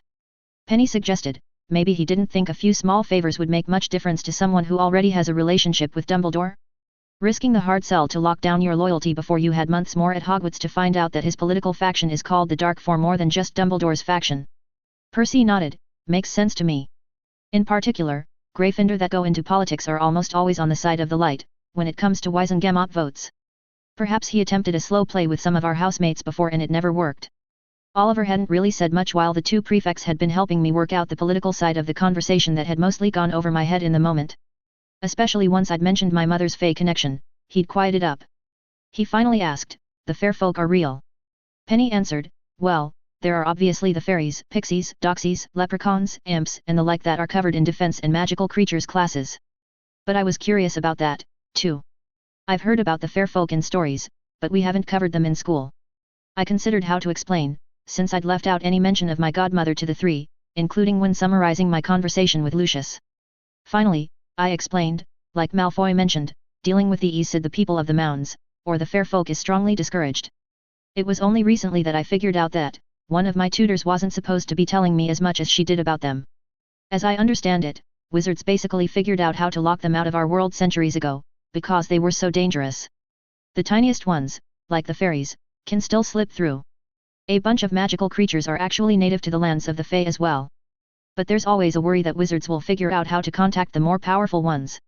They really like to make deals that usually wind up being way worse for you than you think. And contacting them in that way might make it possible for them to slip through as well. Or at least they'll trick you into doing something bad for humans as you're part of the deal. So they don't teach us about them because the fewer people that know, the fewer that can risk letting them back into our world. Asked the Ravenclaw prefect, clearly annoyed. I can see why your mother didn't agree with that. Security through obscurity never works. Percy asked, how sure are you that this is real, and not some folklore your tutor sold you on? If it's fake, it's not just his tutor that believed it, Oliver interjected. My mother seemed to believe something similar. I thought it was folklore too. But it would make sense. There's even a fairy mound right outside of Hogsmeade she showed me a few times. Really? Asked Penny, excited. Then as proper empiricists, we should go take a look. Percy didn't exactly seem sold, but he was never going to pass up a chance to go take a long walk with Penny, so the four of us left the inn and headed in the way Oliver suggested. If I remember it right, it's a left off the road as soon as you can see the Shrieking Shack. Oliver's memories proved accurate. We'd only been walking for a minute into the treeline next to the road out of town before we found a clearing with a large mound dominating it. Lifted off the ground by a foot-high ring of stones, the dome was several yards across and covered in oddly even green grass. A classic fairy ring of mushrooms crowned the hill, poking out of the grass. The whole thing seemed out of place amid the forest that was dipping quickly toward winter. It wasn't even covered with the fallen leaves that blanketed the rest of the wood, and the temperature warmed subtly close to the mound. I don't suppose the villagers keep this mode? I asked. The points on the grass just seemed to indicate that it grew to a few inches and then stopped, rather than being kept even by groundskeepers. Oliver shook his head and the four of us spread out around the mound, damp fallen leaves squelching under our boots. Through unspoken agreement, no one had gone clambering on the hill yet. Percy and Penny quickly found old runes carved into the stones and started trying to work out their purpose, while Oliver seemed to be having an almost religious experience. We'd spread out around the hill, as well, so I was the only one that noticed a flicker of motion back toward town, like someone in dark clothing moving behind a tree. I fancied I would have heard the subtle pop of someone operating away from that hiding place if it weren't for the instantaneous crack of incoming apparition. A dark-robed figure appeared at the top of the hill, centered in the ring of mushrooms. To his credit, Oliver was in a guard stance almost instantly with his wand out. Percy was distracted by Penny, who shrieked and kicked backwards from where they were stooped over, reading the stones. It was all the bookish Weasley could do to catch her from falling into the leaves. But both of them would have been dead if it had been an enemy appearing. Admittedly, I had a moment of fight or flight before I recognized the feminine silhouette and familiar black hair curling out of the shadowed hood. I'd also seen her wear that cloak before when she was trying to be sneaky. So I either scared or impressed the hell out of my classmates when I just said, "Hello, godmother." "Oh, Harry, not even an avant, hooded shade, for my troubles," snarked Bellatrix. "It's classic for situations like this. When your mother first came here, she had better words." "I guess you'd know, since you were right there with her," I rejoined. "Hogsmeade weekends start 3rd year, right? Did you find it together when you were 13, or did it take you longer?" "Lucius wouldn't have told you," she whined, her voice pitching into the annoying baby talk she sometimes did. "Could it be yearbooks?" I gave her a slight nod to admit how she'd been found out. "But you haven't mentioned to your friends, no diagnostic spells?" she shrieked, noticing Penny waving her wand. I was probably the only one that could hear my godmother's hissed, "Expelliarmus," as she wandlessly cast at the Ravenclaw girl. The wave of disarming magic was impressive, but probably wouldn't have been strong enough had Penny been at all prepared. However, her wand was dragged from her hand with a surprised squeak and flew into Bellatrix's hand. Walnut," my godmother said, examining the wand in her gloved hand. I knew of another smart girl with such a wand. It's good for Harry to have smart friends. She threw the wand back Penny's way for her to catch. "Turn it on me again and I'll break all your fingers." Seeing Oliver tensing trying to decide whether that was a prelude to a fight, I tried to get the madwoman to the point she'd followed us out of town to make. "Is there something I can do for you today, godmother? Since you're not trailing Lucius but you're here, I assume he mentioned your mother's interest in the Fae but did not secure your allegiance." I nodded, and she giggled madly. "He fancies himself a better salesman than he is. Let's have a lesson, since you've made the trip, then." Over her shoulder, careful to not reveal her face from within the depths of her hood, she snapped out, "Smart girl. How does magical translocation work?" "Well," Penny began, then frowned, "I don't think I've ever seen the theory explained." "Maybe they don't teach the theory until they teach us to apparate." "You don't find that suspicious?" Bellatrix asked, in a slight sing-song. Harry's mother certainly did. "Harry, can you work it out? I thought I saw where she was going with this. Does it use the Never Never somehow? I know the fairy realm doesn't map directly to ours." "Exactly." "Oh, you're a student at Hogwarts now. 10 points to, oh, Gryffindor. I never thought I'd be saying that." The others had started to drop their guard as the cloaked madwoman on the hill seemed to be giving a lesson instead of attacking them. Little did they realize how quickly she could turn a lecture into an attack. "But, for now," she continued to explain, "before they raised the wall between the worlds, wizards would tear gates into the Never Never and walk the ways within. Much faster than even writing, if you could figure out correspondences between points. These old hill forts are called raths, and they were bound with ancient spells to be stable connections between here and there. It also made it easier to open a way. They used to be all over, a travel network nearly 2 millennia before the flu." She turned slowly away from me to take in the others, who were having just the weirdest but most engaging history lesson they'd ever had at Hogwarts. The 2 prefects were rapt from the lecture, while Oliver still seemed to think she was some fairy creature and not just a dangerously deranged dark witch. Percy couldn't help but contribute to a classroom discussion, even if the classroom was a fairy mound in the middle of the woods. "The veil. It blocks travel into this other world but retains the magic of these ways." Bellatrix giggled, "With the hair it must be a Weasley. Those aren't usually so sharp. Be careful you make sure he only cuts the ones you want him to cut, Harry." "But, yes, you've gotten it. They didn't just wall off the Never Never, they made sure that it could serve as a road as well. Apparition. Portkeys. The flu. All of it is just tapping into a much bigger spell and letting you use the ways without even knowing where they go. And if that wall came tumbling down, no more teleporting witches and wizards." That pronouncement was threatening enough that it stopped several questions that Percy and Penny were clearly winding up to ask. She finally stopped her slow turning to fix me with a very pointed stare, "But, until that happens, wraths still make an excellent apparition point for going long distances." And with that last piece of advice, she proved it by operating away. Chapter 30, Detained. Fortunately, everyone had seemed to accept my explanation that my godmother was a crazy and powerful witch who'd apparently been friends with my mother, and that her lessons were often hard to follow and painful. All of this was true, but what I'd danced around was that I knew who she was. Percy, at the very least, would probably feel obligated to report that he'd spotted Bellatrix Lestrange. I wasn't ready to get caught in between whatever agendas she had and Dumbledore. Plus her continued patronage was dangerous but likely necessary. I became especially convinced of this by the second weekend of December, when McGonagall had posted a sign-up sheet in the Gryffindor common room. It was a list to fill in for everyone staying at Hogwarts over the winter break. I'd planned on just ignoring it and seeing if they'd let me get on the train to London. She caught my eye across the common room and I wandered over. "Mr. Dresden, I've gone ahead and added your name to the sheet," she explained. "Why?" I asked, not thinking of anything else to say, then covering with, "I was planning to visit with friends over the break." I actually wasn't, not having anyone I trusted to let me out to accomplish what I needed to, but it seemed like a vague enough excuse. "I'm sorry, but with a certain individual's interest in following you when you're outside of Hogwarts," she said, hopefully meaning Dawlish rather than my godmother, "it wouldn't be safe for you to stay with most families. The Weasleys might be fine, but their boys are staying here as well. So I'm basically a prisoner here," I said. It wasn't a whine. I certainly wasn't a 16-year-old reacting badly to being shut down by an authority figure. "Take it as you will, Mr. Dresden," she shrugged. "There are certainly worse places to be a prisoner." "And this summer?" I asked, wondering if I was just trapped here until I turned 17. "Albus is looking into suitable situations for you.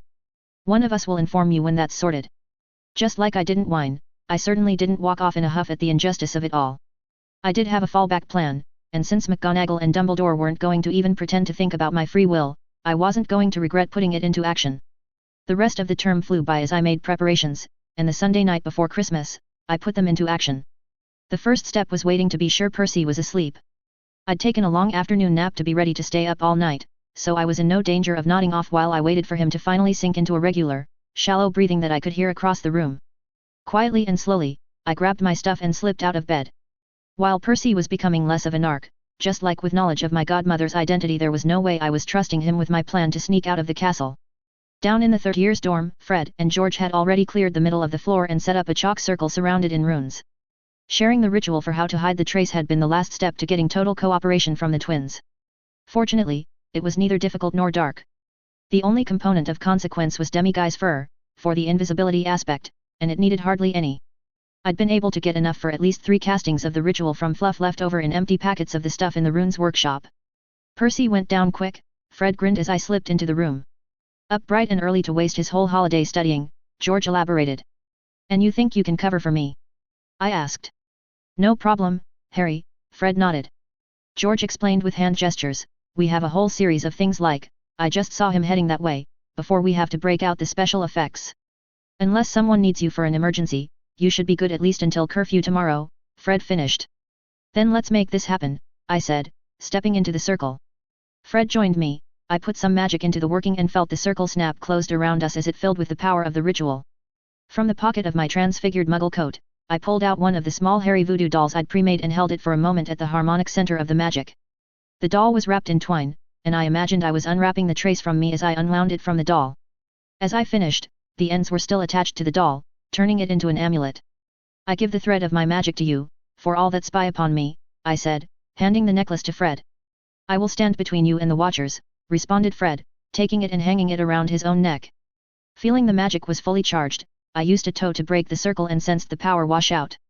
I felt slightly weaker, some of my magic left in the doll to stand in for me against the trace. As far as the Ministry was concerned, the doll was now me, and Fred's spells would register as mine, while mine didn't register at all. Unfortunately, the ritual was kind of vague about how long it would last.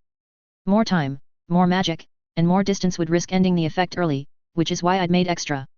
But I hoped I wouldn't need to use them. George quickly cast a cleaning charm to remove the circle, and the 3 of us slipped down into the common room. He'd pulled out a ratty old sheet of parchment I'd sometimes seen them with and was regarding it carefully. After a minute he said, "Looks safe. Clear between here and the passage if you go now. Good luck, Harry." "Thanks guys," I said. I didn't say, "See you tomorrow," because I didn't want to be a liar. I made it to the statue of the one-eyed witch the twins had showed me by the defense classroom, gave it a tap and the password, and was about to slide down the hole that opened when a quiet meow stopped me. "I just have to run some errands, missus," I told the cat. She cocked her head to the side, then head-butted my leg so I would give her some scratches. "I'll see you later," I assured her, but I wasn't sure if she believed me. As I slipped into the claustrophobic secret passage and the statue closed up, I thought I heard her make a sad meow. Getting outside the school wards was actually a pretty big undertaking in a small, dark tunnel, particularly when I didn't want to waste magic on a light charm. I'd walked this with the twins earlier to make sure it was clear, and I listened as I walked to make sure nothing else was in the tunnel with me. While I tripped a couple of times and hit my head on the low ceiling once, I otherwise reached the end safely. I felt it when I crossed the Hogwarts wards into Hogsmeade, and I could have just operated from there, but Bellatrix had made a good point about the wrath. So I lurked underneath the trapdoor at the end of the tunnel for several minutes, listening to make sure the shop above was quiet. Then I carefully opened the passage and slipped into the chocolate shop and out the nearby back door. Fortunately, it was easy to open from the inside. After dark in late December in North Scotland was obnoxiously cold, damp, and windy. Hopefully no one was watching the outside. In case they were, I tried to move like just someone trying to get across the town, even though my inclination was to creep. In this weather, someone being sneaky would stand out more than someone walking briskly as if trying to get out of the cold. The moon was not far past full, so there was still enough light for me to find my way to the Wrath, particularly after spending so long in a pitch-black tunnel. I heard a few things moving around in the underbrush of the woods, but even magical beasts would think twice about hunting on a night like this one, so I reached the mound without incident. I half expected Bellatrix to be waiting for me there, but she'd likely just been tagging along with Lucius rather than having any kind of sixth sense about my plans. When I'd last operated, I had splinched the hell out of myself, and I was still a little scared of it. But that was probably the worst situation to try it. I'd built my staff so it could help, and, if Bellatrix was to be believed, the wrath would give me a huge boost to going long distances safely. Taking in a breath and hoping it wasn't my last, I deliberately determined my destination, turned in place, and disappeared. Chapter 31, Dead Letters. After an eternal moment of being squeezed through an infinitely thin straw, I returned to reality with the sound of my apparition pop echoing back to me in the moonlit twilight. I wasn't exactly sure where I was, other than outside at night, but I wasn't in agonizing pain, so I'd probably done something right. A quick going over seemed to indicate that I hadn't splinched myself this time, and all extremities were present and accounted for. Immediate worries handled, I realized I was standing on a hill in the middle of a park, kids' swings and seesaws spread out across a play area at the base of the hill. This wasn't exactly where I meant to show up, and the weird way the moonlight hit the hill at a slightly different angle than the rest of the lawn nearby made me figure it was another wrath. Downside, I didn't know where I was. Upside, I didn't feel exhausted after hopefully operating all the way across Britain. I could see city lights twinkling in all directions, and some on taller buildings in one direction that I hoped was London skyline. Not seeing anyone immediately nearby, I walked down the hill and out of the park into what turned out to be a residential street, row houses with no yards close to either side. It looked vaguely familiar, and was well lit enough under streetlights, but I couldn't get my bearings. I'd walked a few blocks in the cold before I hit a corner grocery that was open late, and my very first step was buying a whole case of Coke and some old-fashioned non-wizarding snacks. While I was checking out, I asked the guy, "Is there a big post office around here?"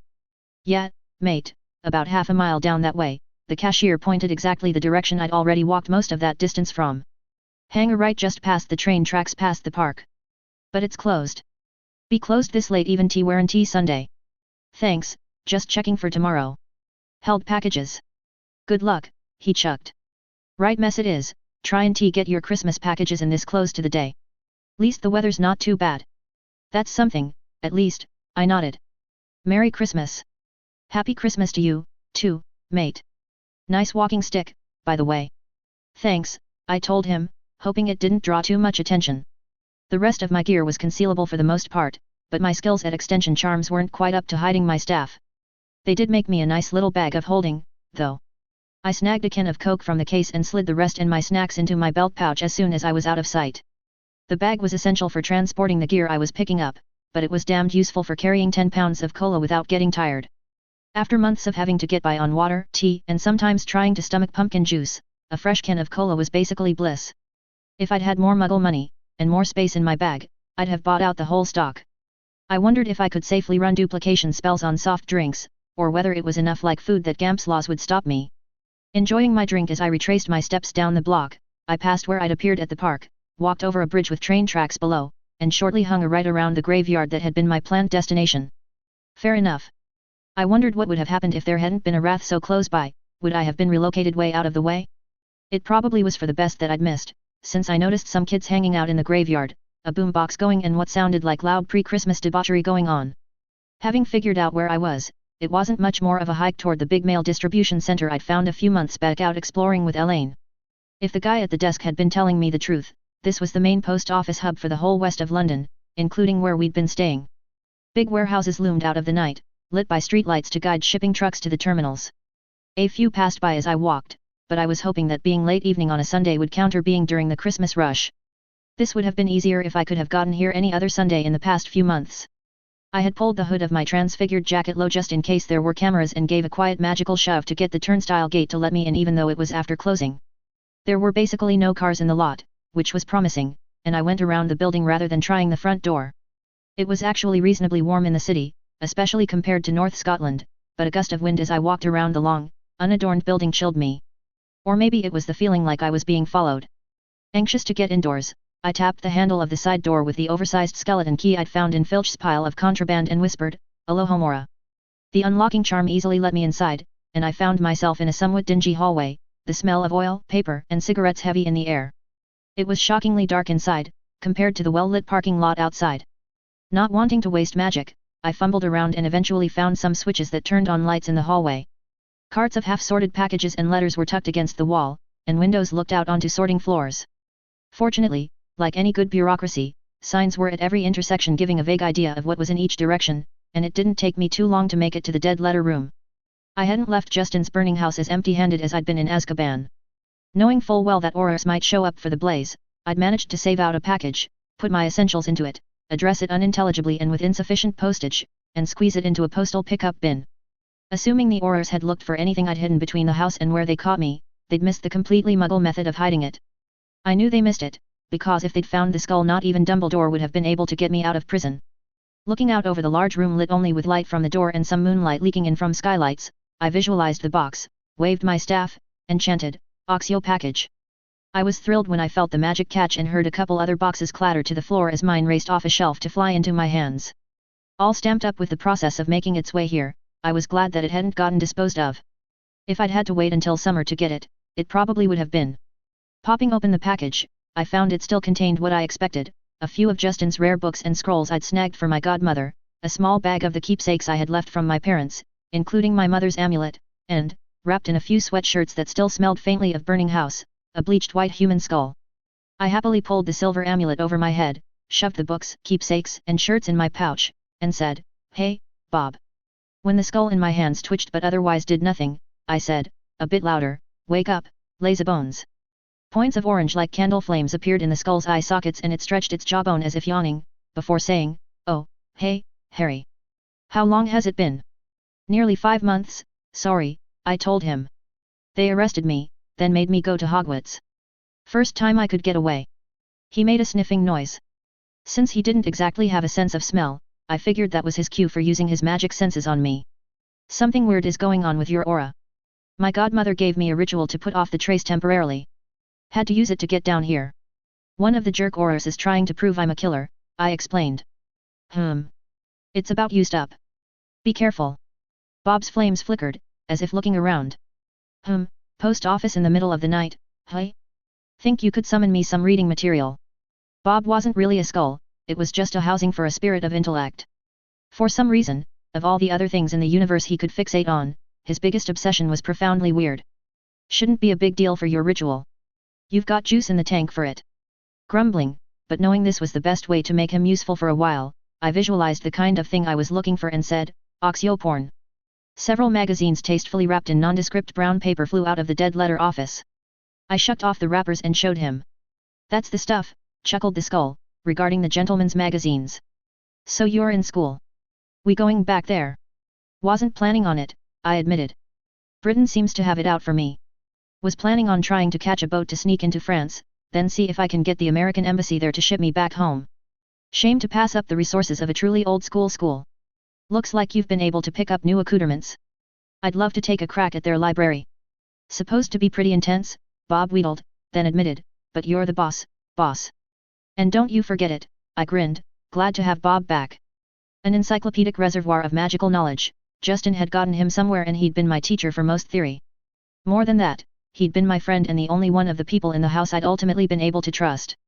Going to be safe in an undetectable extension.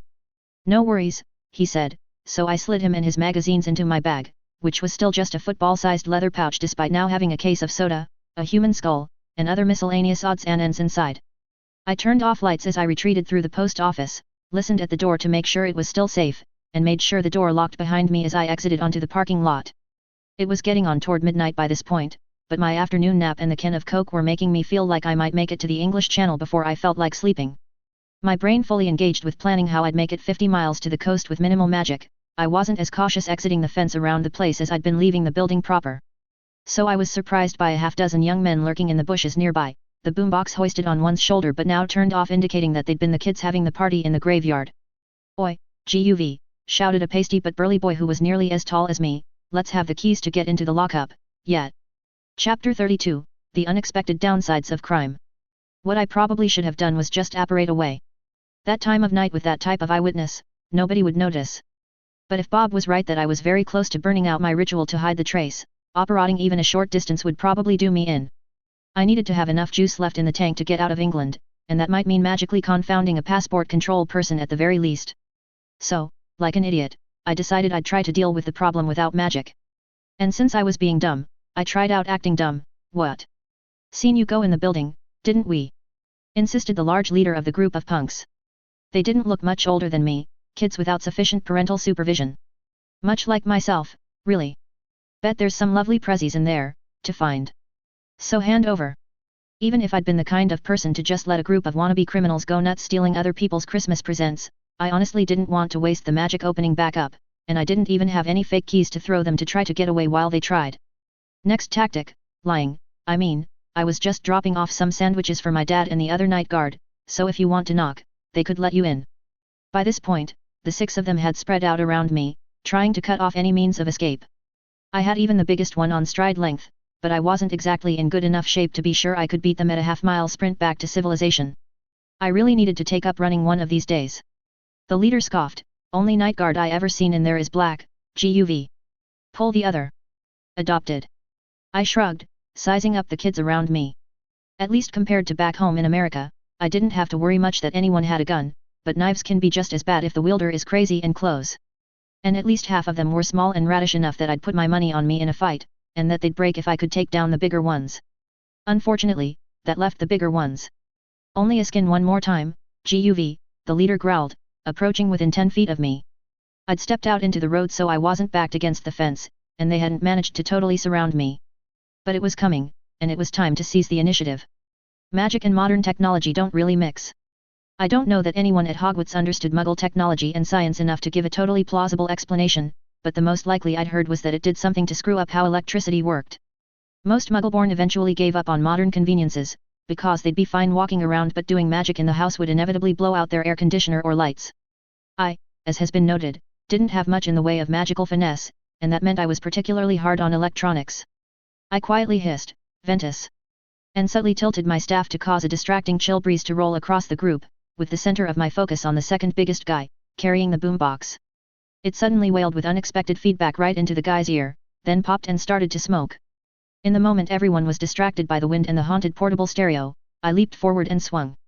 Wizards of the past didn't just carry staves because they had a lot of room for runes, though that was a big factor, but also because they were multiple pounds of solid wood with reach. The leader had gotten close to try to threaten me, but not quite close enough to punch me. That happened to be exactly close enough for me to hit him. My aim was good and I got him solidly in the side of the knee, following through with the underhanded strike to knock his leg out from under him. While the biggest guy was falling onto the pavement and the second biggest guy was still focused on his fried stereo, I took a step and nailed the third biggest guy in the stomach with the top of my staff.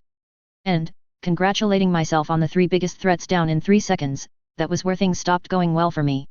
It turned out I'd badly underestimated the stick-to-itiveness of the smaller boys.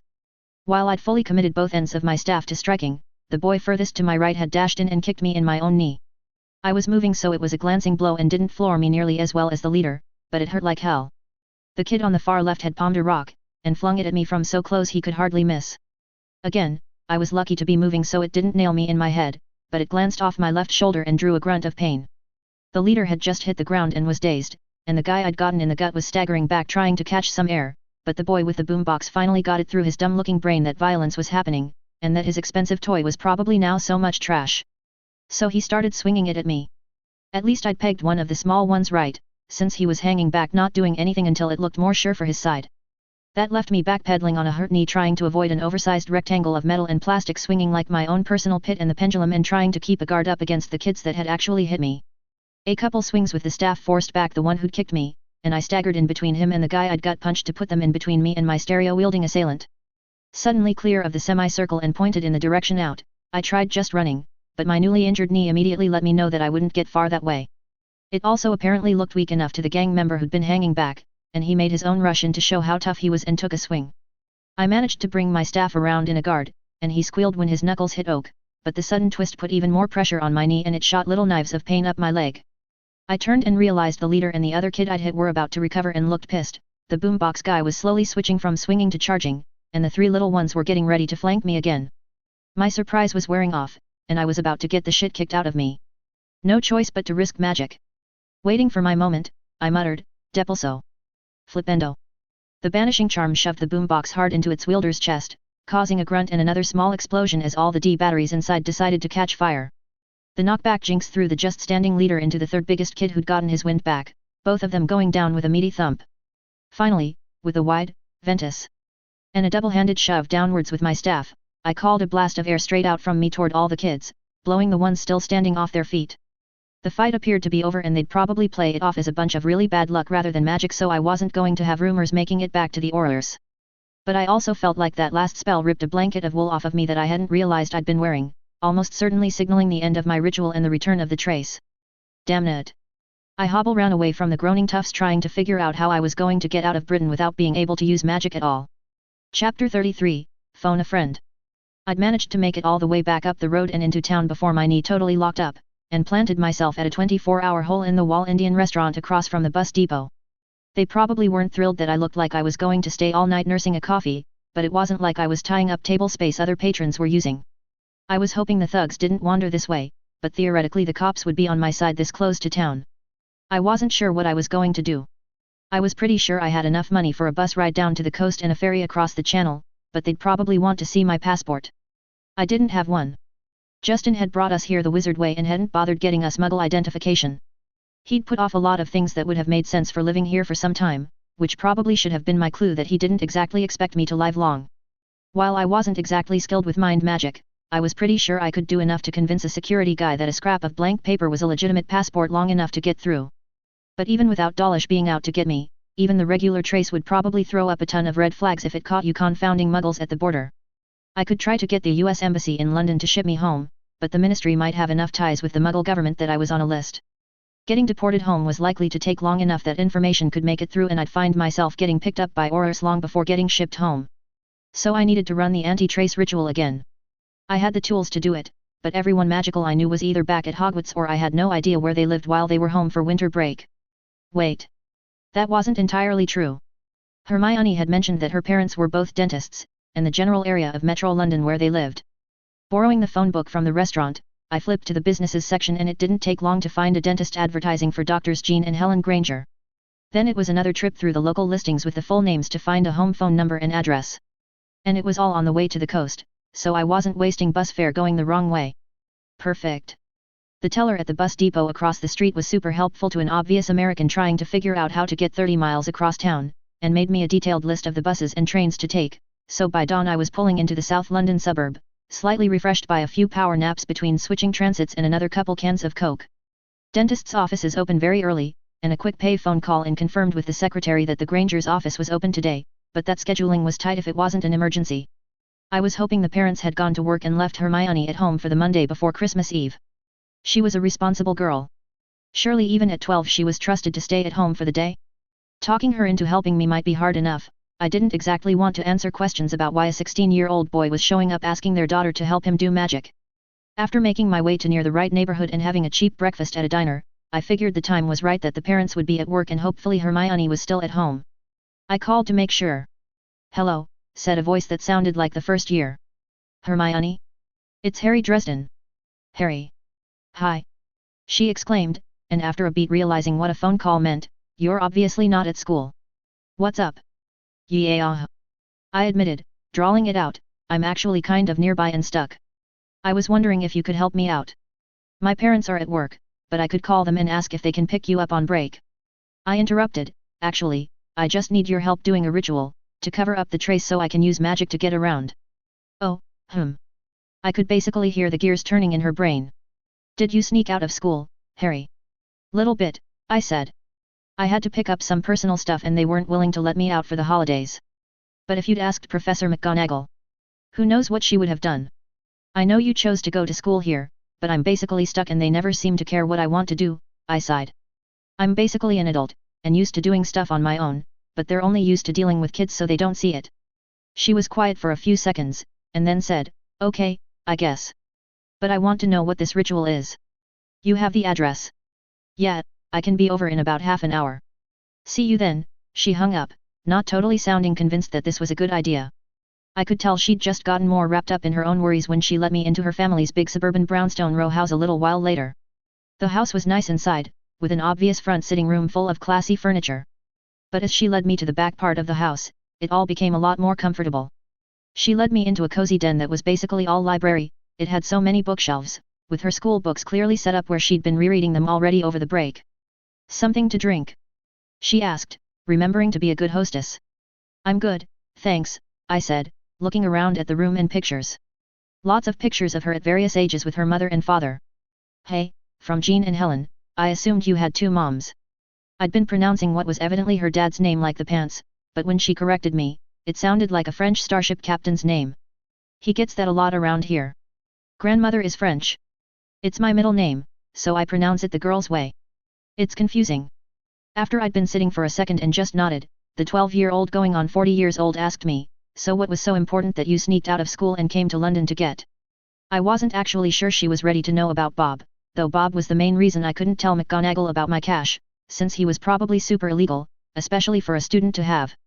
I could tell her part of the story. I managed to save the few mementos I had from my parents from the fire, and didn't want the ministry to steal them or something, including this.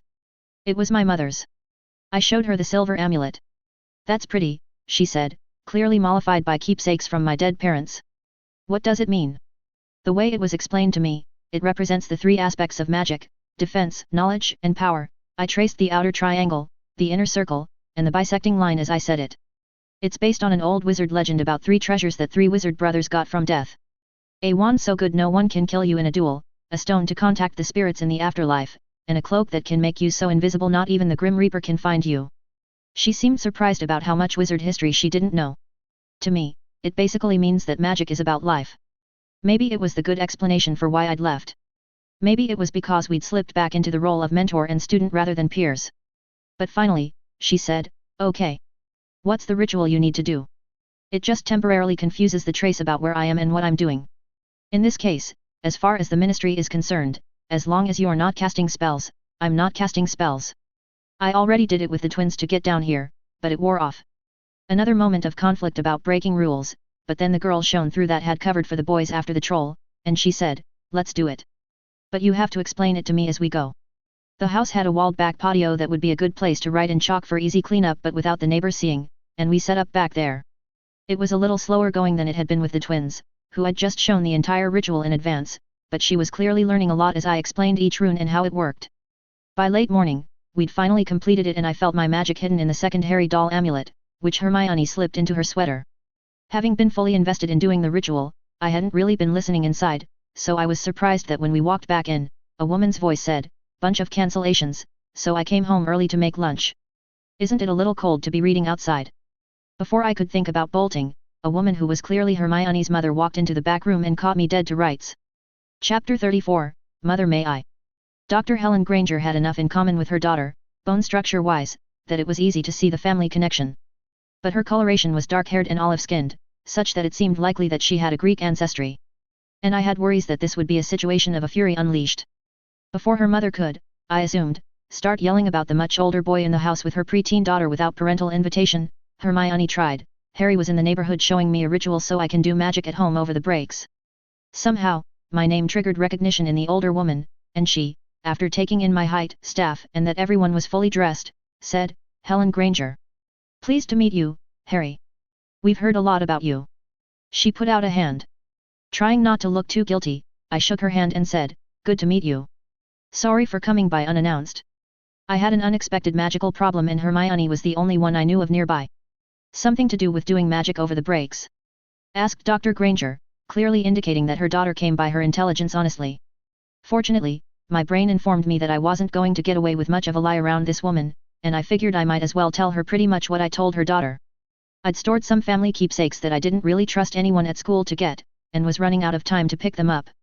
So I kind of had to sneak out of school to come grab them before it was too late. Realizing that I hadn't fully answered her question, I amended, and the magic that keeps people from noticing me casting spells outside of Hogwarts ran out, so I needed Hermione to help me reset it. And she'll be able to use that to practice magic at home. She quizzed. If she can find another witch or wizard to help her, yeah, I considered. It's slightly advanced magic, but she's basically figured it out already just from watching me do it once. Excellent, she grinned. I must have shown surprise about rule breaking, when she explained, we've been worried about Hermione being able to keep up with her studies over the summers since McGonagall told us about the trace and then admitted the established families had ways to get around it. I don't want Hermione falling behind the pureblood children, especially after all the names they've been calling her. There's not much chance of that, ma'am, I told her. Hermione's already way ahead of all the kids in her year, including ones that have known about magic their whole lives. The girl glowed at the unexpected praise, as did her mother. Helen asked, do you need to rush on, or can you stay for lunch? Completely nonplussed by not getting the chewing out I was expecting, I shrugged and said, close enough now that I can make time. Thanks. Helen Granger quizzed me and Hermione about Hogwarts as she put together sandwiches for lunch. It turned out that Hermione had been explaining a lot to her parents in letters home. But her mother seemed pleased to have someone else independently verifying what she'd heard. I'd let my guard down by the time she asked, and you're in some kind of trouble with the ministry. I shot Hermione a look, and she had the decency to blush. But I didn't want them to think of me as a magical criminal or anything, so I gave the vague explanation, my foster father, who was my mentor, turned out to secretly be a really bad guy.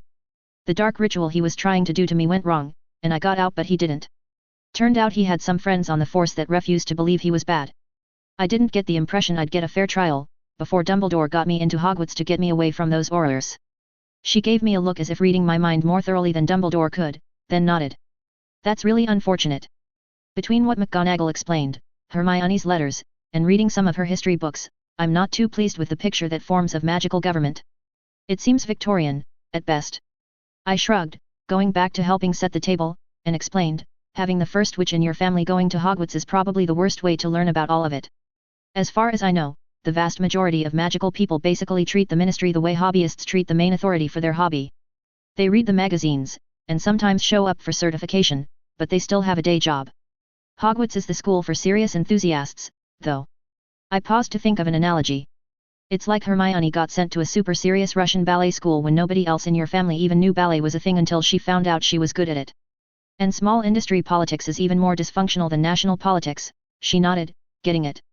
You should see some of the ridiculousness that happens at dentistry conferences. At about that point, I heard the front door open, and a man's voice shout, I'm home. Dr. Jean Granger came into view, and I found out where Hermione got her coloration. He was pale with her same brown hair, and, as short as he kept it, it basically turned into a white dude fro. He didn't seem surprised to see me, so someone must have called ahead when I wasn't paying attention. Mr. Dresden, good to meet you. Dr. Granger, likewise, I said, taking the man's hand. Again, I was expecting fatherly disapproval or at least a dominance handshake, but it was just as firm as if he was meeting a client in his dental practice. Jean, please, or it gets confusing around here, he grinned. Then Harry for me, I allowed. Fair enough, he smiled, then saw that everything was set up, just in time. Hey? Glad I didn't hold up the lunch. Sitting down over the sandwiches, Jean touched on a lot of the same questions Helen had, clearly just as pleased to have additional context for what his daughter had been up to for the past few months. He was also, it turned out, just as good at hitting me with the hard questions after I let me guard down.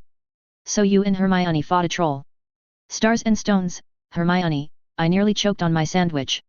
You tell your parents everything. Why wouldn't I? She responded, honestly confused.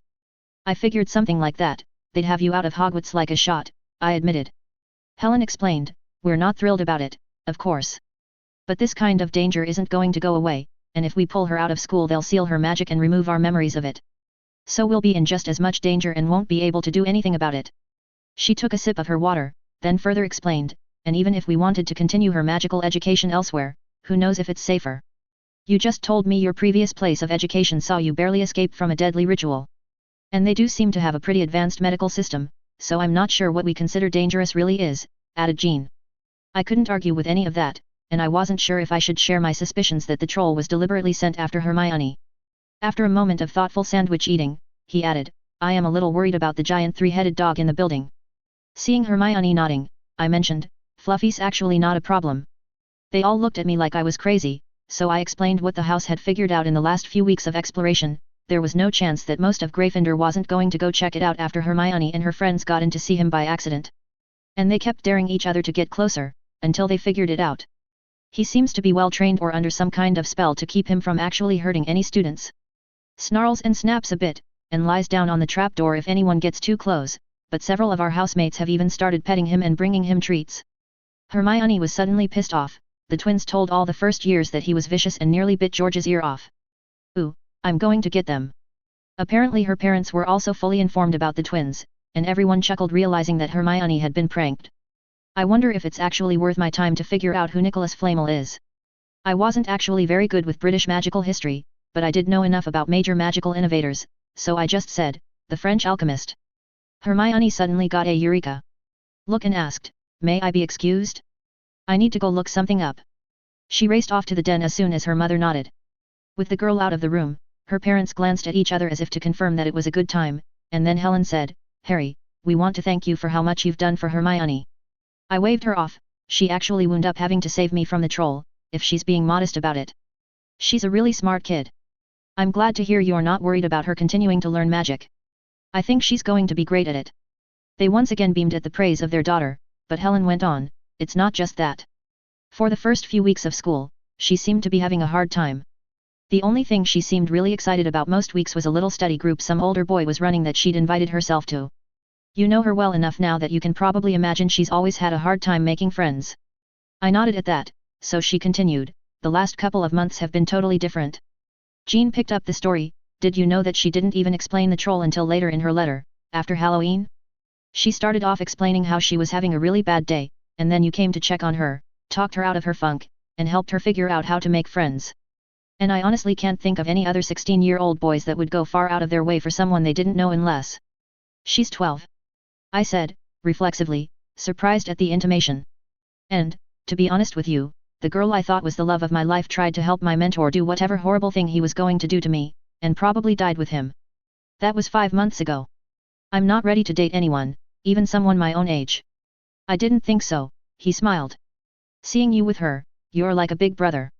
Or the cool, young teacher that gets it, added Helen with a grin. Right. So, like Helen said, thanks for looking out for our daughter. You didn't have to, and nobody else was.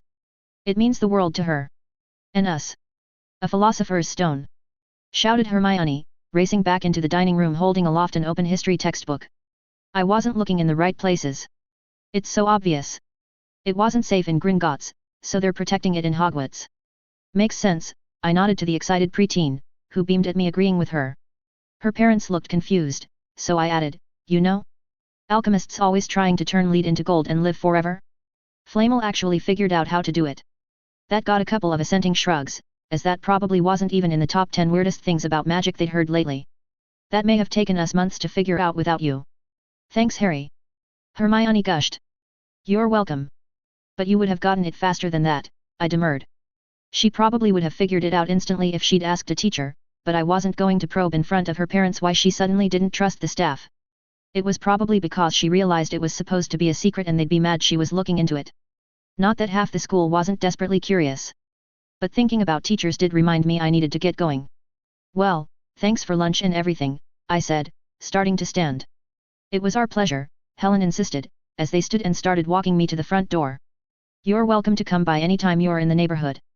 But, maybe let us know you're coming next time, she chided with a smile to take the sting out of the rebuke.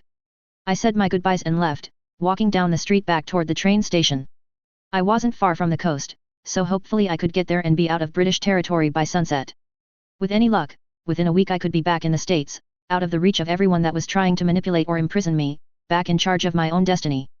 Struggling to learn what else I could about magic, never having solved any of the mysteries about what was going on here, and leaving kids like Hermione in the lurch when I'd apparently accidentally improved their lives. I'd only walked a few blocks by the time I'd started having serious doubts about my plan. Was I just running away? Was being a broke orphan with no degree back home really going to make me happy? Had I accidentally made friends even though I hadn't meant to, and could I have a real support network in the kids at school? Was putting up with Hogwarts for at least another 10 months until I was considered an adult really going to break me? Long before I got to the train station, I'd changed my mind.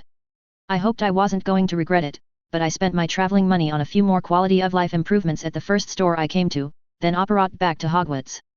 Chapter 35, Christmas. How are you so good at this? I sighed, having been annihilated again at chess by the smallest Weasley. After he'd exhausted his brother's patience at losing the game, he'd finally talked me into playing a few games with him late in the afternoon on Christmas Eve.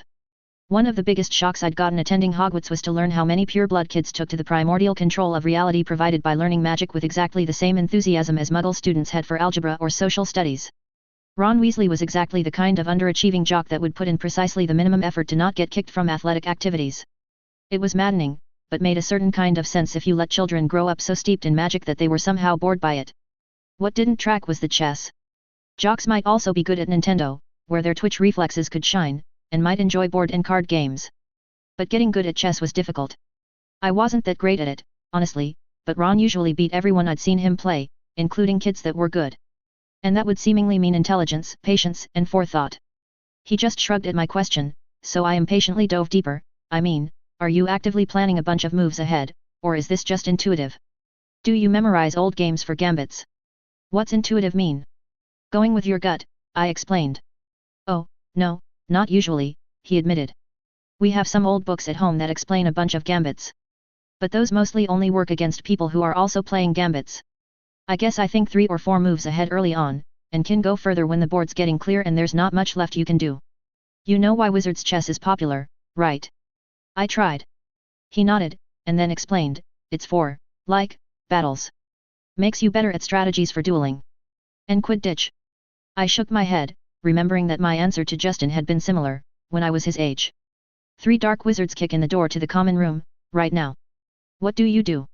Well, if they're coming in from the front, I could. I interrupted, your brothers are screaming from upstairs, it seems there's 1 or more of them up there fighting. Then I guess I'd try to. I kept piling on the problems. I'm knocked across the room by a spell and pinned down by 2 of them, but the third one is pointing his wand at you. There are footsteps racing down the stairs and you're not sure if it's a bad guy or your brother. Frustrated, Ron yelled, you have to let me finish a sentence. Why? I asked, probably a little smugly. An actual fight goes even faster than I was describing it. So does a Quidditch game. And there's all kinds of things going on that you can't predict. You don't even know all the things your opponent can do. He crossed his arms and frowned petulantly, but it really is for battles. I wobbled my hand in a kind of gesture, and explained, maybe for muggles. A long time ago, when you could stand on a hill and look out and see your groups of guys and their groups of guys, and you knew they basically had to move next to your guys and stab them with a spear, you could kind of abstract it into chess. Even then, generals would get a lot of people killed if they expected they knew all the moves the other side could make. And wizards never fought like that. What's it for, then? He let me lead him, but clearly didn't understand why I was being mean to him. Say you're making a boil cure potion. You're about to add your porcupine quills but it's looking too green. Can you stir the potion to get it to change to the right color, or should you just put in the quills? If you put in the quills and it starts going purple instead of blue, can you change the number of times you stir it to fix the color now? I just follow the instructions, and hope it turns out all right, he admitted. Why? Potions have rules, just like chess. At each stage, there are ways that it can go wrong because of minor mistakes, poor ingredients, or problems with your heat. And if you learn the counter moves and think ahead to what you want it to do, you can still have it turn out right. He seemed to maybe be getting it, so I added another example, you won't be able to take arithmancy for a couple more years, but it can be similar. When you're inventing a new spell, or just doing a complicated ritual, things outside your control can mean it doesn't do what you expected. If you can plan ahead and know the rules, you can still save it.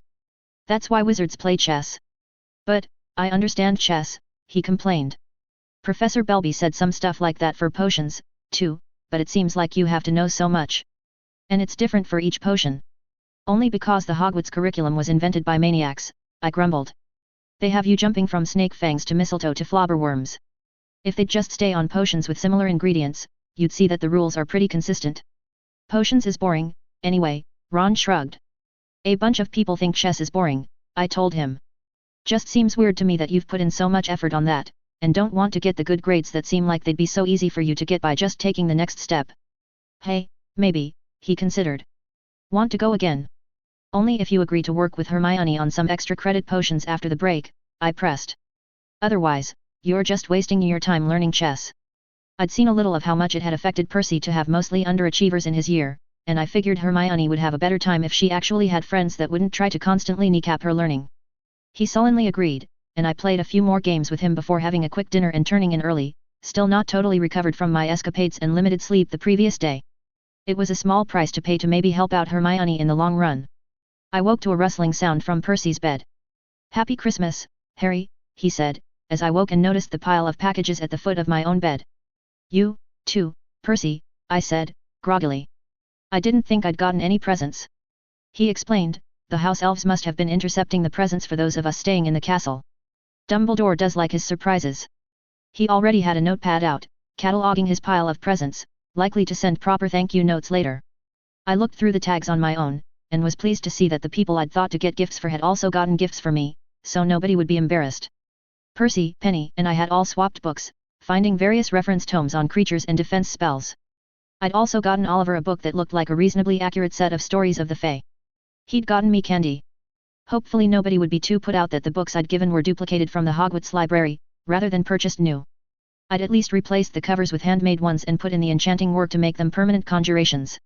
I'd spent some effort on Hermione's gift, and was especially happy about it after all the help she and her family had given me over the weekend. I'd used various protective and durability charms on a quill so it would last through use, and subtly worked runes into the shaft so it served as a focus for the levitation charm. It wouldn't work as well as my staff, but she'd hopefully find it interesting. She'd remembered me complaining about my wardrobe and must have told her parents, because her gift to me was a stack of Muggle t-shirts. Hopefully Hagrid liked the present I'd made him, though I might have to teach him how to use it. I'd put the focus light bulb into a lantern housing I'd turned into a shield focus. If he could use it, it would make for a better source of light and protection for his night trips into the forest. For Filch, I'd found a charm that was supposed to enhance the familiar bond, and worked it into a collar and wristband for Mrs. Norris and him. In return, their packages were the biggest of the lot. Hagrid had provided me a pile of mostly tanned hides from various beasts, and Filch had clearly gone back to the contraband pit and found more items that would likely provide useful enchanting materials. I'd passed on the last of my stock to the twins and their gifts, and they'd gotten me several vials of interesting ingredients. None of us would point out that they were probably lifted from the school's potions cabinet. Speaking of the twins, I didn't have a chance to open my final presents before we heard them shouting from down the stairs. Percy and I shared a look, then headed down to find them gathered in the first year's room. "Why all the noise?" Percy asked his brothers. Percy still had the sweater he'd just finished unwrapping slung over his arm, and rather than answer what they'd been up to, or explain Ron's guilty look, Fred grabbed the sweater and displayed that it matched the hand-knitted ones they were all wearing. Percy's had a letter P knitted into the chest, and Fred and George were, theoretically, currently distinguishable by the letters on their own. P for prefect. "Get it on, Percy, come on, we're all wearing ours." While the twins struggled to force Percy into his own sweater, I noticed Ron trying to casually hide something in a fabric bundle under his own, maroon-colored sweater. He finally saw me watching, and blanched, glancing toward Percy who currently had his head buried in wool and twins. I grinned and nodded, tacitly agreeing to not rat out whatever contraband he'd received to his prefect brother. The Weasleys all went down to the common room to have a family morning, which gave me the chance to look at my last 3 presents, each of them unexpected. The first, I initially thought was a sweater like the Weasleys had gotten, but the floppy package actually revealed a large scarf in some kind of tartan pattern. It wasn't labeled with the sender, but I couldn't detect any enchantments on it, so I shrugged and resolved to figure it out later. A small package included a note. "Fox only rarely provides components for enchanters, but we both thought you would find something worthwhile to create with this. Albus Dumbledore." Within the thin box was a large, red tail feather, presumably from Dumbledore's phoenix. It practically hummed with potential magic, and I immediately started thinking of all the items it would be useful for. Setting aside the feather, I looked at the last package, clearly a large but thin book, also without a tag. Within was a road atlas for Britain. Confused by the gift, I flipped through and noticed that periodically circles of gold paint had been added to the maps. It took me a while to work it out, but when I found one in the park I'd operated to the other night, I realized that these must be the locations of Wraths. There was one near enough to Hermione's house that I would have saved myself some effort if I'd known about it, getting back to Hogwarts. I probably owed my godmother a present in return, now. Rule number 1 of the Fae is never owe them anything. Even if she wasn't actually a fairy, I didn't feel good about being at a gift imbalance with her. I'd managed to save more of the books from Justin's library than she'd hoped for, so hopefully that would balance the scales, whenever I could actually get them to her. Christmas lunch was ridiculously extravagant, particularly for fewer than a couple dozen students scattered across the house tables and half the staff. I expected that we'd be seeing most of the 100 roast turkeys as leftovers for at least the rest of the break. I noticed that the twins were being unusually affectionate to their little brother, almost like they were buttering him up. When we trooped back to the dorms, the boys insisting that they wanted to go play in the snow, I let Percy head up to our room, then shouldered the other three into Ron's room and closed the door. Okay, spill, I told them. Might as well show him, Fred told Ron. Yeah, if Harry was prefect we'd never get away with anything, George said. Fortunately, he knows the benefits of mischief, Fred finished. Ron nodded and pulled out what I'd assumed was a fabric bag, but he shook it out into a large cloak. Grinning, he swirled it around his shoulders and, as it settled, everything but his head disappeared. I now knew why Ron was the new favorite brother, the things the twins would get up to with this. Who got you that? I asked. They all shrugged and Ron showed me a note. An old friend left this in my possession before he died. Unfortunately, he has no heirs, and I think that you may prove to be a worthy keeper. Use it well. A very happy Christmas to you. Harry recognizes the handwriting, whispered Fred. It was basically identical to the writing from my own note, so of course I did. Not sure whether I should tell them that they'd basically been given permission to sneak around the school. I figured they'd get it out of me eventually, so I exclaimed, "Hell's bells! Why would Dumbledore give you an invisibility cloak?" Chapter 36, The Mirror. A few days later we were all hanging around the common room in the afternoon when Ron absently mentioned, "I found a mirror that shows the future." "Oh?" asked Percy, who was sitting across from me by the fire, while we were both reading. The other Weasleys were put out that we'd been regularly snagging the most comfortable armchairs in the room over the holidays, by right of seniority. Ron had been playing Exploding Snap with the twins, and probably forgot Percy was in the room, but admitted, "Yeah. In an empty classroom near the library." What he probably wasn't mentioning was that he'd found it sneaking around invisible after curfew. At this point, even Percy had to realize that his three little brothers had barely spent any time in their beds since Christmas morning. "Well, let's see it," Fred insisted, bored with the magical card game but not bored enough to switch to chess. The magical world really had a very limited number of ways to waste time on a cold December day. Even Percy seemed to be bored, and so we all trooped after Ron down to the 4th floor, where he oriented himself by a particularly tall suit of armor and then led the way through a door into one of the abundant empty classrooms around the school. As he'd explained, a large, ornate mirror dominated a room where all the desks and chairs had been pushed to the walls and covered with cloth tarps. "You have to stand in front of it like this," Ron said, taking a position immediately before the mirror. "Can you see? I'm head boy and Quidditch captain." I read the inscription along the top of the mirror, then, quickly figuring out the nonsense was meant to be mirror writing, read it backwards and laughed at Ron's pronouncement. "Quidditch captain I can see," I admitted, "but you're going to have to put in way more effort if you want to be head boy." Percy didn't seem to have immediately jumped to reading it backward like I did, but explained, "I think this is the mirror of Erist. I read about it. It reflects your desire, I think." "I show not your face, but your heart's desire," I said, tracing the inscription backward with my fingers so the other boys would get it. The twins guffawed as Ron's face fell. "So it doesn't tell the future?" Percy shrugged, "Like Harry said, if you want to be head boy, you need to put in a lot more effort. But Mother will be pleased to learn that your heart's desire is academic excellence." "Our turn," sang the twins, in unison, picking up Ron and moving him aside so they could alternate looking into the mirror and whispering to each other what they saw. "What do you see?" asked Ron. "Oh, we're also definitely head boy," Fred lied, without even trying to sound honest. "Both of us. How could they pick between such paragons of excellence?" elaborated George. "Percy's turn," Fred insisted, and they shoved him in front of the mirror. "Youngest minister ever, right?" George asked. "Actually, no," Percy admitted. To the shocked looks of his brothers, he explained, "It shows me at the headmaster's desk, nearly as old as Dumbledore, with all kinds of awards for discoveries around me." The brothers actually nodded at that, and Ron said, "You'd make a good headmaster, Percy." Seemingly shocked that the twins weren't making fun of him, Percy just stepped aside and said, "Harry." Not as thrilled about the idea as the others, I couldn't really excuse myself. Standing in front of the mirror, it wasn't long before figures started to materialize within. To either side of me, my father, as I remembered him from childhood, and my mother as I imagined her from the photos I'd seen of her. Behind us, Justin and Dawlish appeared, and my mother spun around and blasted them away with a series of curses and hexes. My father briefly walked off frame, only to return with Elaine as she'd looked before the betrayal, tears in her eyes as she mouthed what looked like sincere apologies for what she'd done to me. Wiping away a tear and vowing never to look into this heartbreaking artifact again, I coughed out, "Oh, hey, I'm head boy, too." Chapter 37, Distress Call. "Flipendo!" shouted the small redhead, flinging a surprisingly decent knockback jinx at Hagrid. Prodigo! Yelled the oversized gamekeeper, interposing the lantern I'd made for him between himself and Ron and managing to erect a shield that stopped the young Weasley's attack.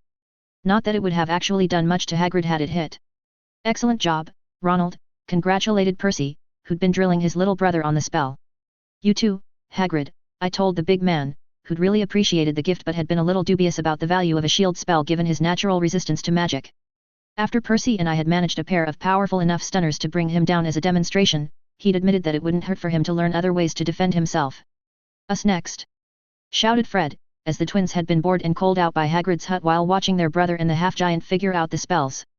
Fine. Fred, practice shield spells against Ronald. George, see if you can get jinxes past Hagrid's shield, commanded Percy, who'd taken quite happily to organizing the impromptu tutoring. Surprising everyone, Ron had taken our warnings to heart about how if he actually wanted to be head boy, he'd never make it at the rate he was going. He'd come to us 2 days after viewing the mirror and asked for help with his classes. At my suggestion, rather than load him down with more book work, we'd been drilling him on some of the practical and fun stuff he should have been learning so far. Personally, I expected his enthusiasm to wane again when he had to go back to studying magical theory instead of casting jinxes, but I was the wrong person to be throwing stones about that. After her abortive attempt at detention, McGonagall had been growing increasingly frustrated at trying to get me to put in more than a minimal effort on homework for my classes. The addition of the twins to the practice session immediately made it more chaotic. Fred was sending nonverbal tickling charms at Ron every time he had a moment to drop his shield between knockbacks. George was trying the entire range of the 1st through 3rd year syllabus of jinxes at Hagrid, trying to get something through. He actually managed a freezing charm that was probably ahead of the curve for his year, and coated Hagrid's legs in ice. The big man easily moved his legs to crack out of the impediment, but nodded at the hit. This continued for a while, but we'd started after lunch, and it was already entering twilight before we'd started to get tired of dueling. Hogwarts was so far north, the sun set not long past the middle of the afternoon. Percy was clearly about ready to tell everyone to pack it in when, from the shadows of the forest near Hagrid's hut, we heard a woman's voice scream, "Help! Help me!" Something or someone crashed through the underbrush, and the cry for help continued, receding into the forest. Buoyed by their irrepressible Gryffindor spirit and the recent successes dueling, the twins were off into the woods before Percy could yell at them to stop, and Hagrid yelled, "Come on, Fang!" before charging off after them, at least remembering to grab his crossbow on the way in. "Ronald, no!" shouted Percy, as the youngest Weasley boy started to head after the others. "Go back to the castle and get more help." Dejectedly, Ron nodded and turned to start running back across the grounds. It had taken me a crucial few moments to gather my foci, or I probably would have been right into the forest with the others. But while I grabbed my staff and walked slowly toward the trees, stowing my blasting rod, I was listening, trying to trace the sounds of the receding damsel, and I heard a second source of crashing underbrush to my left along the treeline, in the opposite direction from where they were running into the forest. Having seen to Ron and stayed with me walking slowly toward the forest, Percy caught where I was looking at the second noise and we both watched a large silhouette emerge from the trees. "I never heard that there were moose in the Forbidden Forest," he said, confused. "Whatever happened must have scared it." "That's no moose," I growled, sadly realizing my Star Wars reference was totally lost on Percy. While the silhouette definitely appeared to be shaped like some form of deer-like quadruped, it didn't move like one. Instead, its hoofed legs bent oddly, and it loped with a predator's hunting stance. I glanced along its path and it seemed to be heading directly for the now undefended 12-year-old. "It's after Ron. Watch out, Ronald!" yelled Percy as we both took off running at the beast. The little redhead was fast on his feet, and already far enough ahead of us that it was unclear if we were close enough to help immediately. "Ronald! Keep running!" came an uncannily good impression of Percy. The beast's mouth had flapped, impossibly large, as it mimicked the prefect, and it hadn't slowed in the least. Ron, who didn't realize he was fleeing from a monster, turned to get clarification only to see the beast bearing down on him. "Blimey!" he half shouted, but didn't seem to be sure he was in danger from what might look like a charging herbivore. But as he tried to move out of the side hoping it would run past, and it turned back toward him, the boy did have the good sense to whip out his wand and yell, "Flipendo!" While it was a surprisingly good and accurate knockback jinx, and I was pleased he'd done it reflexively after only an afternoon's training, it washed over the creature with no noticeable effect. "It's magic resistant," I huffed, more in case Percy hadn't seen than for Ron's benefit. The boy was about to be trampled or worse and I was still too far to be sure of getting him with a seize and pull charm, so I yelled out my standby, "Ventus!" while swinging my staff as I charged forward. A blast of sideways wind caught Ron and sent him more or less back toward us just as the beast swung its antlers through where he'd been standing. Percy was thankfully quick with a screamed, "Molly R!" to set a cushioning charm on the ground where Ron was flying. The small Weasley, tumbling like he was stuck in a clothes dryer, hit the ground with a couple of bounces instead of a thud. He looked like he was trying not to vomit, but was otherwise unhurt. The beast skidded its hooves into the grass to make a hard turn, reorienting back towards its prey. Finally seeing it head-on and getting closer in our charge, I could tell that its antlers were two different sizes, and crazily shaped, looking like they were etched in vicious serrations. In the failing sunlight, mad eyes twinkled at us as it flipped its mouth back open and yelled in Percy's voice, "Hold still, Ronald. Hold still." Its mouth was more like a beak, sharp-looking bone ridges inside instead of teeth. Finally feeling like I was close enough, I yelled, "Carpe retractum," and yanked back on my staff. Ron, thankfully, flew back toward us on a thin beam of light, and Percy was ready with another cushioning charm as he bounced to a stop at our feet. We both stopped, flanking Ron and dropping into a guard stance. Ron started to ask, "What is ERP?" and then did vomit behind us after the two unexpected flights through the air. Impedimenta. Immobilis. Locomotor wibbly. Arresto momentum. Cast Percy in an impressively fast series of attempts to slow or stop the creature that was now charging directly at us, his wand a blur in the air in front of him. All four simply seemed to wash over the creature just like the troll on my birthday. Rather than waste time asking why he didn't believe me that it was magic resistant, I held my staff in my left hand and drew my blasting rod. "Bombarda!" I yelled, pointing at the ground ahead of the charging monster. My exploding charm hit the lawn like a crashing meteor, kicking up a person-sized crater and flinging a hail of sod into its face. Apparently expecting another spell that would just wash over it, the beast hadn't slowed down, and stumbled, blinded, into the impromptu pit, its antlers planting into the dirt on the far side and nearly flipping before flopping back into the hole, dirt settling around it. Unfortunately, it seemed to only be down for a moment while getting its bearings, only about 20 feet away. From this distance, I could make out the strange mottled black color of its fur and how its face didn't really look like any kind of natural animal. It was as big as a moose, though, and that was not ideal for our current proximity. "Hit it with its club," suggested Ron as he wiped off his mouth and tried to shake off his dizziness and stand back up. Percy was clearly about to explain that it didn't have a club, but I'd been thinking along the same lines and had a hunch, so I cut him off with, "Can you transfigure some iron spikes?" "Out of what?" the prefect asked, reasonably, but did a quick, "Oxio rocks," and started trying to make what I'd asked for. Meanwhile, my lack of wand making me much slower at transfiguration than Percy, I had switched back to my staff and was trying to help with a hist, a puno. As I tried to get any rocks closer to the beast to fly into it. It worked but didn't do much other than slow it a bit more as it staggered to its feet and gave us a baleful look from its mad eyes. It had regained all 4 feet and hunched down for another charge when Percy said, "Ready," and held out a handful of dark grey, pencil-shaped lengths of transfigured metal. Hoping it was enough, I told him to throw them up. And then yelled, "Depulso," as I baseball swung my staff at the improvised missiles. Backed up by my banishing charm, the spikes flew like a shotgun blast into the monster's face. The thing shrieked in a voice that shifted quickly through a range of pitches, and then cut off as it fell over, barely a couple of yards away from us. We could feel it as it hit the dirt, and oddly bluish blood began running out of its face where the spikes had entered its brain through those hateful eyes. After a few moments of shocked silence, Ron whispered, "Wicked." The downside of an immense lawn around a thick-walled castle was that even my exploding charm hadn't been loud enough to draw attention from the inside, so after a brief conference about what to do, the three of us walked back to the castle, our adrenaline crash making us wobbly in the legs. In all honesty, if Ron had gone to get help, he might have had a hard time being coherent or believable enough to get much, but Percy was a prefect and not prone to exaggeration. So we quickly had McGonagall, Filch, Flitwick, and Ketleben down to look at the creature and potentially go look for Hagrid and the twins. Fortunately, by the time we were heading back down to where we'd fought, I could make out Hagrid's silhouette and magical lantern coming out of the woods, flanked by the twins and Fang, dragging something huge behind him. I hadn't had much to do with Professor Ketleben, who was an older wizard with magical prosthetics for both of his legs and one of his arms. Upon seeing the corpse of the monster he let out a whistle and excitedly said, "A Locrata. These haven't been in Britain for centuries. Amazing.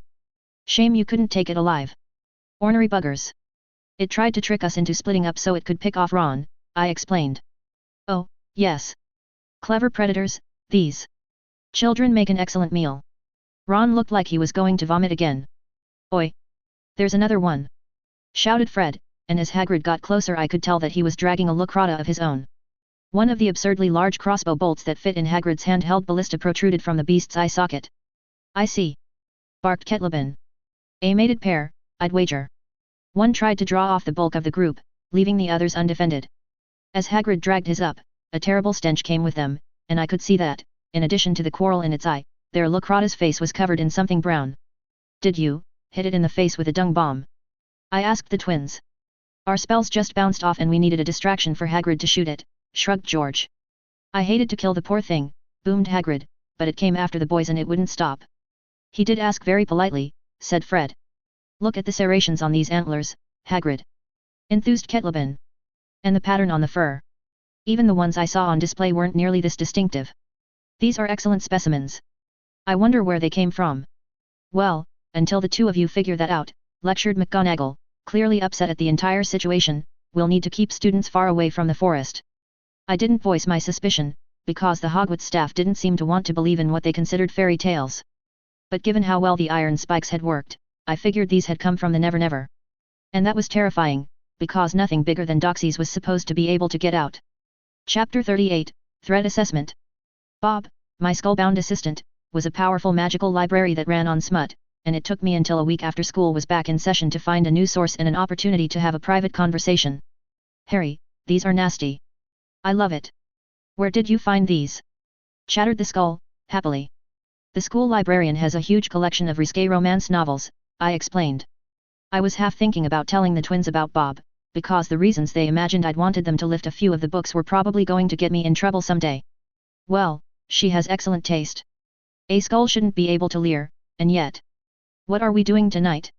With a bunch of effort drawing runes and circles in chalk, I'd put some silencing and locking charms on the spare classroom I'd set up in, and hoped any school officials would buy that I didn't want my enchanting interrupted rather than that I didn't want anyone to see me talking to an arguably dark artifact.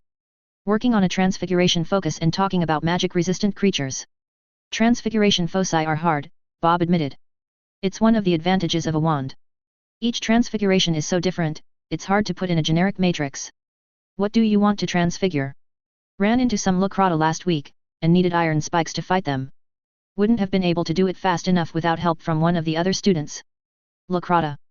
Hate those guys. Won't shut up. I see why you want to talk about creatures. I mean, if all you wanted was something to turn out spikes, that might be doable. But it would probably be pretty limited about what you could start with. Why don't you just carry some spikes? I frowned at how limited a focus was going to be for this. I'd really hoped for something small that would get me a bunch of different offensive materials. Iron for Fae, salt for spirits, maybe some lead shot for other things. I don't think I should just stuff my pockets full of that kind of thing while wandering around a school. Utility belt! Exclaimed the skull. You read Batman? I asked, surprised based on his normal reading material. Poison Ivy and Catwoman, he said, as if that explained everything, and maybe it did. Anyway, I don't think I could carry a reasonable amount on a bunch of pouches without it being really obvious and heavy. And too many extension charms that close together shouldn't be arithmetically possible. Maybe for normal wizard math, he scoffed. You just have to make sure you stagger the extra-dimensional direction each one points so they don't overlap, and anchor it all in a very stable material with some failsafes. He looked at my pile of enchanting supplies, including the hides Hagrid had given me for Christmas. Is that Thestral hide over there? That will be perfect. While it wasn't remotely what I'd come in expecting to do for my next project, Bob was the expert and I couldn't fault his logic. So I spent a while copying out the rune and matrix logic I'd need to enchant a Thestral skin belt to hold way more than it ought to. It was much more elegant than what I'd done on my own with my charmed bag. Finally approving my draft of the project, Bob asked, so you fought Locrata at Hogwarts? Not supposed to be many of those outside of India. That's what Hagrid and Ketlebin thought, I admitted. We had a troll get let into the castle a few months ago, and someone gave it a student's sweater to try to go after her. I don't know if the same person got some Locrata. It went after one of her friends. Can't convince a Locrata to do anything but be a jerk, Bob disagreed. Try to ask, compel, or trick one into doing what you want and it will do the opposite just to spite you. They will go after kids and dogs without prompting, though. Think they're delicious. I guess someone still could have let them onto the grounds, knowing Ron was going to be the smallest kid around over the break and liked to play outside. I sounded dubious. But you thought to use iron to attack it for a reason, Bob finished. The professors did think they looked different than ones you normally see, even in India, I sighed, admitting to my hunch. Damn it, Bob, it was as big as a moose. Nothing that big is supposed to be able to get out of the Never Never. Vale isn't what it used to be, he mused. Wizards have been using it as a highway for centuries, and too much space warping doesn't help it either. Says the guy who just taught me to cram a dozen extension charms into one belt, I snarked. With the Never Never footprint this castle has, a utility belt is barely going to register, he disagreed. Still, it is weird that multiple big things got out. I wonder if anyone's messing with the wraths. What? I gulped. If you apparate from one of the old fairy mounds you can go further, easier. But it's kind of like a slingshot. You stretch the veil so much to launch yourself that it can temporarily warp enough that opportunistic beasts can get through. That bitch, I said, angry and guilty. It's my fault. My godmother told me how to do that. Even gave me a map of where to find all the wraths in Britain. I used the one at Hogsmeade to get down to London to pick you up. Hey. Well, yeah. That would do it. I thought the largely amoral skull was going to leave it at that, but he added, I wouldn't beat yourself up, though. She can probably do the same thing whenever she wants, so it's not like she tricked you into doing something she couldn't. Maybe, I sulked, worried I'd unleashed fairy predators on the school and wondering if Bellatrix had intended for me to do that. I also needed to figure out how to warn Percy, Penny, and Oliver not to take advantage of the wraths without admitting that I was inadvertently responsible for putting Percy and his brothers in danger. Anyway. Once you have pockets full of kryptonite, is that all you needed to know about magic-resistant creatures? Was that another Batman reference? I boggled. Well, that, and some of the workers at the post office were playing the new Spin Doctors album and I was bored stuck in my box. I know all the lyrics. Want to hear? No thanks, I told him, not totally sure what he was even talking about but sure his singing voice wasn't a talent. And, actually, I had another question about magic resistance that we've been banging our heads against. What do you know about the vulnerabilities of Dementors and other wraiths? Your premise is faulty, he explained. Dementors aren't wraiths. They're corporeal and soulless. Admittedly, they're basically undead lethofolds with a bunch of other dark magic worked into them, but they're not wraiths. Those are always incorporeal and all they are is souls. So it's just a ghost. Not really. Ghosts are more like a shadow of a soul left in the world by your magic. The soul moves on, but if you had unfinished business your magic basically sears an imprint of you into the world. Ghosts can't really change, make long-term plans, or get over what they were like when they died. And they can't possess a body. I blanched, thinking about the thing that Justin had summoned. Possess a body. It takes a lot of dark magic and sheer bloody-mindedness to become a wraith, Harry. The mechanisms for making sure mortal souls leave the world when you die are core components of reality. You're wearing your mom's necklace. Think about how one of the most powerful legendary artifacts just lets you talk to the departed, and explicitly can't bring the dead back to life. People that become wraiths aren't just looking to float around for eternity, they're usually trying to claw their way back into the world. The ones that don't want to steal a new body are scarier than the ones that do. Tolkien knew what he was talking about, there have been things like the Nazgul throughout history and they were terrible. Is there a way to fight them? Well, actually, remember how I said that Dementors weren't wraiths? Let's talk about how the Patronus charm works. Soul magic, I said, dropping an ancient tome on the library table in front of Percy and Penny. It had taken me a few days after Bob had put me on the right track to find a useful reference in the school library. I wasn't about to tell them about the original provider of my information, so I needed a more acceptable source of the details. Summoning Angels, Percy read from the title page of the book bound in long yellowed ivory leather. Did you find this in the historical fiction section, Harry? Yeah, Penny added, flipping through the ancient vellum pages of the large book. I've never heard of a witch or wizard who believed in angels and didn't get it from Muggle religion. Two good reasons for that, I allowed, because I'd had the same questions for Bob. Whether or not anything about it was true, the wizarding world soured on mainstream religions really hard during the witch hunts.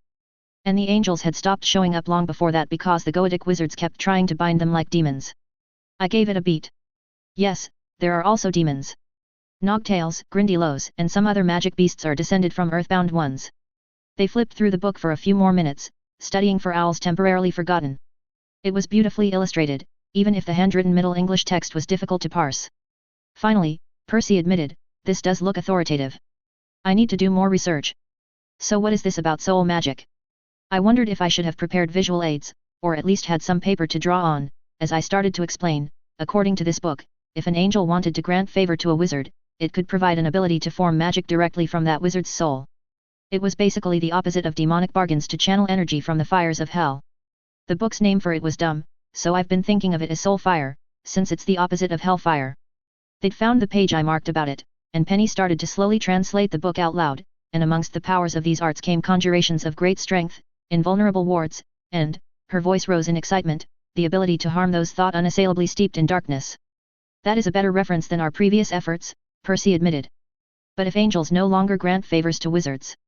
I nodded. If we could somehow get imbued with Soulfire, we wouldn't even need a spell to harm wraiths and dementors, just put it into any other offensive spell. But that's not likely to happen. However, I flipped to the second section I marked. There is one known spell that uses soul magic. Yes. We were on the right track all along. Penny exclaimed, seeing what was clearly a description of a prototype of the Patroness charm. So the Patroness uses energy from your soul, not just happy thoughts? Percy asked, then clearly thought of something. That would actually explain why dark wizards have a hard time casting it, even if they have something to be very happy about. Dark magic is supposed to be damaging to the caster's soul. I nodded, frowning. What Quirrell left out in his lesson about unforgivables is that using magic to kill, compel, and cause pain can cause wounds and fractures in your soul. Even killing or torturing someone with non-dark spells, like the fire-making charm, can cause problems. The unforgivables are so focused on what they do it makes it worse. I lapsed into musing about how wounded my soul must be having used a dark spell to kill Justin, even if I hadn't meant to. That gave them time to think it through for a couple more minutes before Penny spoke up. We're on the right track, but the Patroness just creates a protector. It's more like what the book said about making strong conjurations and wards. It's not meant to be offensive. At best, I've heard a strong Patroness can shove a Dementor around. I don't know if it's enough to come up with an offensive spell. That's where I'm stuck too, I admitted. Percy was looking a little inspired, though.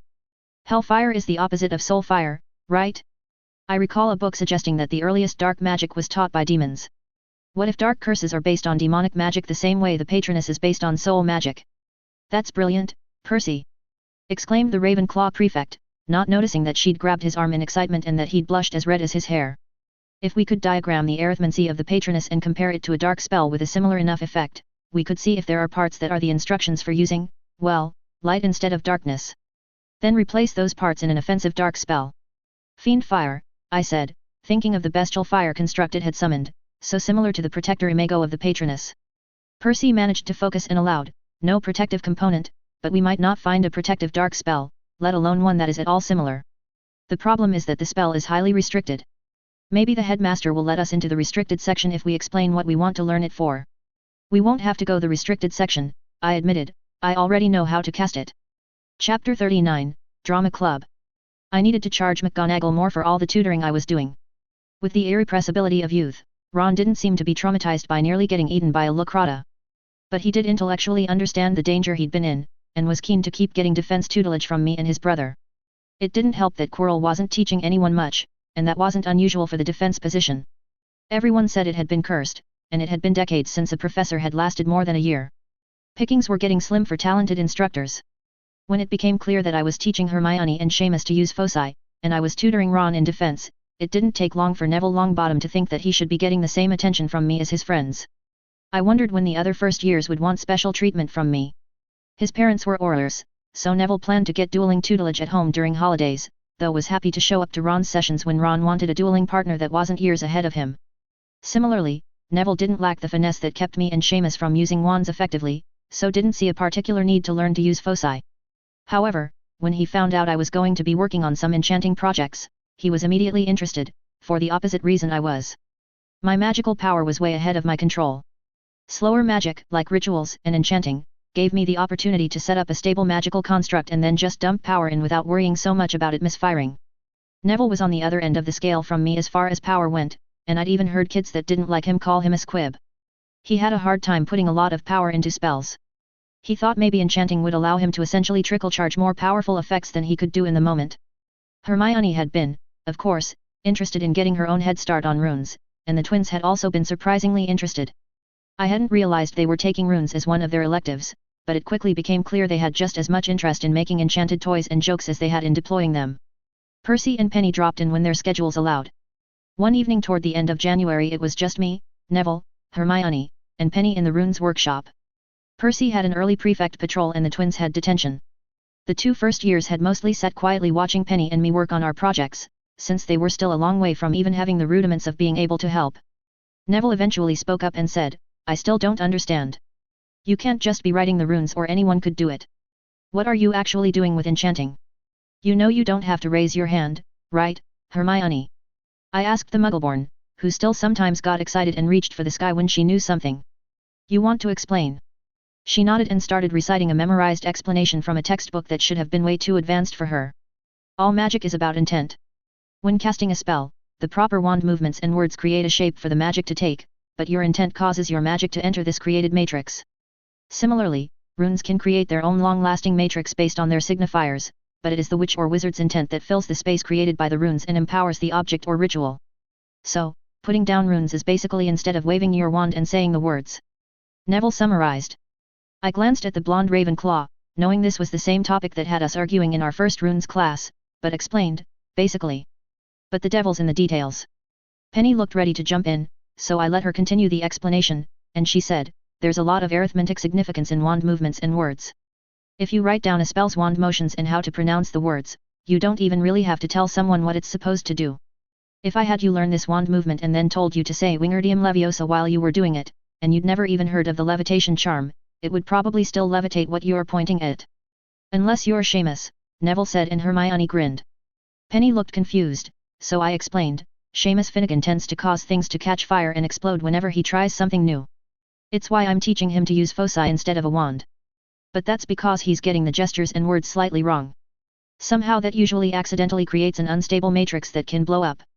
The prefect shook her head at the bad luck of Gryffindors, but went on, runes aren't exactly like casting a spell. I could write runes on an object that I was enchanting, and then someone could create a duplicate of the object or just use really good penmanship to copy what I did onto their own object. But mine would work when I put power into it, and the copies wouldn't. Because the runes don't actually do anything on their own. This is Iwaz, she said, sketching the rune. It's used to mean defense and you'll see it on most protective enchantments. That's on Harry's shield bracelet. Hermione said, recognizing it. I nodded and shook the bracelet out of my sleeve to show her and Neville that the rune did, in fact, show up on a lot of the charms hanging from the jewelry. Right, Penny continued, but it's not the only rune on there, and it's not just put on there arbitrarily.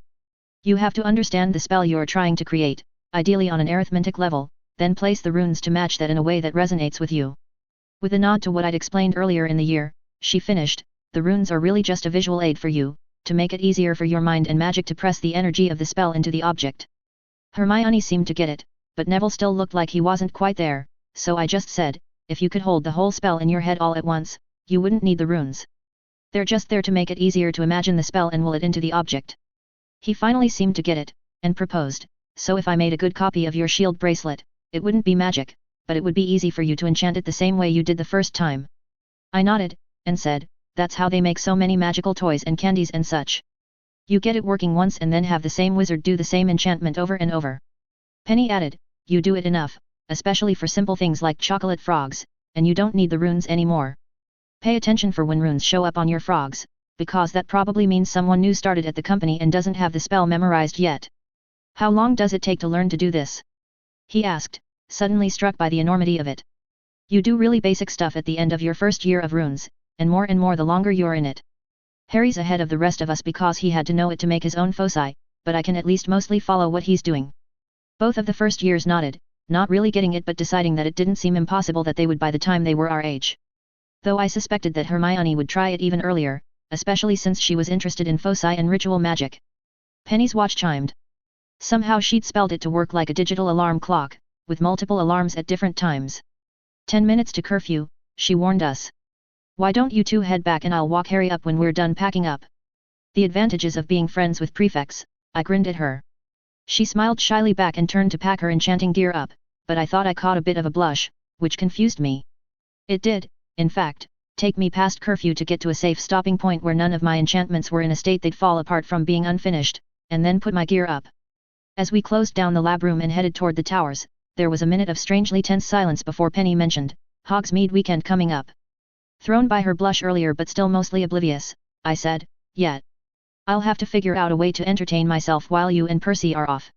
I wonder if Oliver wants to hang out or if he's asked someone. I trailed off as I realized she'd stopped walking.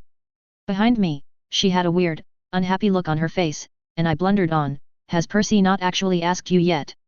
Percy is going to ask me. Dumb 16-year-old that I was, I missed the emphasis and just got offended at my roommate for dragging his heels on asking the girl he was in love with out for Valentine's Day. I just said, he said he was going to. Days ago, actually.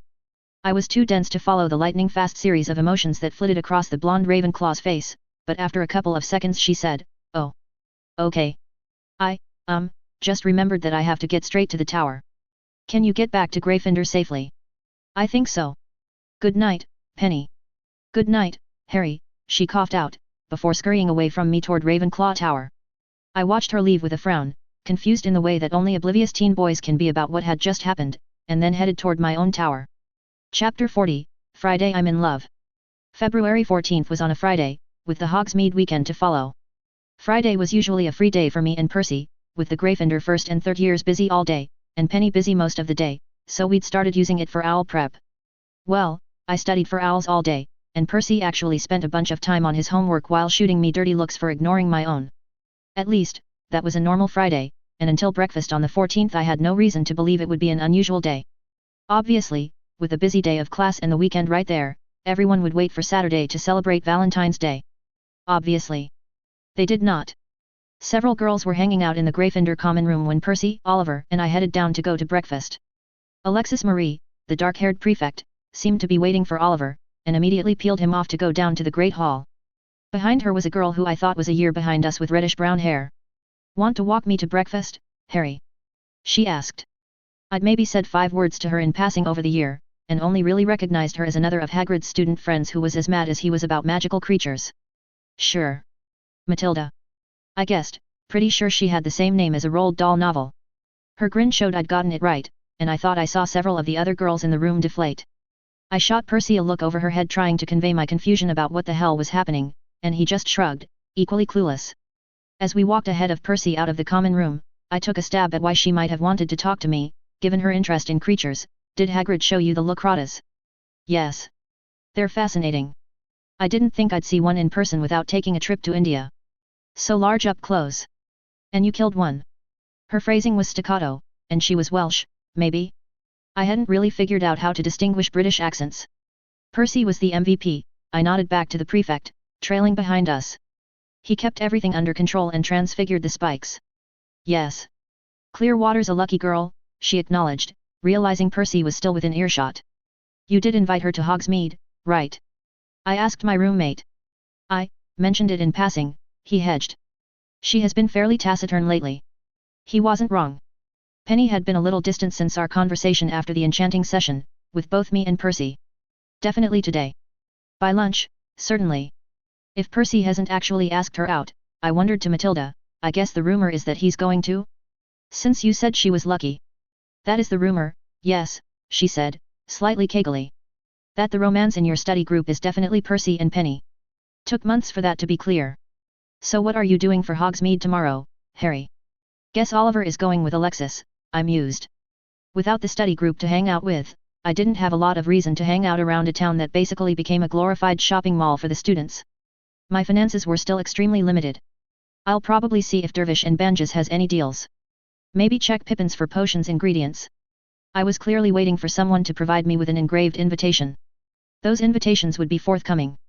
We made it down to breakfast with Matilda getting strangely frustrated at my attempts to make casual conversation. I usually didn't get mail, the lunch invitation from Malfoy at the previous Hogsmeade being the main exception. So when the owls started showing up with Morning Post, I was surprised to have over a dozen envelopes dropped on me. I didn't get the most of anyone I could see, but I was certainly up there. "Merlin, Harry, leave some witches for the rest of us," snarked Fred. "Not that we're into that kind of thing, yet," added George. "Right, you don't want to get them interested too early in your school career, or you'll lose valuable prank research time," explained Fred. "Next year?" George asked his brother. "After the holidays," nodded Fred, finalizing their dating calendar. "You sure you don't want some of these?" I shrugged at the twins, flipping through the stack of mail and seeing the names of a bunch of girls I'd barely said a word to. Matilda, who'd sat across from me and looked put out when I'd received so many letters, now looked confused. Leaning forward, she said quietly enough that it wouldn't actually carry too far down the table, "Harry, are you only interested in wizards?" "What? No. Why?" I asked her, still not sure why it was suddenly everyone's business. "It's just," she tried to explain, as if to a child, "everyone thought you and Penny might have something going on. Then the rumor was that it was her and Percy. Which meant everyone had a shot with you that they hadn't realized. Why would everyone care? None of them have even really talked to me before today. Including you." Percy had taken off his glasses and was pinching the bridge of his nose as if he had a headache, and the twins, who'd overheard from 2 seats down, glanced at each other before George explained, "Harry. Is there not a mirror in the 5th year's bathroom?" I shrugged. "I'm nothing special. Obviously neither of us can speculate on whether you fit the handsome part of tall, dark, and handsome, but you've definitely got the other two going for you, and witches are supposed to be into that," elaborated Fred. You fought a troll and that moose monster, added George.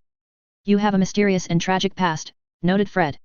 You've got an American accent, tagged in George. And you certainly have the biggest staff in the whole school, finished Fred, snickering. While my self-esteem had never been particularly low, I'd also never needed to worry about dating. Elaine and I were the only ones of the same age we knew and could talk to about magic, and we'd gotten together basically the moment we both realized our hormones had kicked into gear. I'd honestly never considered whether I might have an easy or a hard time getting a date. Plus, at the time, I was damaged goods. I'm honestly not interested in dating right now, I shrugged. Today would be a good time to decide to, if you were, said Percy, somewhat hypocritically, given his delay on talking to Penny. I wondered if part of it was trying to get me paired off if, as Matilda said, he was worried that Penny was interested in me. And, of course, that was the moment I realized what she'd been asking the other night and why she hadn't been talking to me. I sighed and rubbed my head, picking up Percy's headache at my own obliviousness. I'm sorry, Matilda, but it's true. Chalk it up to the whole mysterious and tragic past thing the twins mentioned. My head's still not in a place where I've even been thinking about witches. Or wizards. I turned to Percy and asked, when you talk to Penny, can you please tell her I need to apologize at her earliest convenience? As awkward as it was, he passed on the message and I met her at our study table in the library during her mid-morning free period. I'm sorry for the other night, I told her.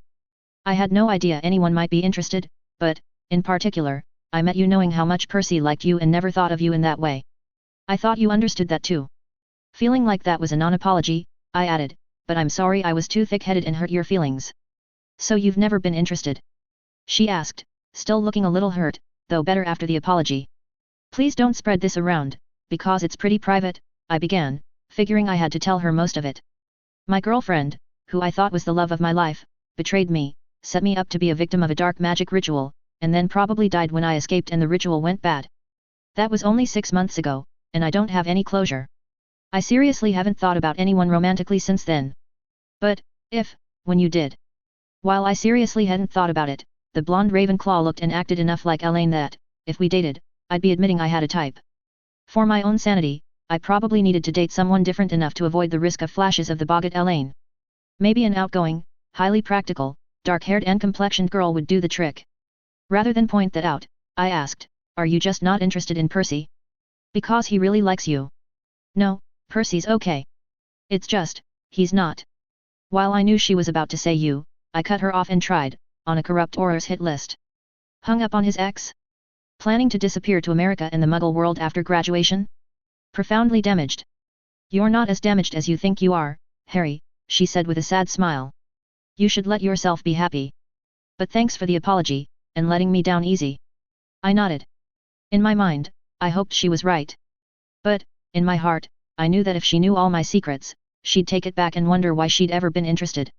Chapter 41, Lights in the Darkness. Things settled back into a rhythm as spring approached. Gryffindor won the Quidditch match against Hufflepuff, putting Oliver in a better mood. Our study group expanded to include most of the fifth-year Gryffindors and Ravenclaws when we worked on defense, since Quirrell's performance in the subject had degraded even further over the winter, and he seemed tired all the time. I did pretty well in class, and Percy and Penny were talented as well, so especially with the impromptu sessions I'd been giving the Weasleys and friends, there was a lot of interest in our help. McGonagall hadn't been moved by my mention that maybe I should get some extra tutoring fees for the defense group and the enchanting training, but apparently someone in Gryffindor had overheard. While the Weasleys didn't have extra money for the lessons, the Longbottoms and Grangers were significantly better off, and Neville and Hermione started quietly slipping me a few galleons and pounds, respectively, here and there.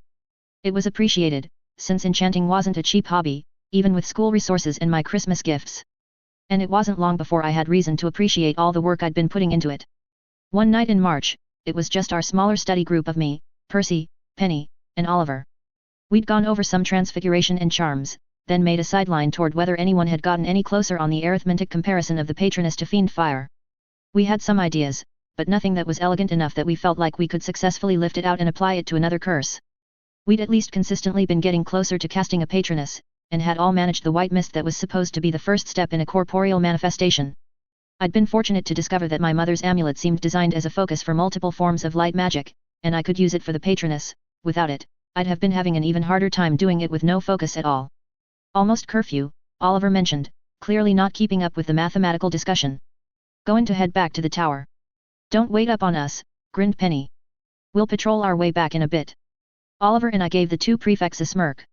After her initial hesitancy to get into a relationship with Percy, Penny had apparently found something she liked. The two had been finding plenty of opportunities to make out, or snog as the locals like to call it. Pants usually starts kicking people out from the east side, so you'll have more time on the west, I mentioned. They both grinned and grabbed their stuff to head that way, as I left the library with the Quidditch captain. Glad to see Percy loosen up, Oliver mentioned, as we walked. He's at least 3 times easier to deal with since you got here. I shrugged. Hogwarts students just seem to need an outside perspective and a kick in the ass. You're self-accepted, oh course. He smirked. I know what my problems are, I sighed. Doesn't make them any easier to solve. Just seems weird that there's so many witches interested in helping you solve them, and you're not interested. He caught my look of annoyance, and added, but I should definitely stay on my own goals and not tell you how to defend your... Oliver was cut off as a red light smashed into him from the side and he slumped over. I barely had time to turn to note that the spell had come from a dark corridor to our left before another bolt of red light hit me square in the chest. I felt it dissipate into my warded vest as I shook my shield bracelet out and hissed out, "Protego." After a moment of peering through my shield into the darkness waiting for the next attack, I heard booted feet slapping against the stone and running off.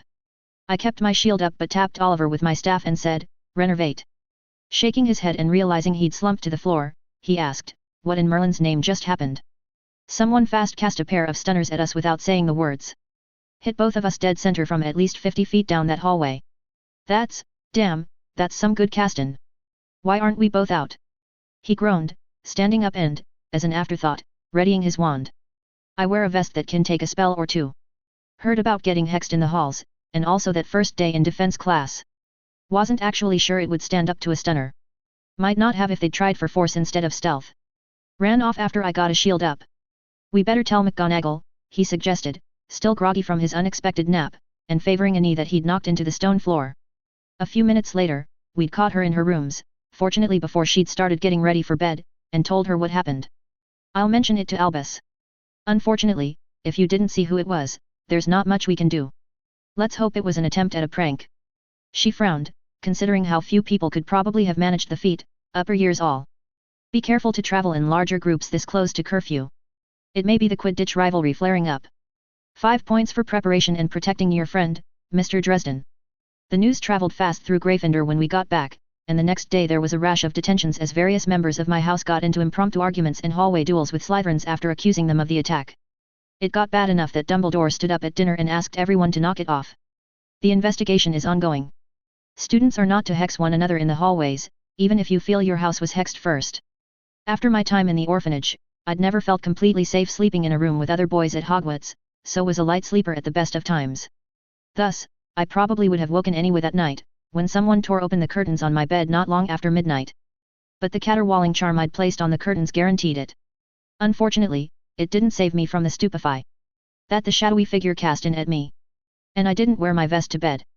But the alarm wasn't just for me. I came to with Percy standing by my bed in his pajamas, wand out from having just revived me. Oliver was standing over a boy's body, bound tightly in conjured ropes. Our other 2 roommates, Lennox and Horton, were groggily covering the room. It was Meekin, Percy said, gesturing to the boy on the floor.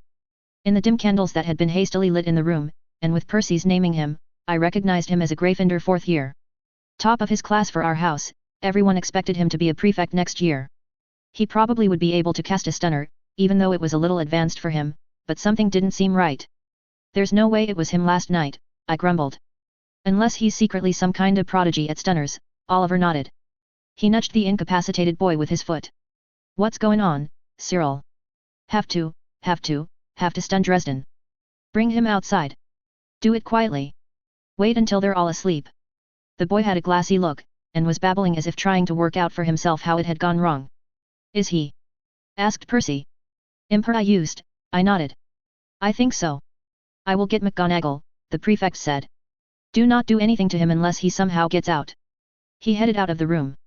Our head of house showed up 10 minutes later, this time clearly woken from bed and much less put together than the severe dress she usually affected.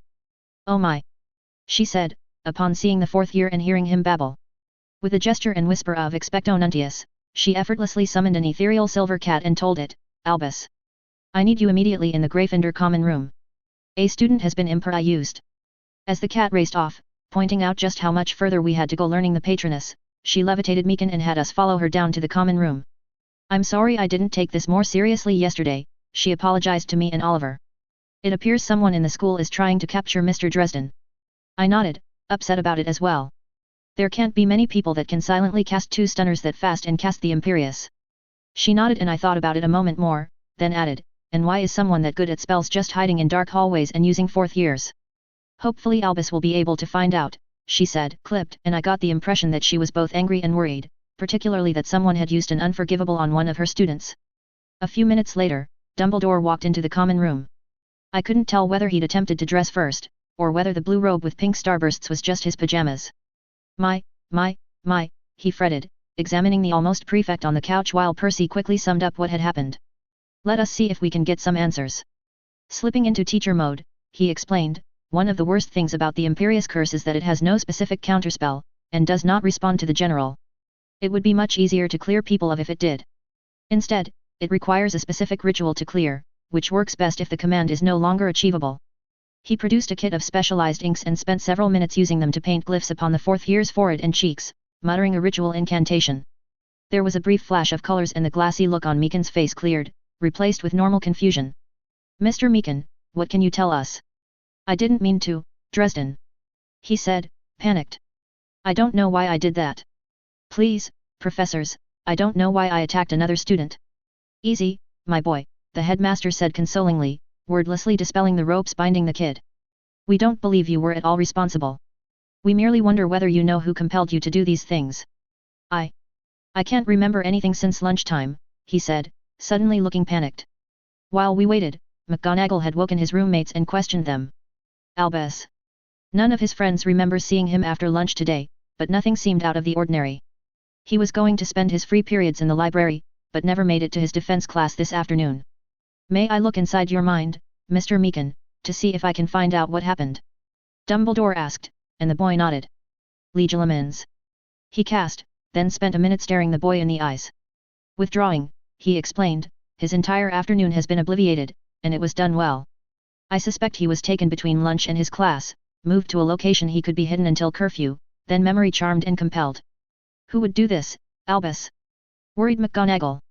Someone, I fear, who is clever but suddenly very desperate. Mused the headmaster. The first unicorn was killed that weekend. Chapter 42, The Meaning of a Cursed Life. I found out about the unicorn about a week after the attack. While I tried to be as clear as possible without coming off as conceited that dating was not going to happen, Matilda had maintained an effort to be friendly with me after Valentine's Day. We both had a free period before dinner on Wednesdays, and she found me reading in the common room when she burst inside, still windblown from being on the grounds. Harry. She grabbed a wooden chair and dragged it right up against the plush one I was sitting in, flouncing into it. Did you hear? I just heard it from Ketlaban in class. Hagrid found a dead unicorn in the forest. Which is awful. But interesting. Something killed it and didn't try to eat it. But it was bleeding. My interest in magical creatures was basically just how they related to the Never Never, how useful they were for potions and enchanting ingredients, and whether I needed to know about them for defense class. But unicorns were in the center of that Venn diagram. And they left the horn. She nodded, excited. Right? That was my first thought, too. Ugly one-horned mule. You've seen Legend. It's only why I decided to be a magi zoologist. She exclaimed. I mean, Tim Curry's horns. Also, the unicorns, and goblins, and fairies, of course. But, aren't you a pureblood? We're not all completely backwards, she explained. Uncle Abraham convinced the ministry that someone needs to stay on top of Muggle fantasy films. You know, to make sure they're not accidentally getting too close to the truth. So we've gotten to go to the movies on the ministry's sickle my whole life. She seemed to file away that it was something else to talk to me about, but just said, anyway. Dead unicorn. Very mysterious. Didn't eat it. Didn't seem to take any major components. What's unicorn blood used for, anyway? Nothing good, I admitted. I think it's illegal to trade. I've never seen it for sale. I'll do some research. I headed upstairs. None of the other guys were in my room, so I closed the door and fished my bag of holding out of my trunk and pulled the skull free from that.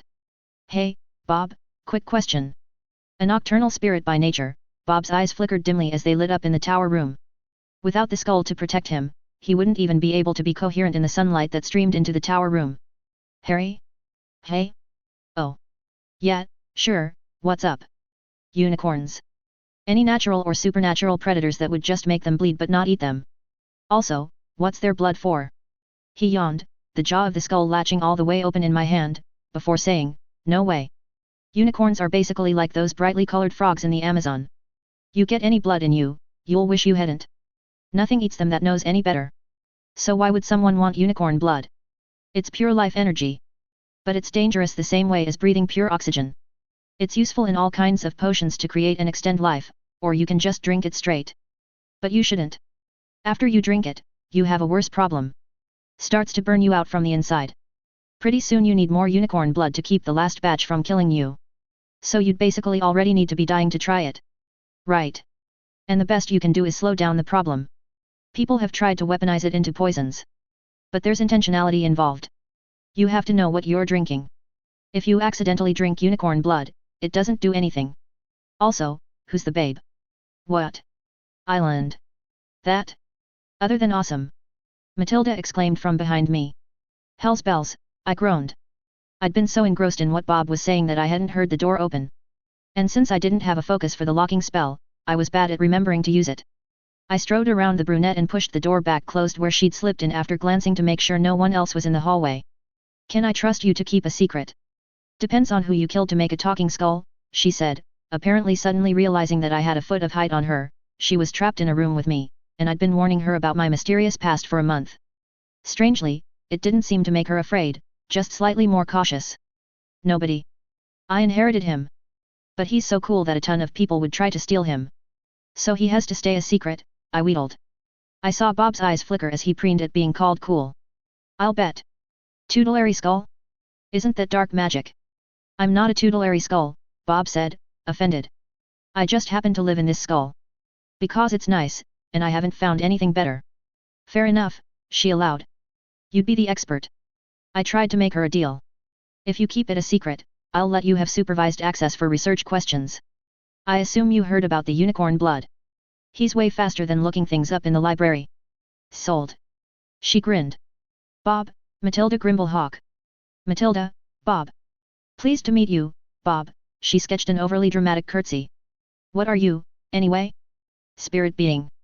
Greater Wizarding Academia's lack of knowledge about spirits is adorable, Bob told her. But, yes, they'd probably classify me as a spirit being. Watch out, world, they might double their number of known spirits in that category. I've wondered about that, she admitted. Why are there so few known spirit types?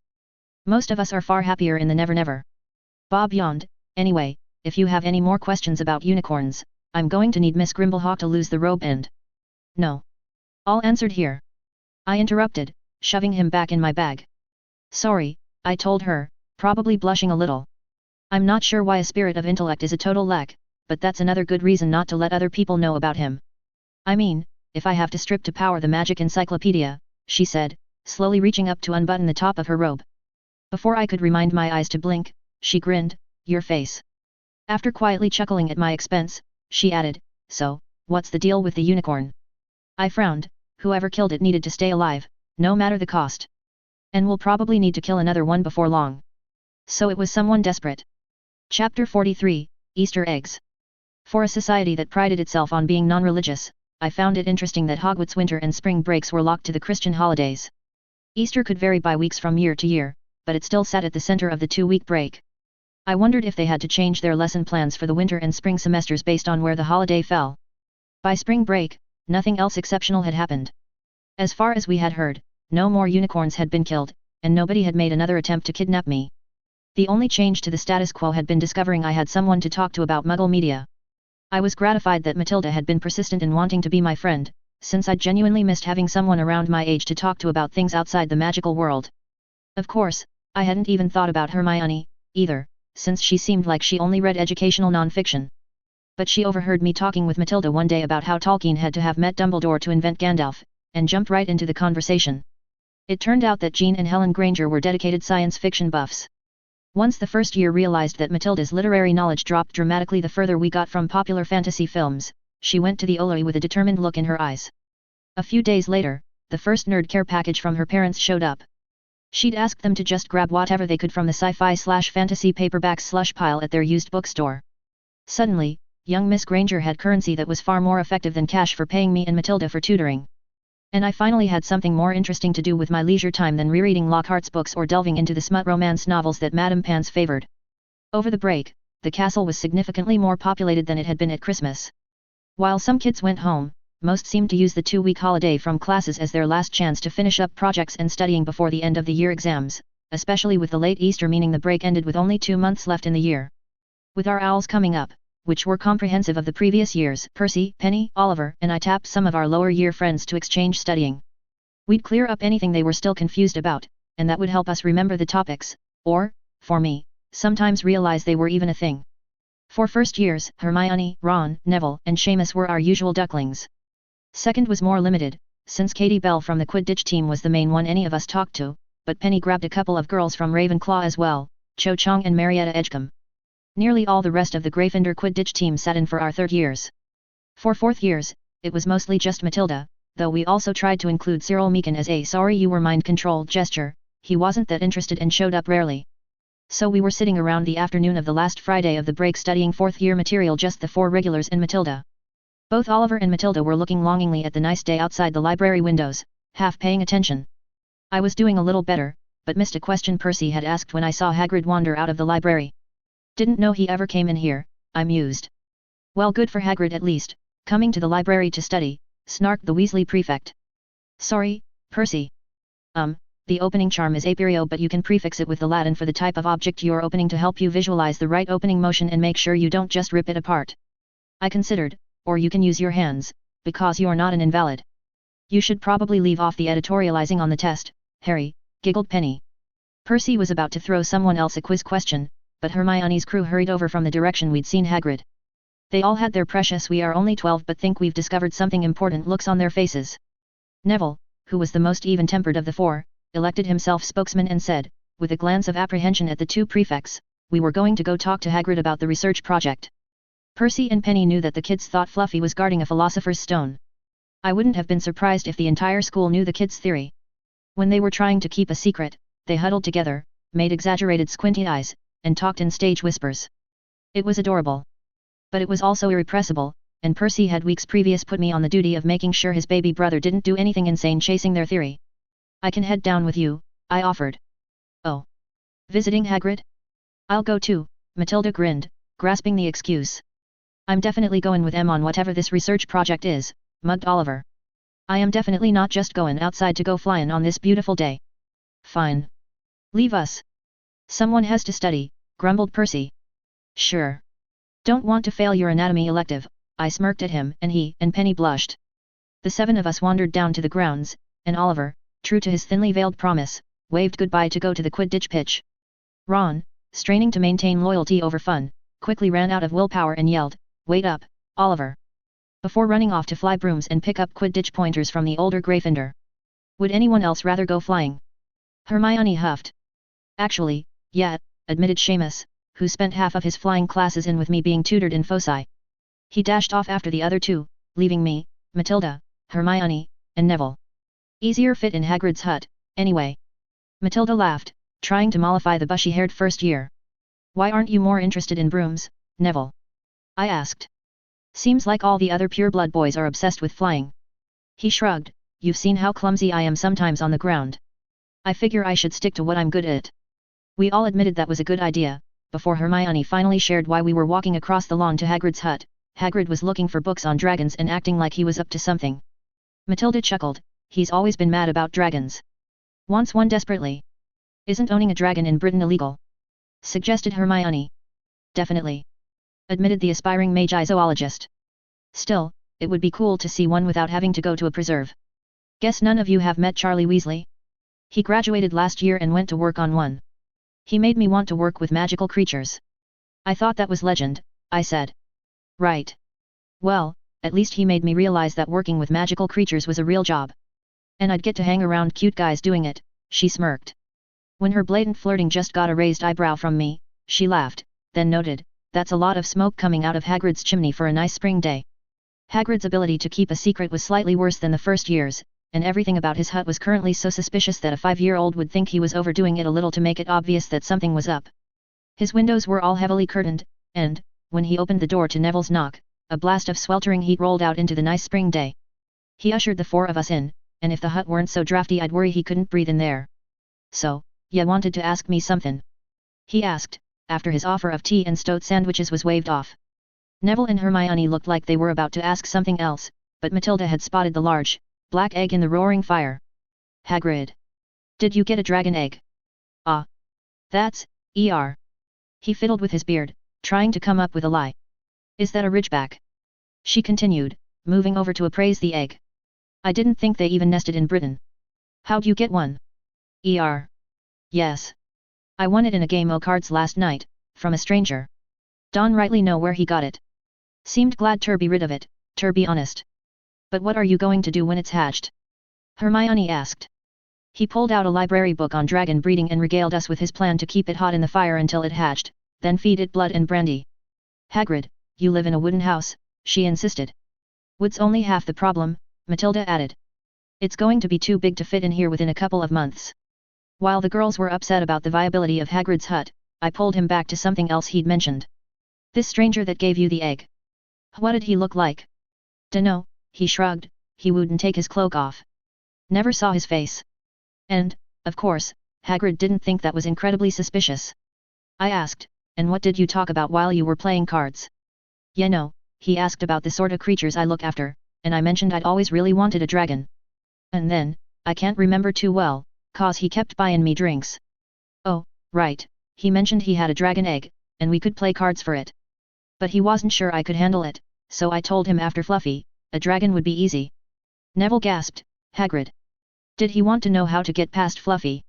Matilda and I shared a look, but Hagrid kept on with, I dunno if he wanted to know, but I mentioned that Fluffy's a piece o' cake because you just play him a bit o' music and he goes straight off to sleep. He looked horrified. Forget I said that. Hermione and Neville looked just as horrified as Hagrid, suddenly realizing that a stranger had essentially bribed Hagrid for the secret of how to get past Fluffy and steal the Philosopher's Stone. They looked at each other like, what are we going to do? That was when Matilda and I lost it, and both started laughing. What's so funny? Insisted Hermione, actually stomping her foot. The thief can get past Fluffy whenever he wants. We have to tell Dumbledore. Racked by a further set of giggles at the first year's exasperation, Matilda choked out, tell her, Harry. I got myself back under control, not wanting to laugh in the kids' faces but they looked so self-righteous. Guys. Like half of Gryffindor has already gotten past Fluffy. Chapter 44, Obstacle Course.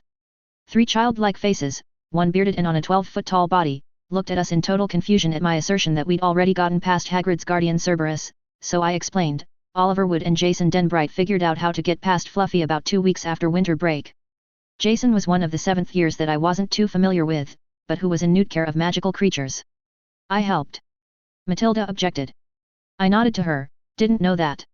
Okay, Matilda, Oliver, and Jason figured out how to get past. Oliver's a surprisingly excellent singer. There's an alarm on the trapdoor, though, Matilda admitted. Jason and I didn't get out of the devil's snare before Dumbledore showed up and gave us detention for a week. Oliver managed to sneak out of it because he stayed upstairs to keep Fluffy asleep. Seems like it's a silent alarm to Dumbledore's office, though, I picked up the narrative. A bunch of people started seeing how far they could get over dinner break because they knew he'd be away from the alarm for an hour. The keys were really hard at first. But now it's easy. The right one's so beaten up from everyone going through. Chessboard next, and nobody's been able to get past that before running out of time, I admitted. Percy made everyone swear not to take Ron, because he's too little. It had actually been a bit of a challenge from me and his fellow prefects to convince Percy that the runs hadn't been rule-breaking he needed to crack down on, but he eventually relented, even if he hadn't been willing to make an attempt himself. Hilliard Hobday and Violetta Abbott claim they got close. She's pretty good at chess, Matilda added. I didn't know the 2 7th years well, but she, indeed, was one of the only Gryffindors who could win more than the occasional game against Ron. None of you were supposed to do DHA. Insisted Hagrid. Those protections are there for a reason. I can't believe Dumbledore protected the stone with obstacles a bunch of students can get past. Scoffed Hermione. I'd like to see a devil's snare, whispered Neville. Sorry, Nev, I told him. Everyone agreed not to tell the lower years about it until we were sure it was safe. Matilda explained, the devil's snare actually just freezes when you're caught too tight. The keys are only a nuisance. And Fluffy doesn't seem like he'll actually bite students. Of course not. Hagrid insisted. He's a good boy. Well trained. He only bites if he senses dark magic. That's going to settle some bets, she grinned. Anyway, we're still not sure about the chessboard or what's past it, though. Everyone figured we'd start taking the lower years once we figured it out completely. But... Hermione seemed slightly broken before she finally got her brain in gear. This is what's safer than Gringotts. I shrugged, it's all logic and athletics problems. With enough time, motivated first years could probably get through it no problem. But even 7th years don't seem to have that much of an advantage. It slows everyone down pretty equally. It's probably better than a bunch of strong wards against someone who broke into Gringotts. You're just trying to slow them down enough that Dumbledore can get down there and stop them. Plus Dumbledore said it was out of bounds to everyone who didn't want to die a painful death, grinned Matilda. He might as well have just told us there was a fun obstacle course for Gryffindors. He actually gave me 5 points for soothing the savage beast on top of my detention. Seemed surprised it had taken that long for someone to get in. I chuckled, the funny part is that there are at least 24 Gryffindors that know how to get past Fluffy, but the thief still went to the trouble of bribing Hagrid with a dragon egg for the secret. Matilda frowned, everyone thinks we're meatheads. They probably asked the Ravenclaws and Slytherins and assumed if they didn't know, nobody did. She sighed, I shouldn't feel so bad. The bad guys probably all hopped up on unicorn blood and not thinking straight. You think? I asked her, not having really taken Hermione's quixotic mission to protect the Philosopher's Stone seriously enough to consider that it might be related to my own problem. Easier to assume one bad guy, she shrugged. I realized that the other 3 hadn't said anything for a minute and were just staring at me and Matilda in astonishment. We can tell McGonagall if you're worried. I suggested to them. Would we, have to mention THA egg? Asked Hagrid. I mean, Dumbledore has to know that the thief could figure it out since so many people know already, I mused. So we agreed to not bring it up for the time being. It was almost certainly, ultimately, a mistake, but Hermione was probably the most emotionally mature of all 5 of us, so it's not that surprising we erred on the side of not getting our friend in trouble. Chapter 45, A Dragon's Gold. Harry. I can't believe you turned your back on this. Chortled Bob. I was staring fiercely at the door to the spare classroom I'd locked and silenced. Ooh. It's cold in here, isn't it? Harry. Stars and stones, Bob, seriously, I just don't know how to explain how wrong this is. I hissed at him without turning around. You know you didn't have to do this, I insisted to the witch in the room. You're just mad that you have to steal romance novels to pay the skull, Matilda laughed. This is way easier than digging through books in the library. I'll get the romance novels for you, I groaned. Listen, Harry, he's a spirit.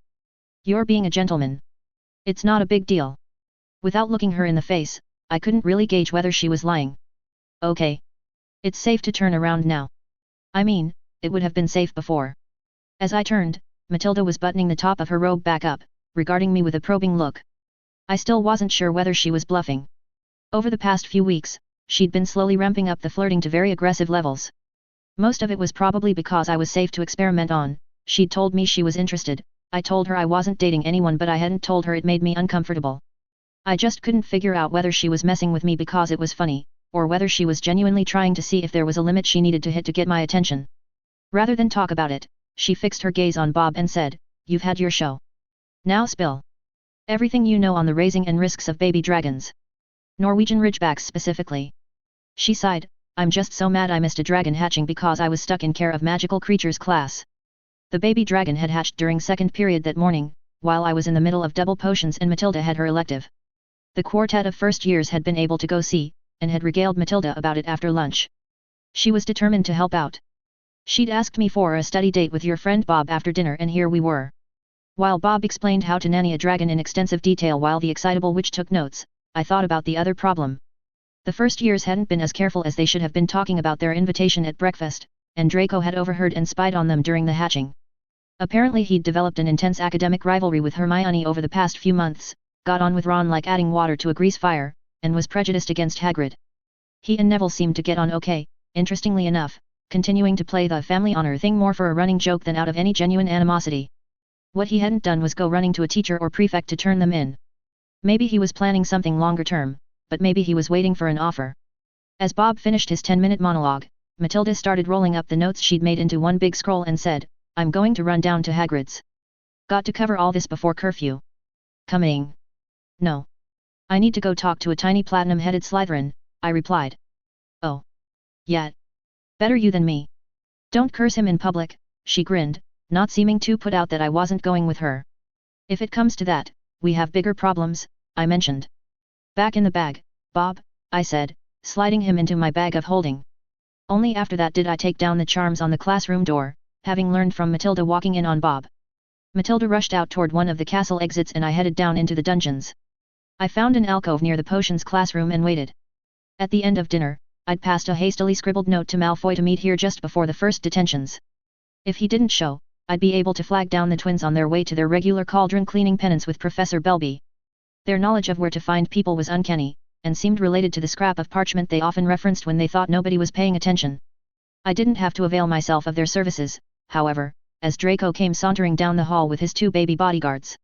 To be fair, they'd started to fill out recently and might be quite the intimidating pair of human bookends in another couple of years. I'd propped my staff out of easy reach and clearly had my hands empty as I leaned against the alcove, so Malfoy gave the bigger boys the signal to wait and headed over. "You wanted to meet?" he asked, a little too casually. "What's your price?" I asked. "Out of your range on most things," he sneered. "Perhaps you could be more specific." "Malfoy," I sighed. "You have leverage. Being snide about it just makes people not want to deal. Or they think you're actually confused and don't know what they're talking about." He thought about it, and probably thought about other business deals he'd witnessed. To be fair, from my meeting with his father, I wouldn't be surprised if the elder Malfoy was overly prone to being snide as well. The British dark wizards didn't seem to have gotten the memo that the best defense against the Aurors was people going, but he's so nice. There's no way he could be a Death Eater. Finally, the boy said, "You're buying total silence from me until the giant oaf burns his hovel down and gets arrested all on his own." "Hopefully it won't come to that, but your consideration buys us some more time to convince Hagrid what an idiot he's being," I acknowledged. "I want in on the enchanting lessons," he said. I was actually surprised that was all he wanted. He must have been irked that Hermione and Neville were getting an education he couldn't. I decided to see how he was at negotiation. "Longbottom and Granger pay for my time. I can't afford to take on more students for free. Then they should pay my fees, since I'm doing a favor for them," he insisted. I just shrugged, trying to give him the impression that I was just doing a favor for them as well. "Finally," he scoffed, 3 galleons a lesson. "Final offer." I concealed my grin mostly successfully. That was actually substantially more than I was getting from the other 2. I'd hoped Malfoy didn't have a good idea about how much money meant to those who weren't born wealthy. I held out for a second, trying to pretend I was thinking about haggling, then held out my hand. "Done.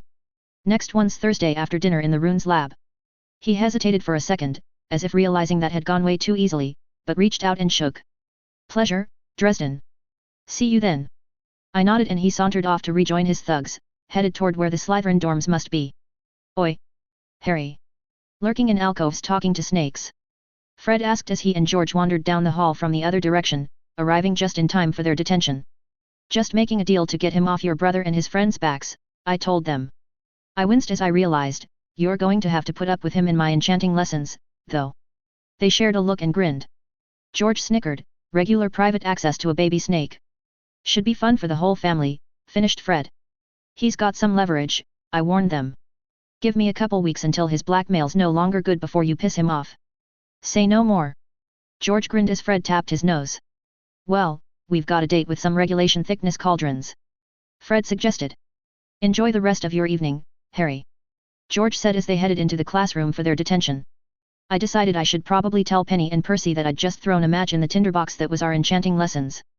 Hopefully they'd be less flammable than Hagrid's hut. Chapter 46, She'll be there when you hit the ground.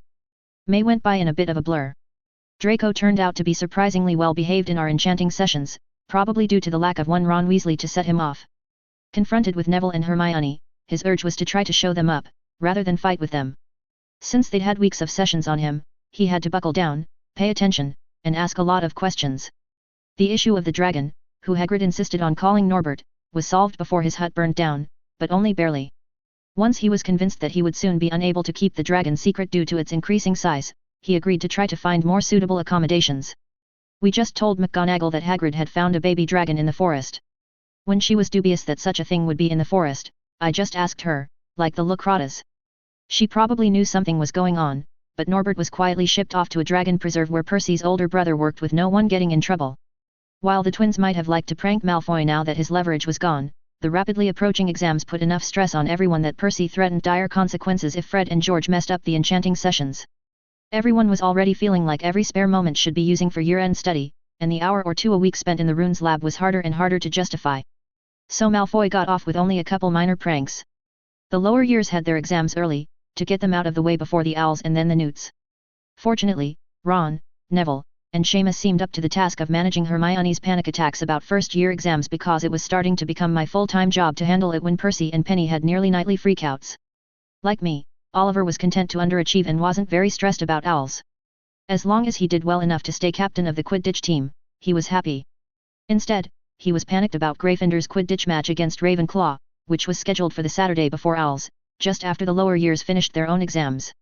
We'd cancelled the enchanting lesson the first Thursday in June, just before owls. Oliver was furiously drilling the Quidditch team with all available daylight, which was all the way to curfew in Scotland this close to the solstice.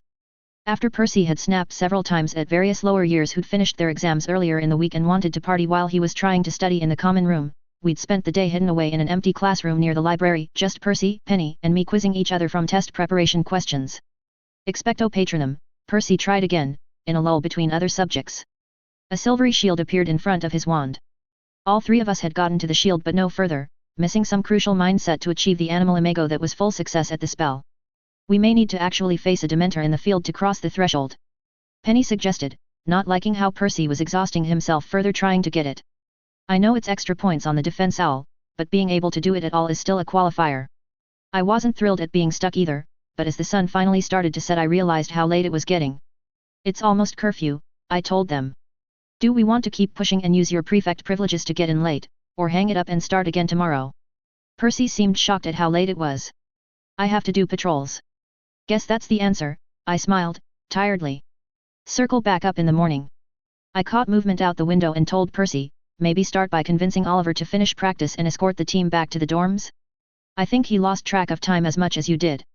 Looking like he really wanted to chew them out, he finally sighed and said, I guess the entire house would hate me if I came down on the team right before the game. It's always best to balance discipline with morale, Penny grinned, giving him a kiss. I'm heading back to my dorm. See you boys tomorrow. I got back to Gryffindor Tower pretty quickly as Percy went outside to convince the Quidditch team to finish up. When I came in, Matilda was in the common room, looking anxious, and asked me, did the kids ever find you? No. I said, confused. I realized I'd barely talked to the first years all week. I wasn't even sure how they thought they'd done on their exams. They were freaking out. Dumbledore left for the ministry. They kept going on about the stone not being protected, and the obstacle course. I frowned. You don't think they're just trying to finish the course because he's not here? I could see Ron and Seamus trying it, but Hermione and Neville would have talked them out of it. She shook her head. They were worried, not excited. Said they'd tell McGonagall if they couldn't find any of the upper years who know about it. How long ago was this? At least an hour, she frowned. I checked the time and saw that it was about 10 minutes to curfew. A glance out the window and I could see there was still movement down on the Quidditch pitch, so it would be a while before Percy got back with Oliver and the twins. If we hurry you can go check with McGonagall and I'll make sure they didn't go into the obstacle course. It's a plan, Matilda admitted, shrugging. I dropped my bag of books and study notes in the corner, but made sure I had all my foci. Something told me this wasn't going to just be a mission to round up kids who were overreacting. On the way to the corridor, Filch saw me running and yelled, nearly curfew, Dresden. Making sure nobody's in the third-floor corridor, I admitted, no time to come up with an excuse. If they were there, they either had a damned good reason or deserved the detention. Bloody Gryffindors. He snarled, and followed me, Mrs. Norris bounding ahead. Sure enough, when we got there, the door into Fluffy's room was hanging ajar, and I could hear a boy's voice singing, it's all right, it's all right, it's all right. She moves, in mysterious ways. It's all right, it's all right, it's all right. She moves, in mysterious ways. Is that you too? Filch asked, scratching his head. I recognized that the song had played a couple of times in various businesses when I'd been out of the castle over Christmas, and nodded. I couldn't help but smirk and say, I didn't take you for a Muggle pop music fan, Mr. Filch. Mrs. Norris likes anything with a synthesizer. I like Rod Stewart and Queen, he shrugged. I pushed the door the rest of the way open, and saw Seamus in the middle of the room, performing for an audience of one unconscious Cerberus. The trapdoor the giant dog guarded was open, and the Irish boy was clearly trying to keep Fluffy asleep. Spotting us, Seamus quickly rushed out, McGonagall didn't believe us. Someone was here before us. The other three went in to stop him from getting the stone. As the dog snorted and started to wake, he went back to his song, one day you'll look back, and when you see where you were held by this love while you could stand there, you could move on this moment, follow this feeling. As the giant dog calmed back into sleep and Mrs. Norris looked intensely offended at the huge canine even existing, Filch growled, Albus might let me break out the thumb screws for this lot. Have to save them from dying down there to give them detention, I shrugged. You want to come with? I'm, he started. Even though the challenges didn't really require much magic to get past, the old squib had enough mobility issues that he probably wouldn't be an advantage. Guard the room, let McGonagall know what's going on, and relieve Seamus when he runs out of you two songs he knows. I suggested. He nodded and I said, hopefully, I'll be back soon with some first years earning a long detention. With that, I leapt through the trap door. Chapter 47, Battle Chess.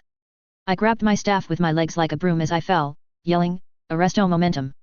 While the devil's snare was probably still at the bottom, I didn't want to risk that the kids had burned it up to get out. As my slowing spell turned the long fall into an easy drift, I wondered just how Dumbledore had set this much of the castle aside for the project. If Fluffy was on the ground floor it would make sense that I was in a dungeon, but from the third floor, it must have been a construction of walling off existing rooms and opening new passages on the second and first floors. Or was the whole thing in an expanded wizard space?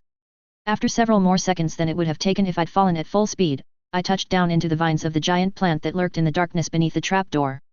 I only smelled a hint of recent smoke, which probably meant Hermione had handled the plant. I expected the whole thing would have been destroyed if Seamus had come along. I put a hand to my amulet and incanted Lumos Solemn. The obscure variation of the charm provided a warm glow much closer to sunlight, causing the tendrils of the plant that had already tried to bind me to shy away. Wandering into the next room, the tinkle of the swarm of flying keys indicated that the second obstacle was still operating. In the light of my amulet, the flickers of metal were actually quite pretty. But the obstacle had been passed so frequently that the poor, abused key that opened the door flitted about on nearly broken wings, unable to fly as fast or as high as the rest. I waited for my moment and just jumped, snagging the key out of the air as it tried to fly past. I assumed the impish Professor Flitwick had set this up, and never imagined anyone except maybe Hagrid would be able to reach 10 feet in the air without the provided brooms. The next room was the furthest I'd seen. If the professors checked at all, they must have known that students were coming down here. To either side of the immense chessboard, piles of stone marked the previously shattered chess pieces from the dozen or more games Gryffindors had started here. It had already reset, 4 rows of opposing, gargantuan figures magically reformed for a new game. Even the pawns stood taller than me, and the king and queen were gigantic. I didn't need my amulet in the well-lit room, and let the light fade.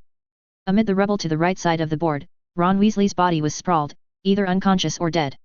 I skirted the edge of the board and leaned over the redhead, feeling for a pulse. He was alive, and the knot on his head made me expect that he'd taken a blow from one of the animated statues that were the chess pieces. Not knowing how far ahead the others were, I didn't have time to try my limited healing skills on the boy. Hope this works. Renervate. I wasn't totally sure that the reviving spell was supposed to be used on a concussed target, but Ron started to struggle. Worried he wouldn't be able to stay conscious with the head wound, I fished out a small vial of potion from the back of my utility belt, checked it, and handed it to him. Drink this.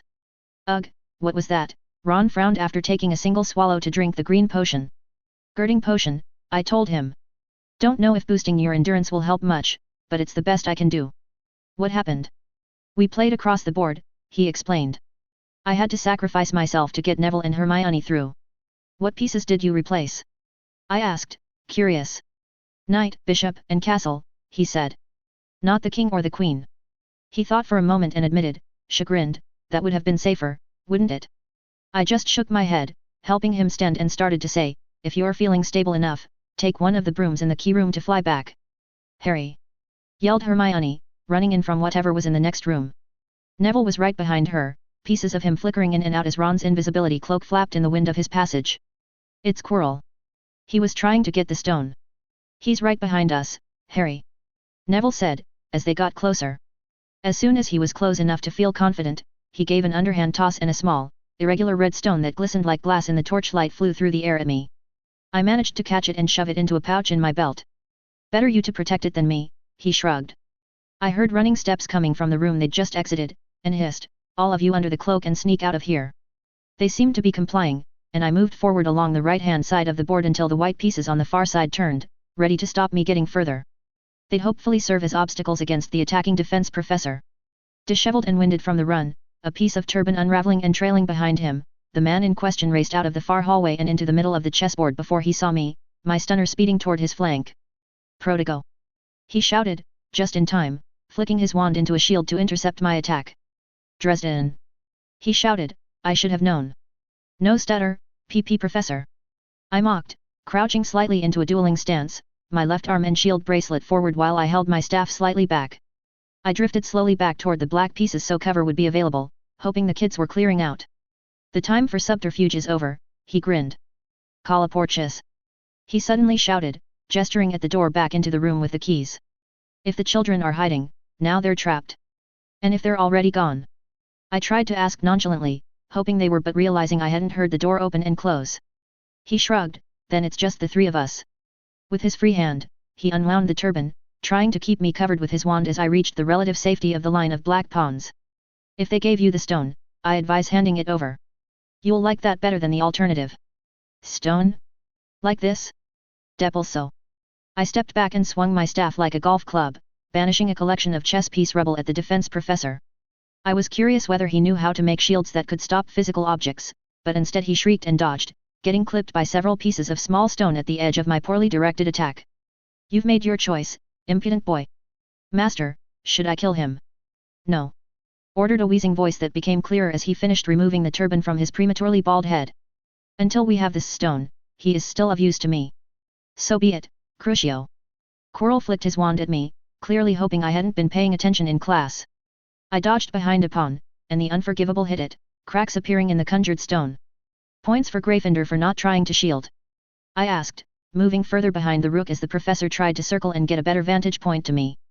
I mean, if you're going to kill me, might as well have my house remember me fondly for winning them some points before I go. I wondered whether Matilda had actually managed to get help from the assistant headmistress. He SSS stalling, complained the high-pitched voice from the back of Quirrell's head. End this quickly. I'm trying, Master, Quirrell argued with the voice. I couldn't see it clearly since I was trying to keep the professor from having a clear line of fire to me, but it seemed like a grey tumor on his head was doing the talking. You have wizard cancer there, Professor. I snarked. Madame Pomfrey could probably treat that. I made a guess, unless you've been trying to treat it yourself with unicorn blood. How dare you call the Dark Lord a cancer? He insisted. When he comes back into his power, I will be his favored servant. Not that fool Dumorn, nor any of the others. Apuno. He hit the base of the rook with the object-attracting jinx and I was clipped by several stones hurtling at the chess piece before I leapt out of the way. Fortunately, I thought to shield as I leapt, because several fast curses came at me as I danced between pieces, moving behind the bishop as he shifted his own position on the board. It seemed, at least, like he couldn't manage an unforgivable every volley. I wondered how energy efficient those were, and how hard it would be to exhaust the professor who'd been sick for months with what I guessed was possession. It finally clicked for me and I shouted over the sound of clattering stones, at least Justin was smart enough to try to get someone else possessed. An asshole, but smarter than you. You think this was my first plan? Quirrell railed, started to get annoyed with me. Good. Angry enemies were sloppy enemies. That's the entire reason I ran my mouth so much, and you can't prove otherwise. You were meant to be the vessel, Dresden. I would have had unlimited time to acquire the stone while we determined if Dumorn's ritual would even still require it. But you rejected the gift of the Master's presence. He caught sight of me and yelled, Crucio. Again, missing as I ducked back behind the bishop. I caught motion to my left as that side's rook walked off the board. Trying to cover for whatever the kids were doing, I kept running my mouth. I don't know, man. Seems like both of you could have had a better time by just letting Dark Lord Wizard Cancer rot in whatever hole he was hiding in. Maybe stop blaming me because you're a dumbass. Reducto. Reducto. Reducto. The mocked professor shouted, blowing shards of giant chess piece into shrapnel around me. I hunkered down beneath a shield and only took a few of the hits. I was getting a little bruised and scratched, but was still feeling all right. Where the hell was my backup? A white pawn on the far side moved forward, its walking hidden by the sounds of smashing rock. Pawn to a5. I heard Ron shout from the seemingly empty corner square. The black pawn immediately in front of Quirrell stomped forward, forcing him to dodge out of the way, and I nearly landed a stunner on the hastily shielding professor as the white side's queen started moving. Knight to a6. The invisible chess prodigy shouted, moving the pieces to inconvenience Quirrell as the entire side started to move so the knight, pieces blasted out of it, could walk over behind the pawn. Ignore the distractions. The professor's passenger hissed. The children must be in the other corner. A voice that was probably Hermione made a small eep. Chapter 48, A Little Soul Magic. Trying to distract from the kids, I yelled after Quirrell, this isn't the first time you've gone after those kids, is it? Why send the troll after Hermione? Stupefy. I leaned around the bishop and fired a stunner. Prodigo. I heard there was a mudblood crying alone in a bathroom. If she'd died, it would have given me much more time in here. Reducto. The professor was ambling toward the left side of the board, keeping an eye on the white queen that had moved out in response to a black pawn Ron had tried to put in his way from the middle of the board. I lost that jumper in your class. Shrieked Hermione, still invisible in the corner. Incendio. Her shout was followed up by a pair of knockback jinxes from Ron and Neville. Dodge, fool. Expelliarmus. Hissed the cursed wizard living on the back of Quirrell's head. He must have seen the wands poke out of the cloak, and they went flying. Fortunately, the professor diving to avoid the barrage of spells meant he couldn't snag the foci from the air. Oxio wands! I yelled, summoning the sticks to my hand from where I could see them flying above the chessboard. While Quirrell was off balance, I moved left between pieces, trying to get a better view, and he smashed a few more pieces with object-shattering curses without getting close. While he was focused on me, Ron took another moment for a chess move, bishop to a3. The piece launched itself diagonally all the way across the board and through the square Quirrell had been stopped short at by the previous pawn. I tire of this, hissed Voldemort as the professor once again stumbled out of the way. I shall end it. No, master, you are not strong enough, Quirrell whined, still trying to keep me covered with his wand and an eye on the chess pieces. I have strength enough, for this. Finite incantatum.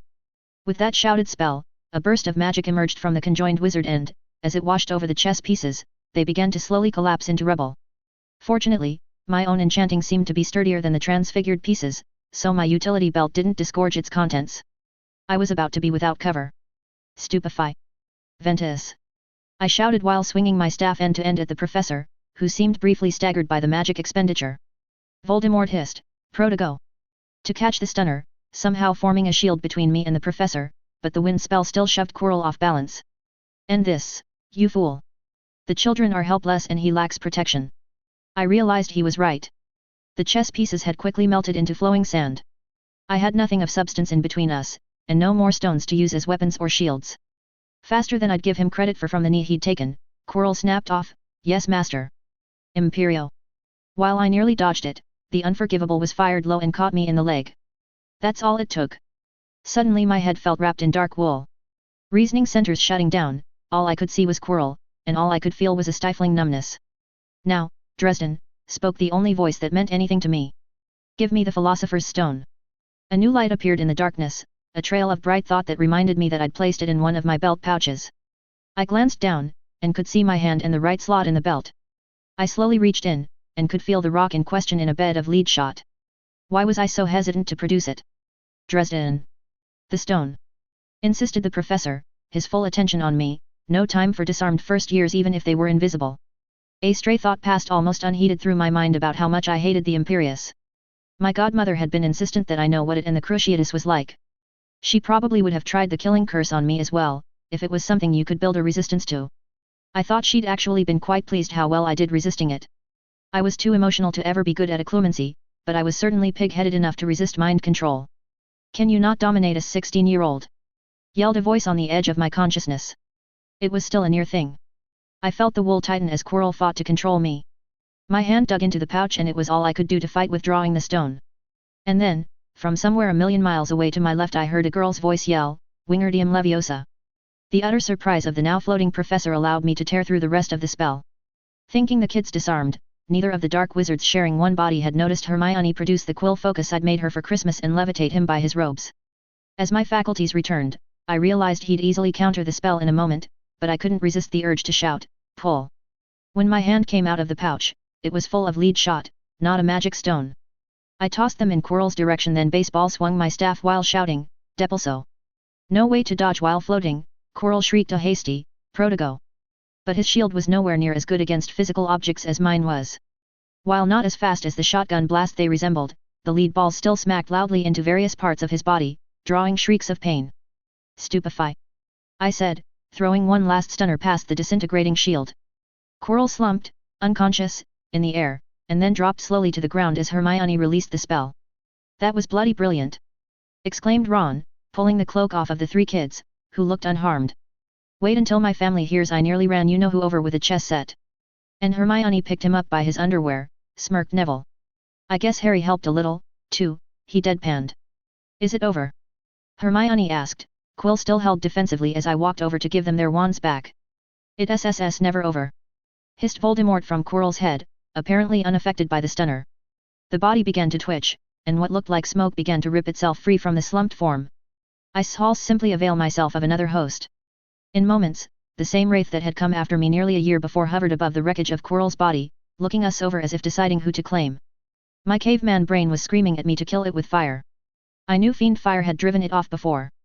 But the fire had claimed much more, and I couldn't risk the kids getting burned. I barely realized that I'd moved to interpose myself between the trio of first years and the hovering wraith. Was I reflexively sacrificing myself so they'd never know the touch of the creature?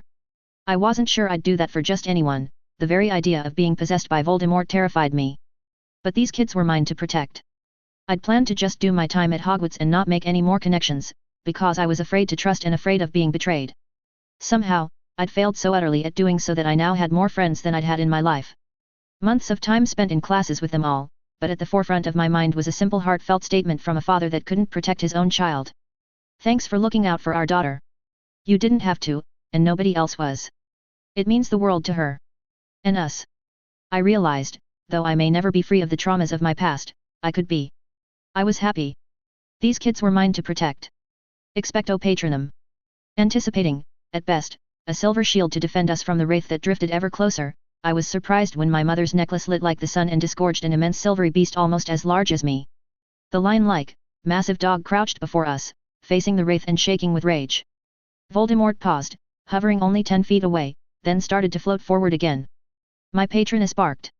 He didn't make a sound, exactly, but he clearly made the gesture and a blast of silver light washed from his mouth and rolled over the wraith. Voldemort wailed and was carried away by the roiling blast beyond the walls of the chess room. Turning around with a doggy smirk at a job well done, the patroness dissolved back into a cloud of light that quickly faded. Then, with the same timing as they had with the troll, the reinforcements finally showed up. Chapter 49, Answers and Questions. It was extremely early Friday morning when Dumbledore came to check up on us in the hospital wing. Neville and Hermione were mostly there for observation and a few bumps and bruises they'd gotten in the obstacle course. Ron, of course, had a concussion from getting the wrong end of a giant magical chess piece. I had a number of scrapes and contusions, mostly owing to shrapnel from the same chess pieces. But Pomfrey thought we'd buy out in plenty of time for the Quidditch match on Saturday. Matilda and Seamus had apparently been sent back to the tower before McGonagall showed up a few minutes too late to assist, and I fully expected to be inundated with questions as soon as visiting hours began. From the slump of his shoulders, Dumbledore looked like he'd had a trying evening of his own, and I heard him mutter something about the 7th month dying as he looked at the 4 of us in our hospital beds. Noticing me watching him, he tried to stand a little straighter and resume his grandfatherly persona. The kids woke as they realized he was here, and I only half paid attention as he gave them congratulations for their role in Voldemort's defeat. When he mentioned the stone would be destroyed, because it was far too dangerous, I barely managed to contain my scoff. Dumbledore raised an eyebrow, and I nodded to the other side of the hospital wing, away from the kids. If you'll excuse me and Mr. Dresden, the old man told them, you need your rest and we have a few more things to talk about. I got out of bed and followed him out of earshot of the precocious kids. I trust you still have the stone, Mr. Dresden. I have something, I told him, then handed him the glassy, red stone Neville had thrown me. It fell into his palm with a few pieces of dull, grey lead shot from the pouch I'd put it in. Guess I'm not going to be able to pay for my next year's supplies with a pouch of gold. And if I told you that the process of using the stone was more complicated than simply touching it to the metals in question, I'd still expect that you were smart enough to use a convincing fake rather than have any risk of Voldemort getting the real thing, I told him. Though, I guess you didn't think about what would happen if you had to leave the castle for more than an hour. Yes, well, he admitted, polishing his glasses in embarrassment, I had not quite anticipated careful plans after the early attempt with the troll. Quirinus was able to slip a subtle confundus charm onto Minerva so she'd ignore the alarms I'd passed to her when I left, as well as any other evidence of risk to the stone. And I was called to the ministry on another ruse. An employee there attacked me, but managed to escape. We think he was an undercover Death Eater trying to enact a backup plan, and I've spent hours engaged in that business. I really am grateful that you went to save the children, Harry. While, as you note, the stone was never in actual danger, he could have severely injured them if he discovered the ruse. Or simply out of spite. That could have been me, instead of Quirrell, I frowned. Dumbledore nodded. I don't know what ritual Doomorn was planning to use. It could have resulted in a much more complete possession. He may not have even needed the stone. Possessing poor Quirinus was likely a plan of desperation when he could not have you and did not acquire the stone from Gringotts that night. I realized what he was trying to say, and noted, Justin, Quirrell, the guy at the ministry, he has a bunch of wizards trying to help him come back. I'm afraid so. The small bright spot, my boy, is that they all seem to be pursuing different plots to bring their master back. The Death Eaters were always fractious and hard to bend toward a single goal. Now that their master has once again been dispersed, hopefully they will be even less organized. Dispersed, but not gone. For some reason, he can keep coming back. And he's tried to possess me 4 times now. I frowned and rubbed at my left shoulder. Are you quite all right, Harry? It started itching again, since I came face to face with him, I admitted, peeling back the corner of my hospital robe to show the white finger marks on my shoulder from where the Wraith of Voldemort had touched me nearly 10 months earlier.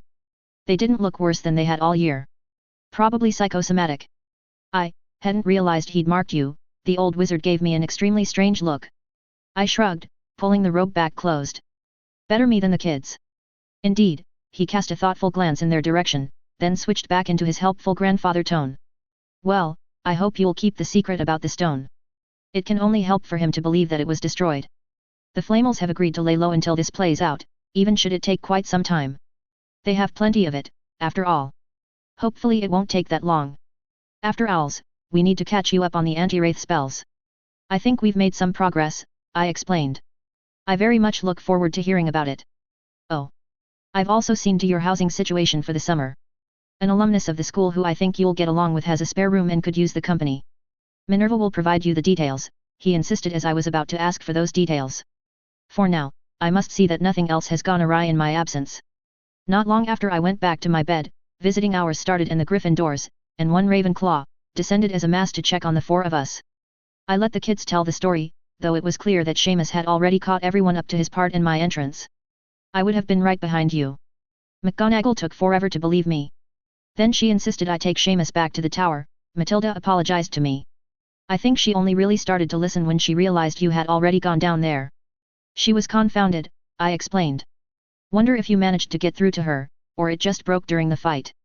Either way, it's probably better, I tried to soothe her without being insulting. He didn't take the kid seriously.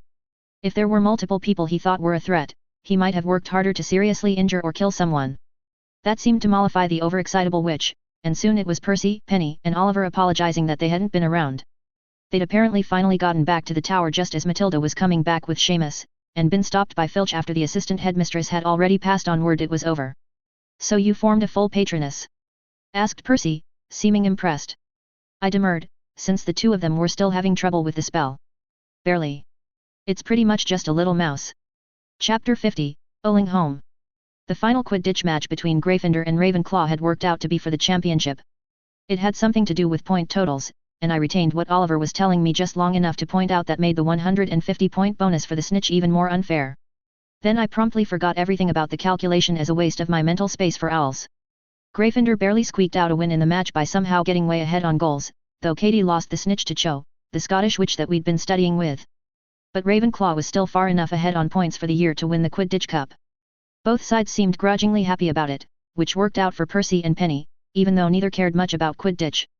Our young seeker, Katie Bell, seemed pretty dejected at the party, since she'd missed the snitch every game she'd played, and Gryffindor had only done as well as we had due to the rest of the team. I tactfully did not point out to her that the seeker position was ridiculous, and the team should do better based on those actually playing. With that excitement out of the way, the last 2 weeks of the year were devoted to owls. After the months of preparation, they were honestly kind of underwhelming. Even Percy and Penny seemed to calm down after the first few days of tests. We wouldn't get the results until later in the summer, but I felt pretty good about all the subjects I cared about. I even felt okay about history and astronomy due to all the study. A corporeal patroness did, indeed, seem to count for extra credit on the defense exam, and I was pleased I could still manifest mine outside of a life or death battle with a haunted wizard. I wasn't entirely sure what everyone who wasn't taking owls or newts did during the last few weeks of the semester, since they'd gotten their exams out early. I even had a week after owls to decompress, as the ministry administered newts.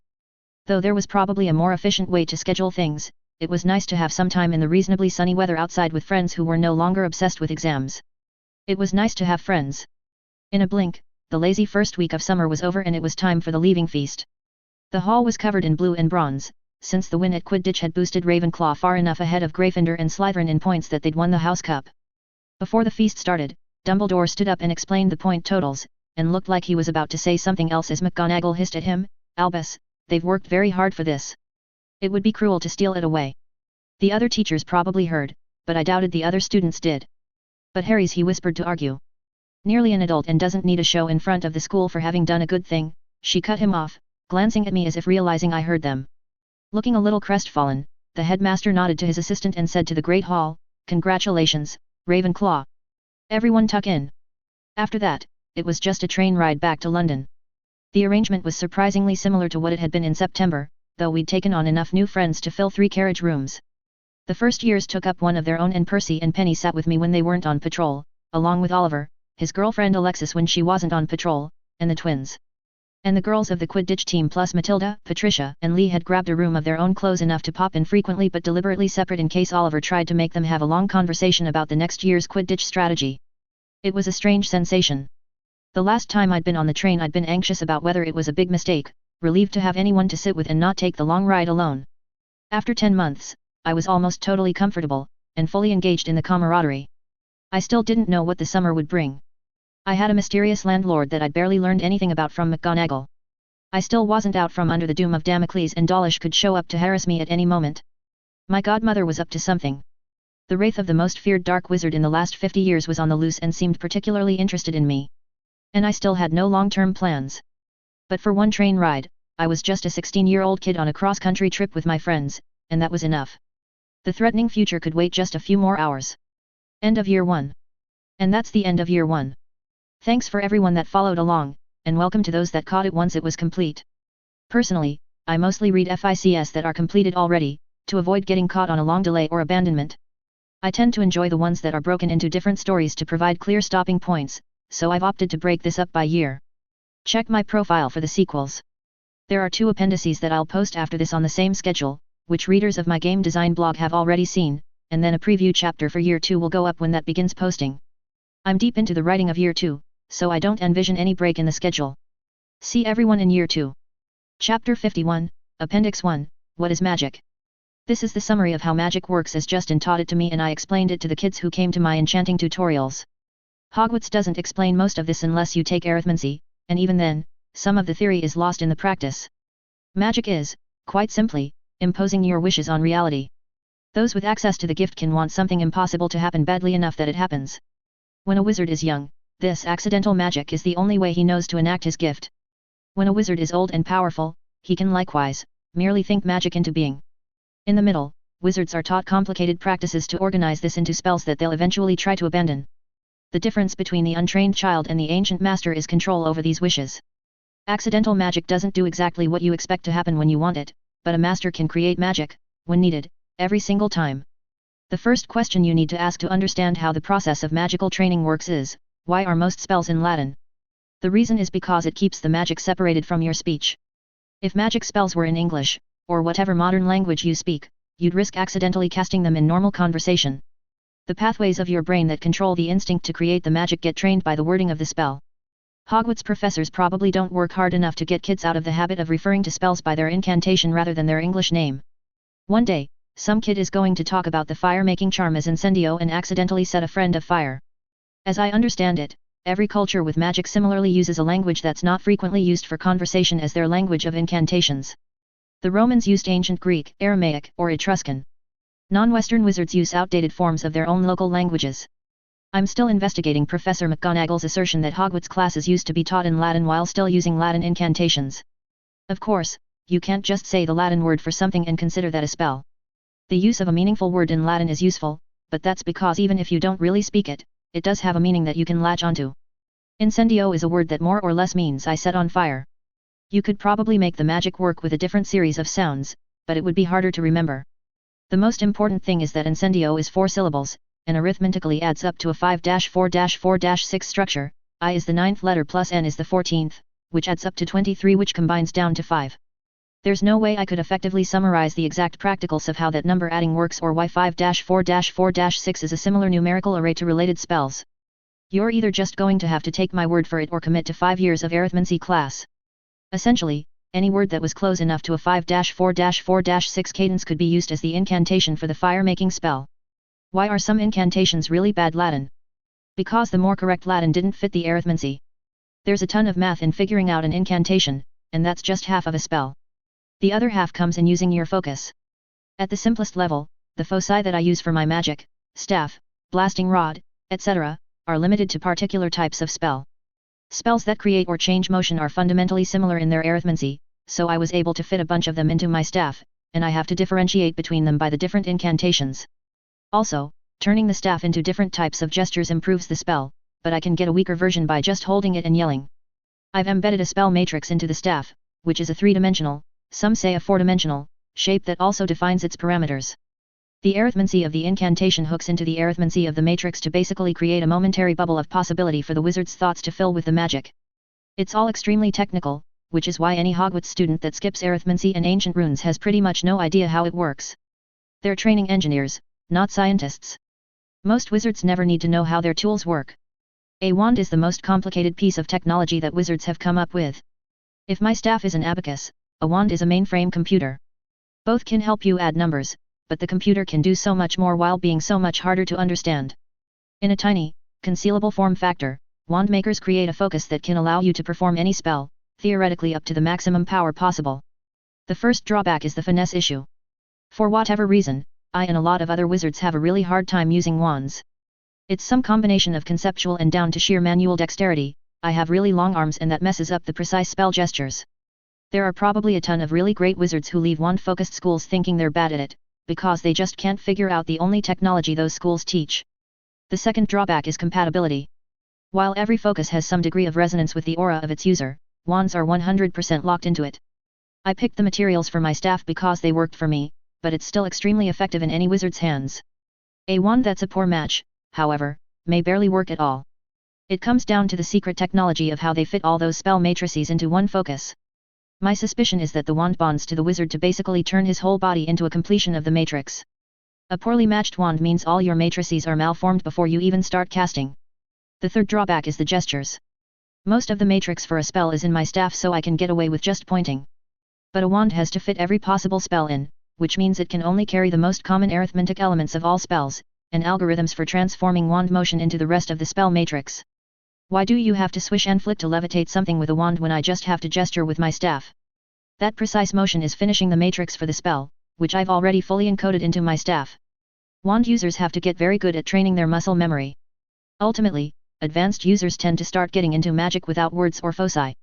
Without the words, you have to create the spell in your head using no mnemonic aid triggering your brain. Without the focus, you have to fully visualize the matrix. Without either, you're basically relying on your imagination to fully generate an extremely complex mental construct with no aids other than your own brain power. You quickly find that using words and tools to train your unconscious mind to do the heavy lifting makes a big difference. And, when it comes down to it, all of this is just training your brain. Arithmetic correspondences and spell matrices aren't real. Non-Western traditions use completely different methods of structuring their magic. Western wizards use the structures they do because they've been codified and imbued with meaning, so it's something your brain can latch onto. I've heard some people suggest that part of it is also a universal unconscious thing. If enough people with the power to make their wishes reality think that the letter A is equal to 1, then that becomes true. I'll leave that up to the Department of Mysteries to weigh in on. All I know is that every bit of it is a mental construct. You are a wizard. Your thoughts and desires can make impossible things happen. Every bit of magical praxis you've been taught is simply about making it easier to do what you want and harder to have accidents. It all comes down to, if you wish hard enough, you can change the world. Magic is just a set of tools to help you make the best wishes you can. Chapter 52, Appendix 2, The Wizarding World. Imagine that soccer is the best kept secret in the world. Some children display an inexplicable facility kicking balls, and then, by their 11th birthday, they're tracked down and informed by FIFA that they are soccer players. They can either train in the sport, or forget that it even exists. FIFA runs elite training schools for those truly serious about it, but it's also possible to go to smaller camps, or simply apprentice to an adult soccer player. When you become an adult yourself, you may do whatever you want with your life, but, when you're playing soccer, you're beholden to FIFA's rules. Rules made by administrators in the organization, who almost entirely came from the elite schools. Most soccer players have day jobs, and use their athletic prowess to give them a bit of a leg up in life. The truly professional players and administrators exist in their own high-stakes world. Okay, sue me, it's a tortured metaphor because the world only has one thing that's like magic, and that's magic.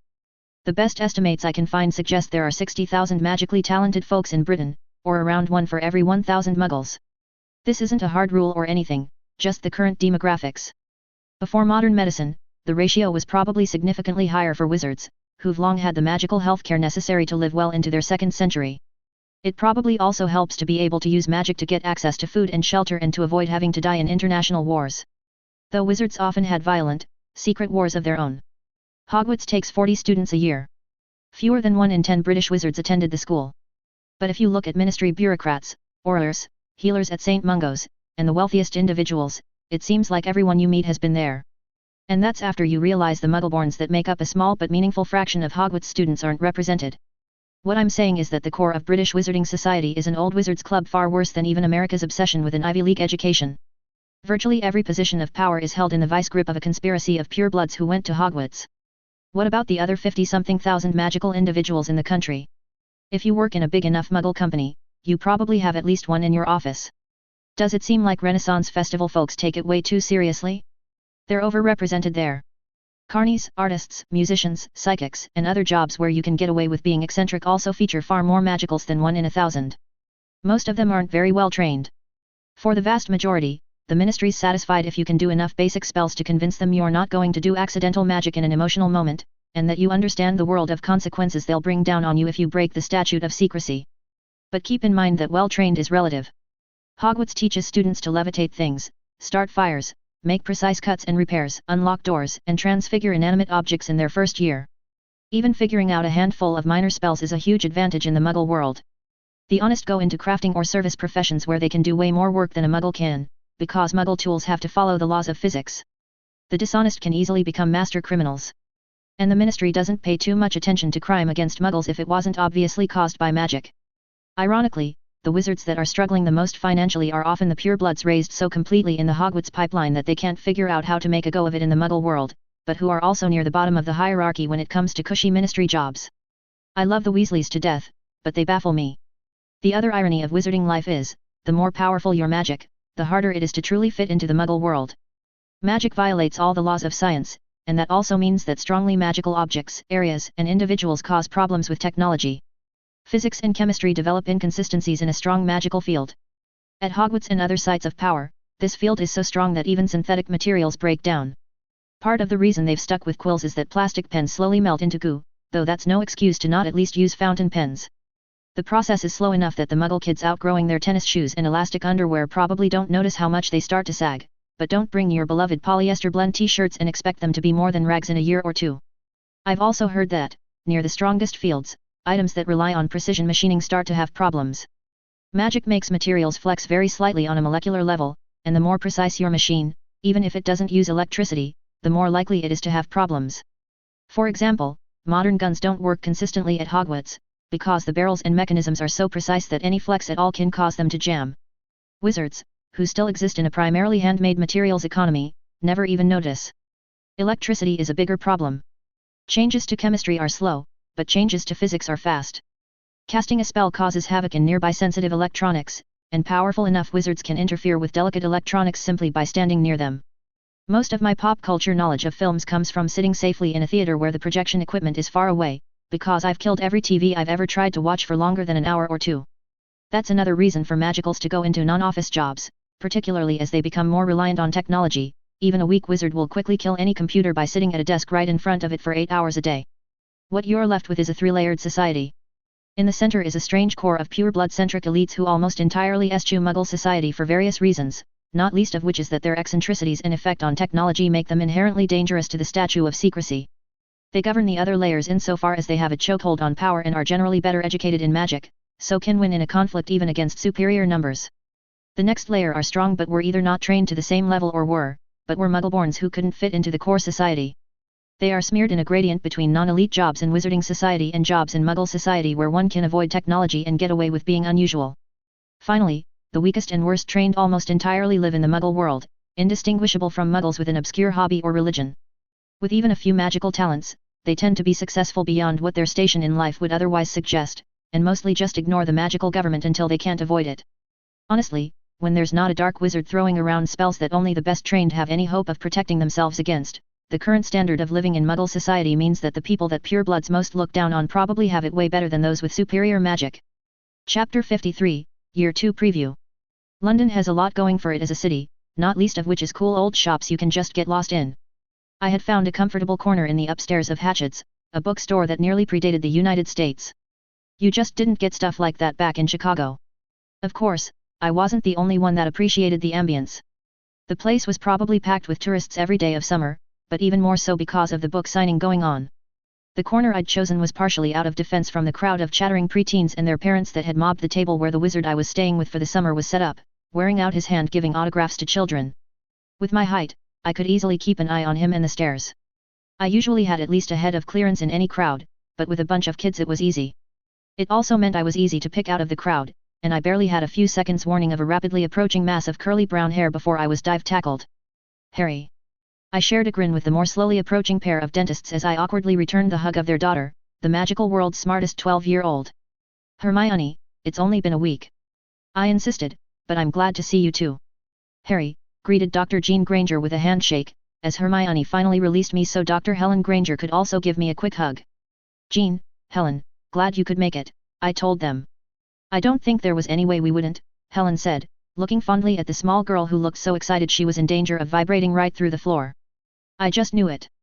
She insisted, I knew he must be with a glance at the muggles nearby. She had the common sense to lower her voice so it wouldn't carry past our small group, magical. Only, with the 4 houses at the school and some of the things that come close, but have clearly been changed to not violate the statute of secrecy, it had to be someone that was at least familiar with Hogwarts, and the way Professor Tabby is described it's clearly someone who knows Professor McGonagall, and... Hermione, breathe, I interrupted her, a moment before her father looked like he was about to do the same. She'd gotten a lot better about the run-on sentence exposition since starting school, but still did it when excited.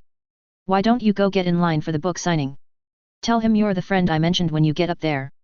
Jean handed the young witch 3 well-cared-for but clearly frequently read hardback novels as well as the new one they'd just bought downstairs and she hurried over to get into the signing line. She's been mad about those books since they started coming out when she was 7, Helen explained. Hermione, mad about books? I don't believe it, I joked. Her parents grinned fondly, but Jean shrugged. She wasn't usually as interested in fiction, but the Magi Mal series somehow called to her. How'd you wind up staying with the author? He's a former Hogwarts student, apparently owed the headmaster a favor, I answered. I didn't even know he was famous until he mentioned the signing and asked if I wanted to come. While the series was apparently blowing up the children's literary market all over these days, it had only started coming out in Britain while I'd been just about out of the Chicago orphanage, and by the time it started to get popular everywhere I wasn't in the market for kids' magical fiction. From his author photos in the back cover, I've always thought he seemed sad, somehow, Helen mused, looking at the man signing his books, conversing with the children. And those scars on his face. While he was wearing a long-sleeved turtleneck even in summer, he couldn't hide the scars that made it look like some kind of large wild animal had raked a claw from his eyebrows all the way down his cheeks. I admitted, they're on his arms, too, probably other places. You know he's only in his early 30s. No. I would have guessed 40s at least, she said, a bit of pity entering her voice. I asked him about my mother, but he said he didn't go to Hogwarts until she had already left, so he'd have to be. I shrugged. I haven't really gotten him to talk about it much, but McGonagall mentioned he lost a lot of friends in the war. Probably had a really hard life. After familiarizing myself with my temporary guardian's books and from what little I'd been able to pick up from him over the last week, I believed that writing a novel series was therapy, probably immortalizing his dead friends in prose. I wondered if they'd all been animagi, or if he just felt like they had the positive attributes of the animal forms he gave them in the novels. Hermione rushed back up, reading off the dedication he'd made in her book. He signed it, for Miss Hermione Granger, a lion if I've ever met one, R.J. Lupin. He was so nice. I nodded, because that had also been my experience. After Dumbledore and McGonagall had tried to keep me locked up in Hogwarts for nearly a year, I'd expected they'd pass me off to someone that would basically be a summertime jailer. But he'd started out insisting I call him Remus and had been similarly easygoing from there. A camera flash drew my attention to where Remus was posing with 2 small boys with light, mouse brown hair to either side of him, a man who was probably their father taking the picture. The man handed the camera back to the larger of the 2 boys as Remus finished signing their book and then, for some reason, pointed in my direction. Incoming, I warned the Grangers as the trio headed in our direction. Excuse me, their father started, seemingly feeling a little out of place when he noticed the Grangers. I wasn't exactly a great judge of fashion or British class consciousness, but Hermione and her parents were all dressed in a way I'd at least classify as preppy while the man and his sons were much closer to my own ensemble of jeans and a t-shirt. I'm Jack Creevy, and these are my sons Colin and Dennis. Mr. Lupin suggested that you also went to. He glanced at the Grangers as if curious whether they were in on a secret, his alma mater. Hogwarts? Asked Hermione's father. Off of Mr. Creevy's nod, Jean continued, I expect you got an interesting letter when Colin turned 11? The same thing happened with Hermione last year. The Grangers moved to the side to commiserate with Mr. Creevey over the plight of surprised parents of Muggle-born students, leaving me and Hermione with the two tiny boys, each bouncing up and down with a million questions. Smirking at the girl, I said, "Hey, Hermione, why don't you tell the Creevey brothers about Hogwarts?" She looked like she wanted to protest, but realized she had a lot of excitable Muggle-born karma to pay back, and nodded. With the signing line finally clearing out, I left the Grangers educating the Creeveys and made my way over to Remus' table. I sidled up and quietly asked him, they were also big fans and suddenly made the connection that you're a wizard. Minerva apparently told them during her home visit, when she saw that they had my books, he answered. I'll have to ask her to give me more warning in the future. Those boys are loud. Sorry to pawn them off on you. No worries, I grinned, I passed them right on to the Grangers. Probably for the best. I don't know why Minerva doesn't deliberately put the new Muggle-born parents in contact with others who've already gone through it. He started gathering up his pens when he noticed the shop staff was beginning to pack up the table. Well, that was exhausting. Remind me to stand firm on not doing a world tour the next time my agent suggests it. At least you wouldn't have to spend a ton of time in transit, I suggested. Unfortunately, I would. She's a Muggle, so I can't exactly suggest that she doesn't need to book hours and hours of plane travel because I'll just apparate every. He broke off suddenly, nostrils flaring as his body tensed up. I turned to follow his look as a hugely muscled man in an overly tight cheap suit ascended up the stairs. He had thinning grey hair loosely slicked back and his own array of scars on a face that didn't look fully human. Tossing a copy of Lupin's latest book onto the empty table, he grinned through a set of teeth that had been filed to points and said, "Make it out to, my old friend, Fenrir Greyback. Please check out Born in Fiendfyre, Year 2, Dark Room, available now by checking my profile."